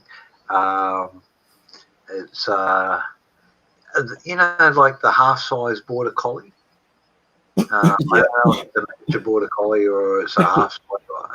I'm not an expert on dog names, but it's like a border collie, but half size, like a medium dog. Yeah. and it was 4.5 foot out of the water. The dog was on the top of it. The croc came straight out, aimed straight out, jaws open, clenched in, crunch, and you could hear the bones just go crunch. And then the croc hit the bank, and that was a separate fucking thud slide or thing. And then it splashed. He fucking slid back down, splashed back down in the water, and the lady almost went in because the dog was on the leash. Oh my God! Oh goodness! It pulled her over. She went flat on the ground. The arm went over, and then the leash broke. And oh man! The only thing that saved that lady's ass, because I'm damn sure if that croc. If she went into that water and that croc, I could have thought, shit, it'd have ripped her arm off. He'd have just dragged her down and rolled her over and over and over until she stopped moving, and then stuffed her under a submerged log or a rock or something like that to tenderize a bit because it's a bit big, and then go back to the dog and munch that because that'll go down. Man, it was a big one too. He was a 20-footer. Yeah. Well, good thing you didn't let it get that far. Yeah, no, but like the dog. That's when it pays to carry a knife on you. See, on land, they're going to do it with all their weight. But people forget, in water, those things, they can move. They can move. Yeah. Do 30 mile an hour. A big croc can do 30 mile an hour in the water. Dude, you should see them launches. You get 1,000 pound coming at you at 30 mile an hour. There's not a fucking lot you can do about it. Yeah, no, dude, Jack. I saw one so big one time it scared me. My blood went cold, and it was 100 degrees out. 100 degrees. It was over 100. My blood went cold when I saw it, and it was so fast. It was so fast, and I happened to be looking at it, and it was as big as my boat, my kayak. I had a 10-foot kayak. And that's when I put my camera up. I've seen 12-footers over there, and those things will fuck your day. Geez, a 6-footer will fuck your day. Like, all it's got to do is tear your hand off, and your day's ruined. This one scared me, man. Scared me enough to want to get the hell out of there.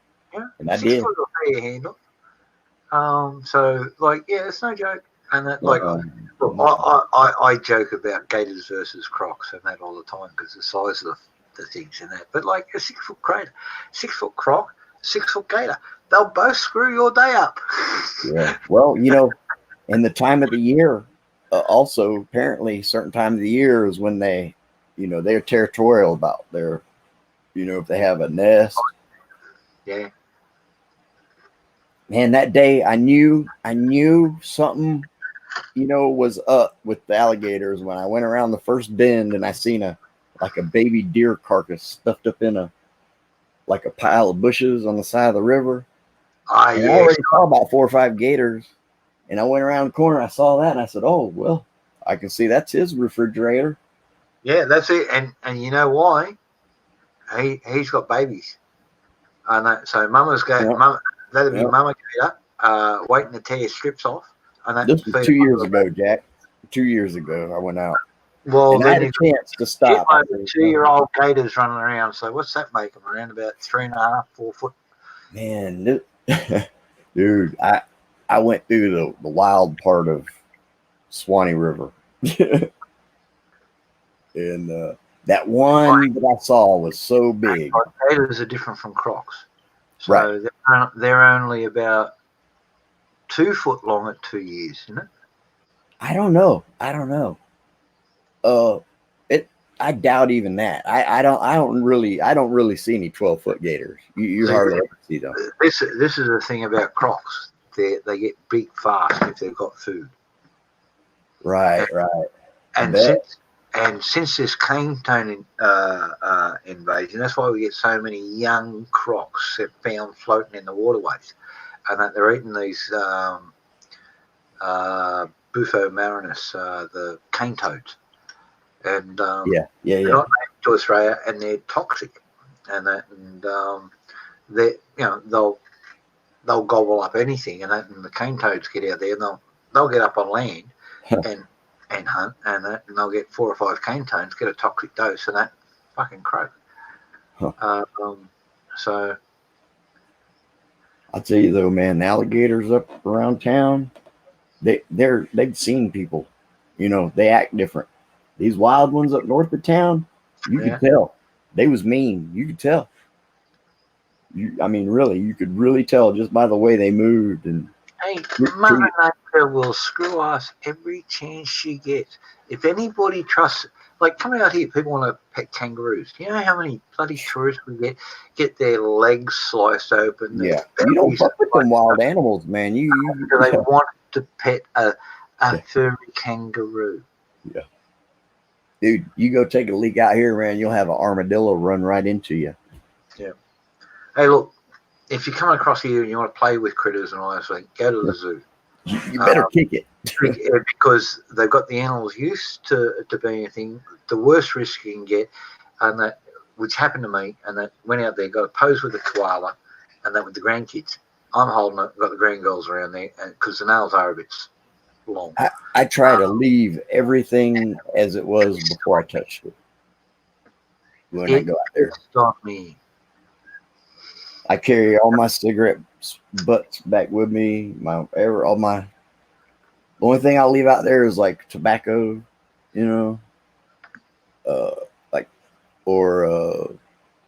like maybe weed ashes, like a you got South Florida. You got saltwater crocs over there. I don't know. I've heard of. I know that maybe in Miami. I doubt it. Out in there, but I didn't think. Like Egypt and Australia is the only fucking place that you get them. Yeah, I don't think we do. But I think crocodiles is pretty much related to ours, and that for some reason ours get a little bit bigger. But then again, over there in Egypt, and that anything gets over a certain size, and that they'll poach anyway, and that fucking just turn into a suitcase or boots or whatever.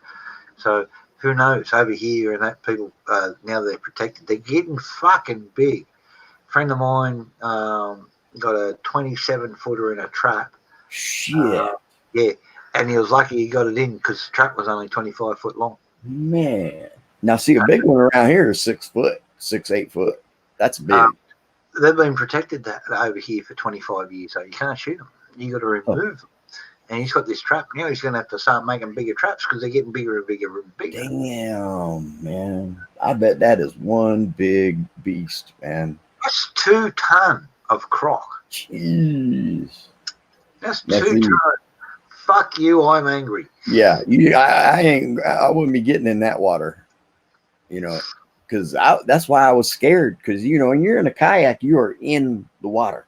Hey, there's a spot I know, and it's a big billabong, and I keep on touting this and that. Yeah. This is what you do when you finally get all these bastards like Hillary and Obama and that, and get them up for trial. I'd be paddling with 2 shotguns. Don't execute out there. We fucking make them walk the plank in this big water billabong, and we fucking put about 30 or 40 fucking webcams up there and pay-per-view it all and pay off everybody's national debt because everybody will want to watch.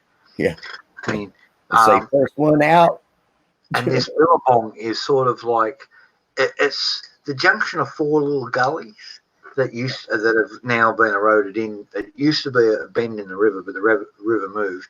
And so it's still got this steep section, but it's slowly filling in. But it's still a fair size.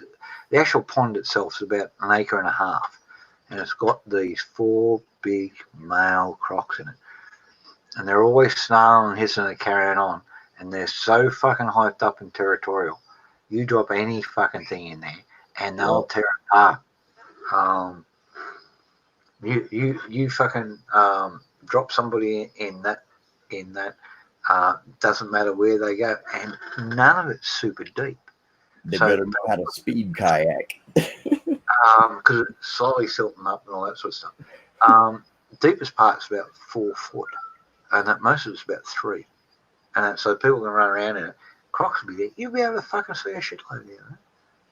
See, that's the thing. When you fuck around in their territory, see, what he did was he came down into the water, and he went into the middle of the river, and he faced me, and just sat there. And before, they've been picking one side or the other. This one just sat in the middle. So I stopped. Yeah. He's putting a challenge in. I waited. Yeah, well, that's it. And because he's putting a challenge out to you.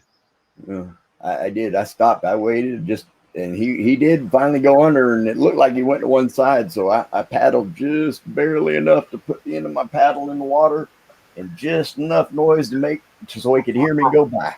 I don't know fuck all about alligators, right? Yeah, that was the last time I did that. You know that alligator show that was on TV, Swamp People and all that sort of thing?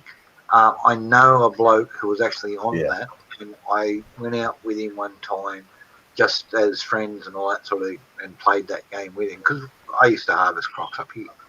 Well, this one wasn't nowhere near as big as what they I showed him how we do it over here, which is you go out at night time, you can spot their fucking eyes everywhere. They float on the thing. We go out with a harpoon, and on the end of the harpoon is a detachable head, cast metal with 3 or 4 spikes, and all the barbs are fight inwards. So clamp around, and then barbs will hold. You can hold 1,000-pound croc with that thing. So go out there, and you bring him in alive. Get up over the thing, and then get that rope around his mouth. Once that rope's around his mouth, he's fucking done. Yeah. Right here. Get a rope around his tail, arch it, and get it under tension so he can't scratch against it. The more he's tugging on the tail, the more he's tugging on his own neck. They quieten down real quick, like 5 minutes. Then you lift him up into the boat. It's all good. Right here. And that's how we do it with the big stuff over here. And he's adopted it that way. But they told him, no, you got to fucking shoot him and all that sort of thing, because otherwise they might think it's cruel. You can handle it, but it don't tell you how. Don't tell you what you can use. Yeah. Well, the TV show does. There's no, and I can tell you, that fucked up season of Forest Fire, but before Discovery Channel took it over. Well, you can get a license to get 2 a year, and you can get permits to get bigger than that. You just apply for it. But it don't say how you can take them. Usually like they'll tell you how you can get frogs or birds, but these, so I wondered, so most people shoot them, right between the eyes apparently, but there's no rules against what you can. Hey, look, bang sticks are very common over here. What we use on sharks, which is a spring-loaded container that holds either a 303 bullet or a 12-gauge shotgun shell. And then it's got a firing pin, and it comes bang, and you drive it into the head of the shark, right, and it fires. Yep. But a lot of folks take crocs that way. A lot of the Aboriginal folks up here take crocs that way. The powerheads have become very popular up there.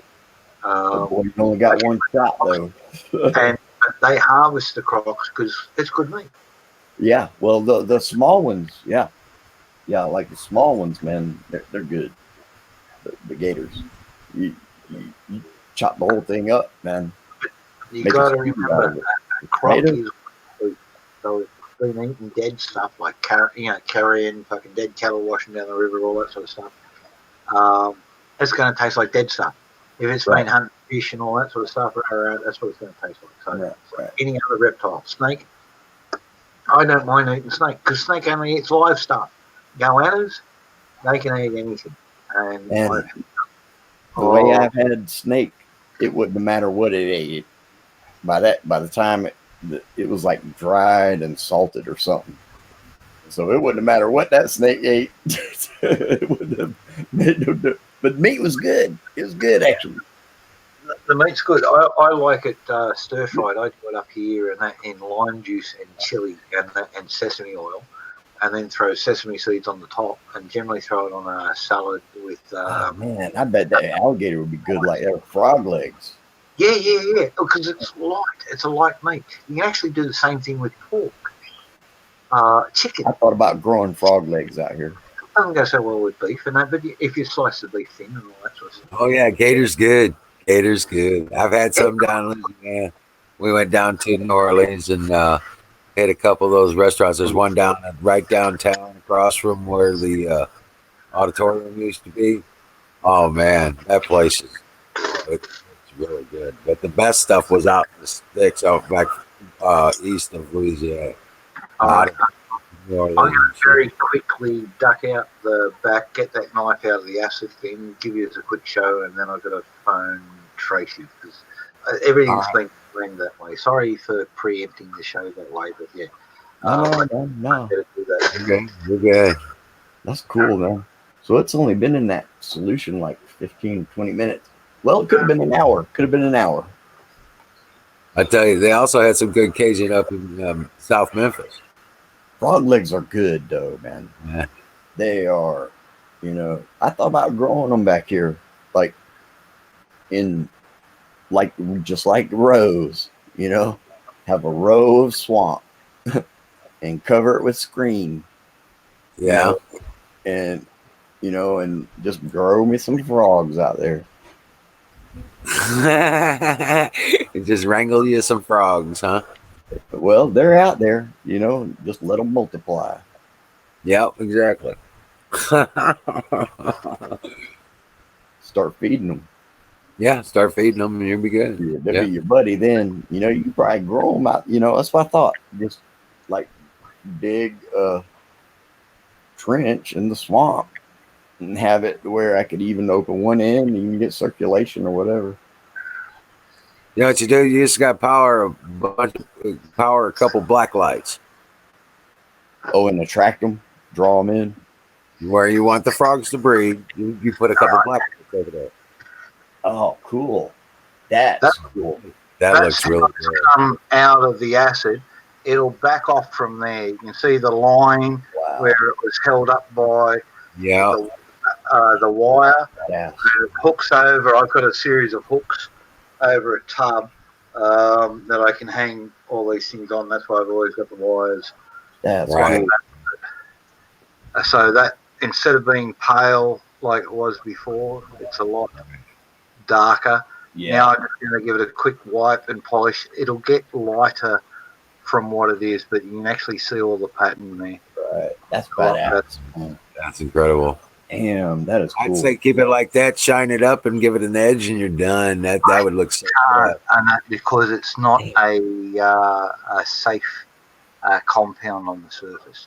So you got to remove the unsafe compound, get it back down to the stained metal, Right.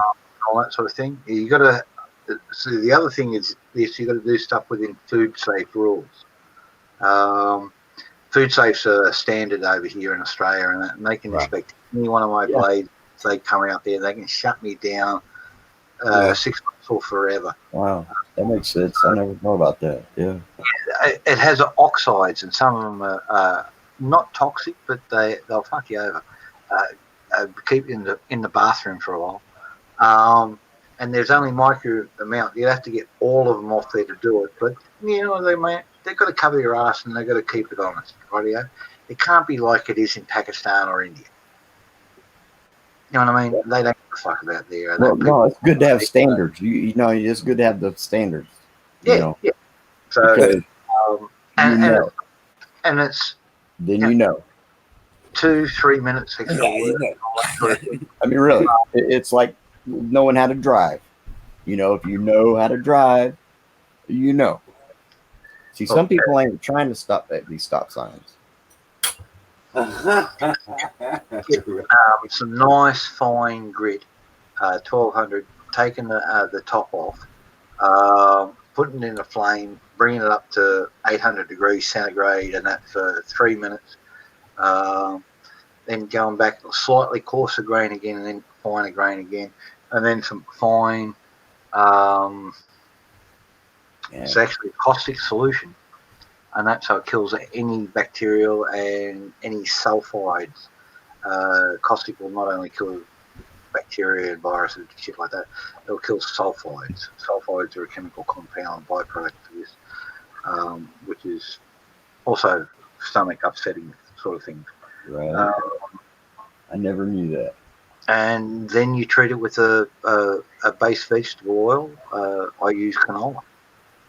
And after that, it's all good. Then redo the edge because the acid takes the edge off a little bit. It's not as. You really are a blade master, Jack. Well, no joke. You're the blade master. That's my job. I was supposed to teach other folks. That's amazing. So, freaking tow truck, man, he's making progress. Yeah, he is. Yeah, he's just figuring out the how fors and the way fors and all that sort of thing. He's got all the get up and go he needs, and he's making his own tools. Yeah, out of the right material, you know. I think Bill's retracted 2 messages. Sorry, I just got to catch up on the Yahoo chat, and what I got back was, "Come on, de nada." Andamos. I don't know what andamos is. I don't know what that is. Como andamos. How are we doing? How's it going? Something like that, isn't it? I forget. Bien. Yeah. We try to speak English in here, mate. Seriously. Welcome. How's it going? Yeah, how's it going with you there, Jonas the King? Yosis the King? Excuse me if I'm pronouncing it all wrong. I'm Australian. Hey, look, I've been showing the folks here a knife I've been making. I'm just going to duck over the kit, give this thing over and give it all the wipe over, get some oil, and hopefully be able to show you the finished product and then fuck off and right. I'll be back. All right. I'll hold it down. It's now the Florida show. Yeah, it's the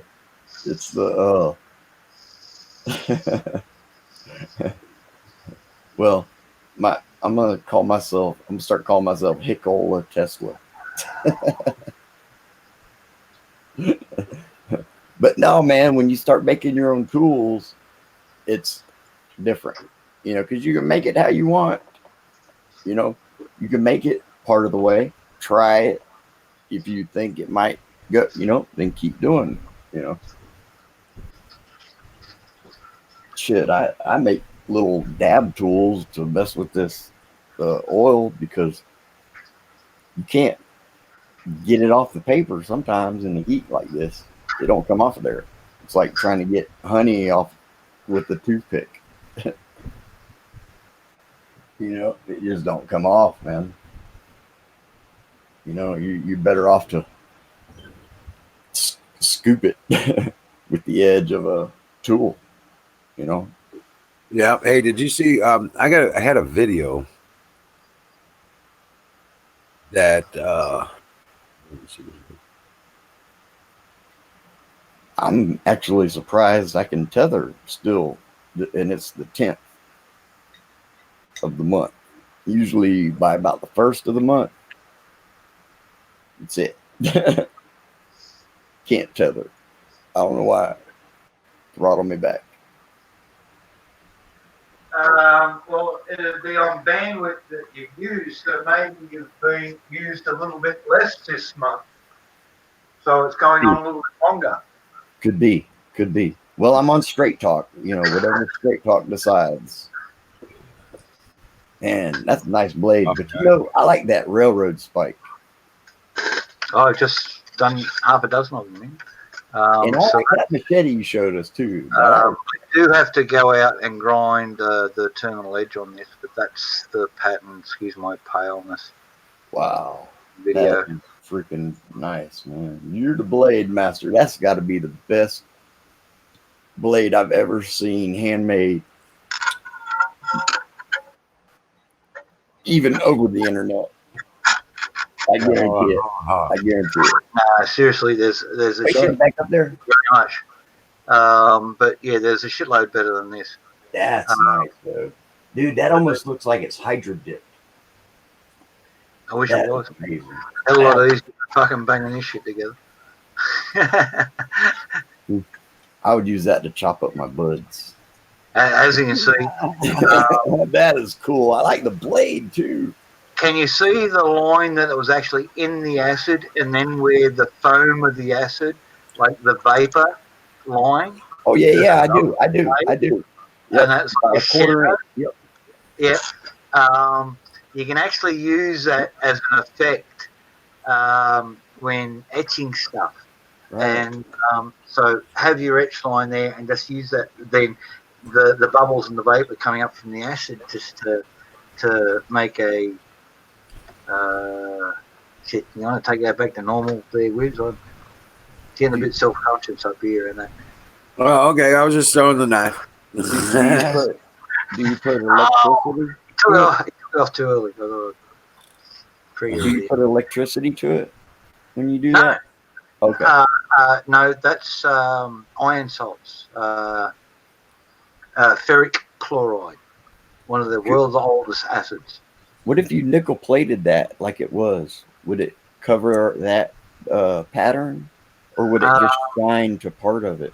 If you etched it deeper, so the valleys, I'll put this up against the microphone. Can you hear that?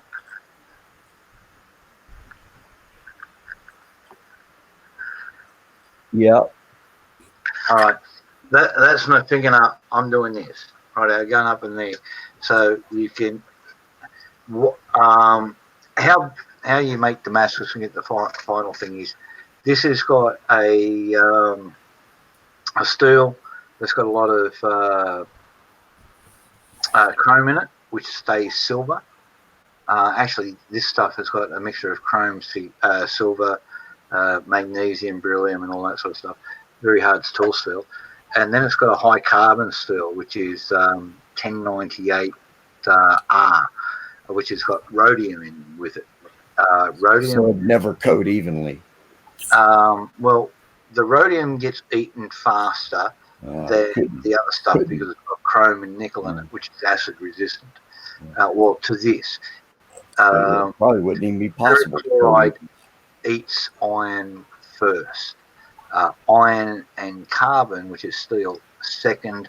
Iron and other alloys after that. So you get a high of the stuff that's got the chrome and the nickel or whatever other inhibitor you got in there, and a low and that of where there's no stuff like that. And so, well, you more than answered that question because but if you played over the top of it and it's a deep etch, you'll still see. You should see the etch if you've got say a micron nickel coat. I was just curious because I really don't know about this metal. I've never been a metal guy, except music. That's it. Well, if you're a metal person playing with metal, I think it's a natural extension to listen to metal. Like if I'm grinding away and all that sort of stuff, I've got something like Rob Zombie or something like that playing. Something that's got a lot of sparks on it. If I'm swinging the hammer, I've probably got Ramstein, something like that playing. Icebreaker, the Russian Scorpion, not the Western Scorpion, the Russian Scorpion.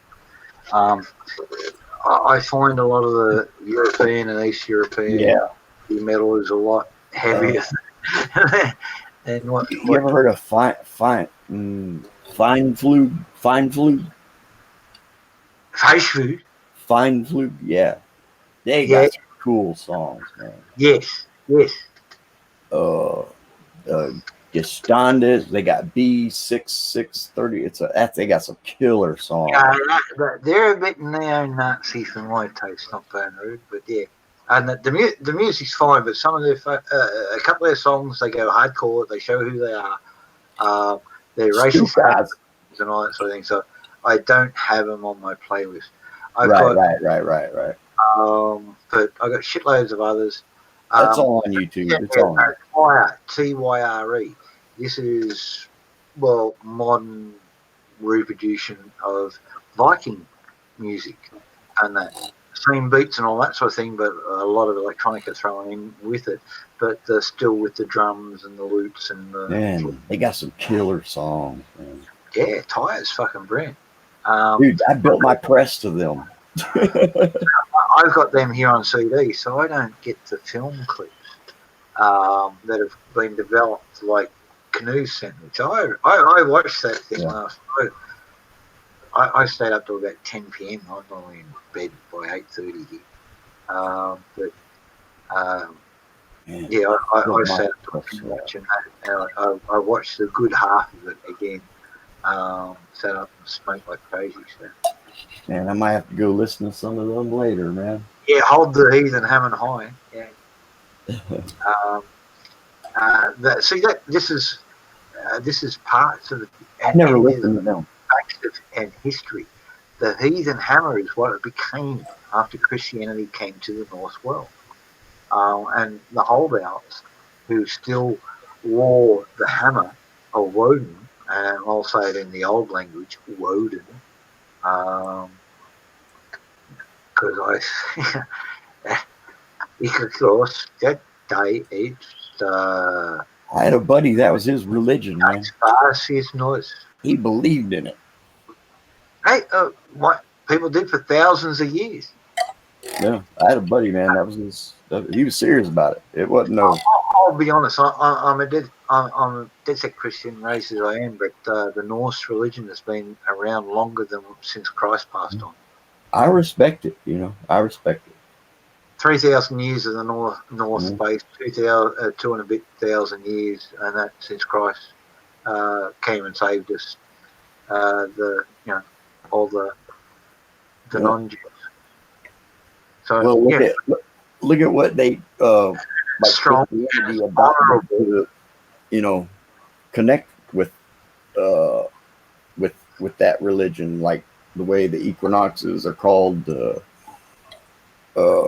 There's Christianity kind of adapted to. Oh, big time, and like a third of the words in the English language come from Norse and all that sort of stuff. Anything to do with the sea, especially beach, boat, fucking all that sort of stuff, comes from Norse. But their religion, their faith, it's honourable. It's about doing the right thing. It falls down, and that I don't know if it comes on high, and that the slavery and all that sort of stuff, where that came into it. I suspect that's very much a man input there, but they're basically more British honour and serving and being brave, and the berserker. Read about the berserkers and all that sort of thing. These are the guys who go out there to cripple the thing at the cost of their own lives, and they know this beforehand, but they're going to go out because someone needs to do it, and I'm here. And I get to be a hero in the afterlife. Hey, and they all have songs sought after them. Look, in the sagas, 3,000 emulants to bloody berserkers, and that we've got 183 pages in the first saga. We've got something like about 120 in the second saga. In all the sagas, there's something like around about just on 1,000 pages, rightio? There's 9,000 songs to berserkers. Isn't that what Gary Jennings writes about in that one novel, historical fiction he wrote about the Visigoths? Didn't he reference those? Yeah, the Visigoths had berserkers too. They called them Tradis. And the Tradis went forth and delivered fear unto the enemy. What was that? Yeah, everybody respects fear. That's about well, hey, look, you got the Roman army up there. They're all standing up there in their shields and all that sort of stuff. And one guy comes forward and all that sort of thing with an axe and a sword.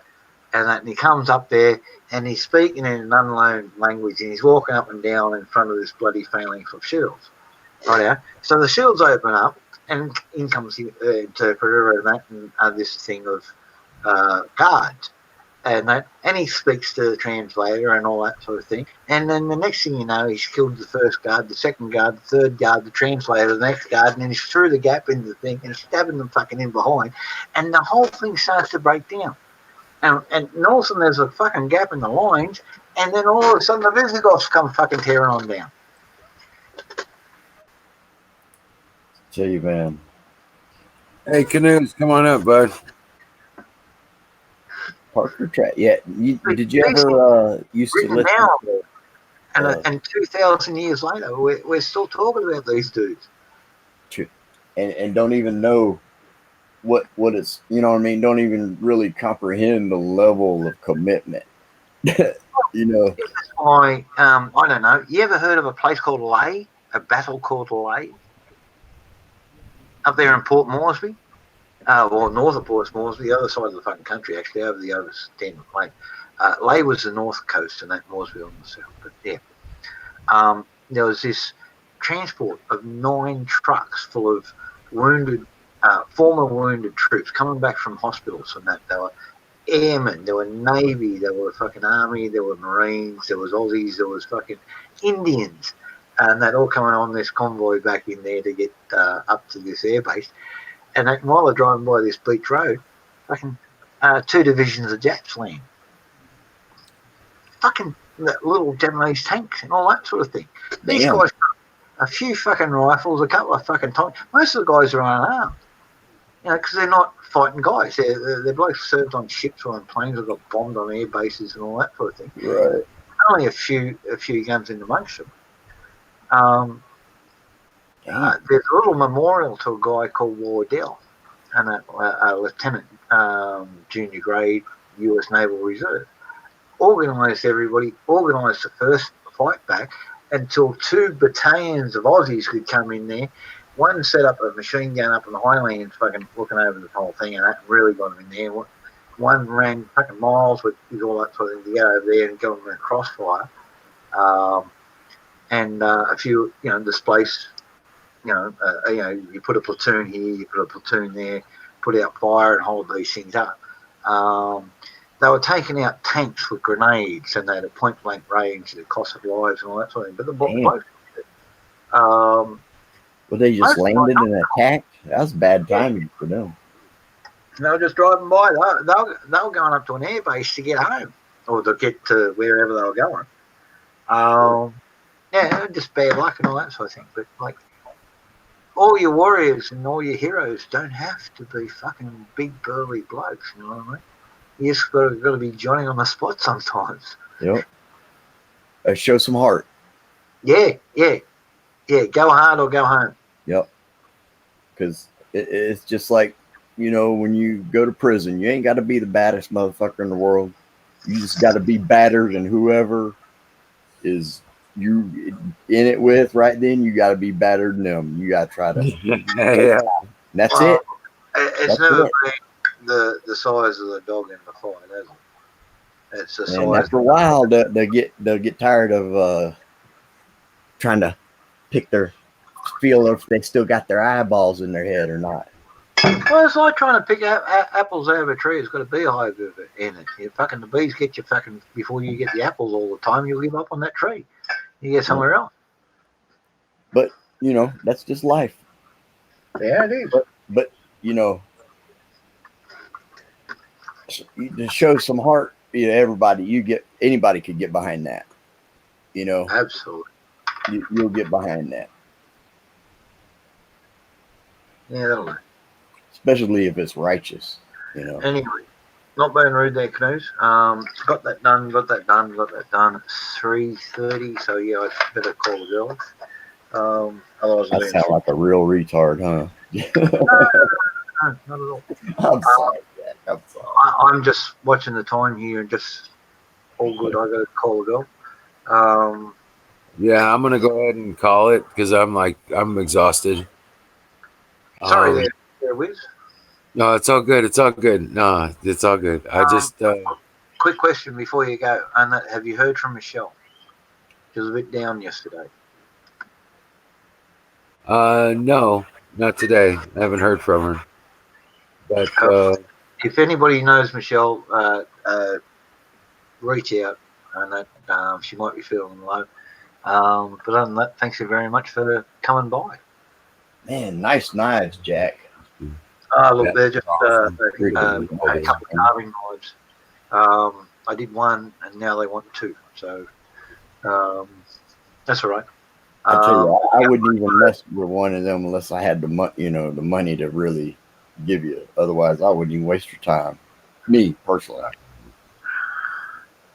See what we can organise. But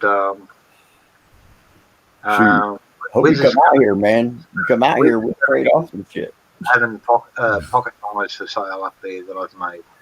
So hit him up. See if you can do a payment plan. Shoot, now I like that machete you showed us. That little short kind of machete. That's nice. Oh, the parang. Yeah.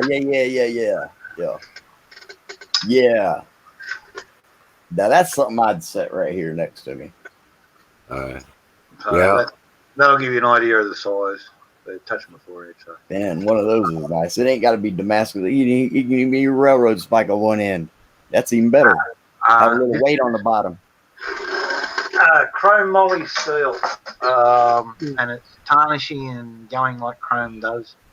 It wouldn't be sitting outside. They're just sitting down here waiting for the guy to come down and pick them up whenever we're allowed to travel and do non-essential stuff.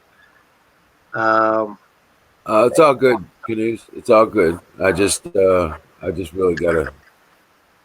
I'm gonna pass out. Yeah. Good seeing y'all, man. Good seeing y'all. Take care, folks. You all be good. Canoes, everybody in the audience, you have a good night. Cheers. Absolutely. Out. Thank you all for coming by, and thank you for participating. We will see you tomorrow night, and rock and roll, man. Everybody sleep good. Tomorrow night, right, Florida? Yeah, man. Yeah, everybody have a good night and sleep well, and you too, Emerald.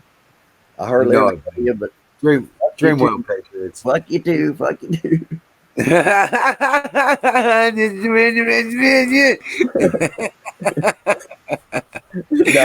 I don't even mean it like that, man. I know. I mean it lovingly with a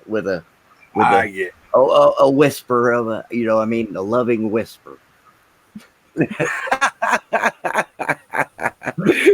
But not gay. All right, guys. You have a great dream well, Patriots.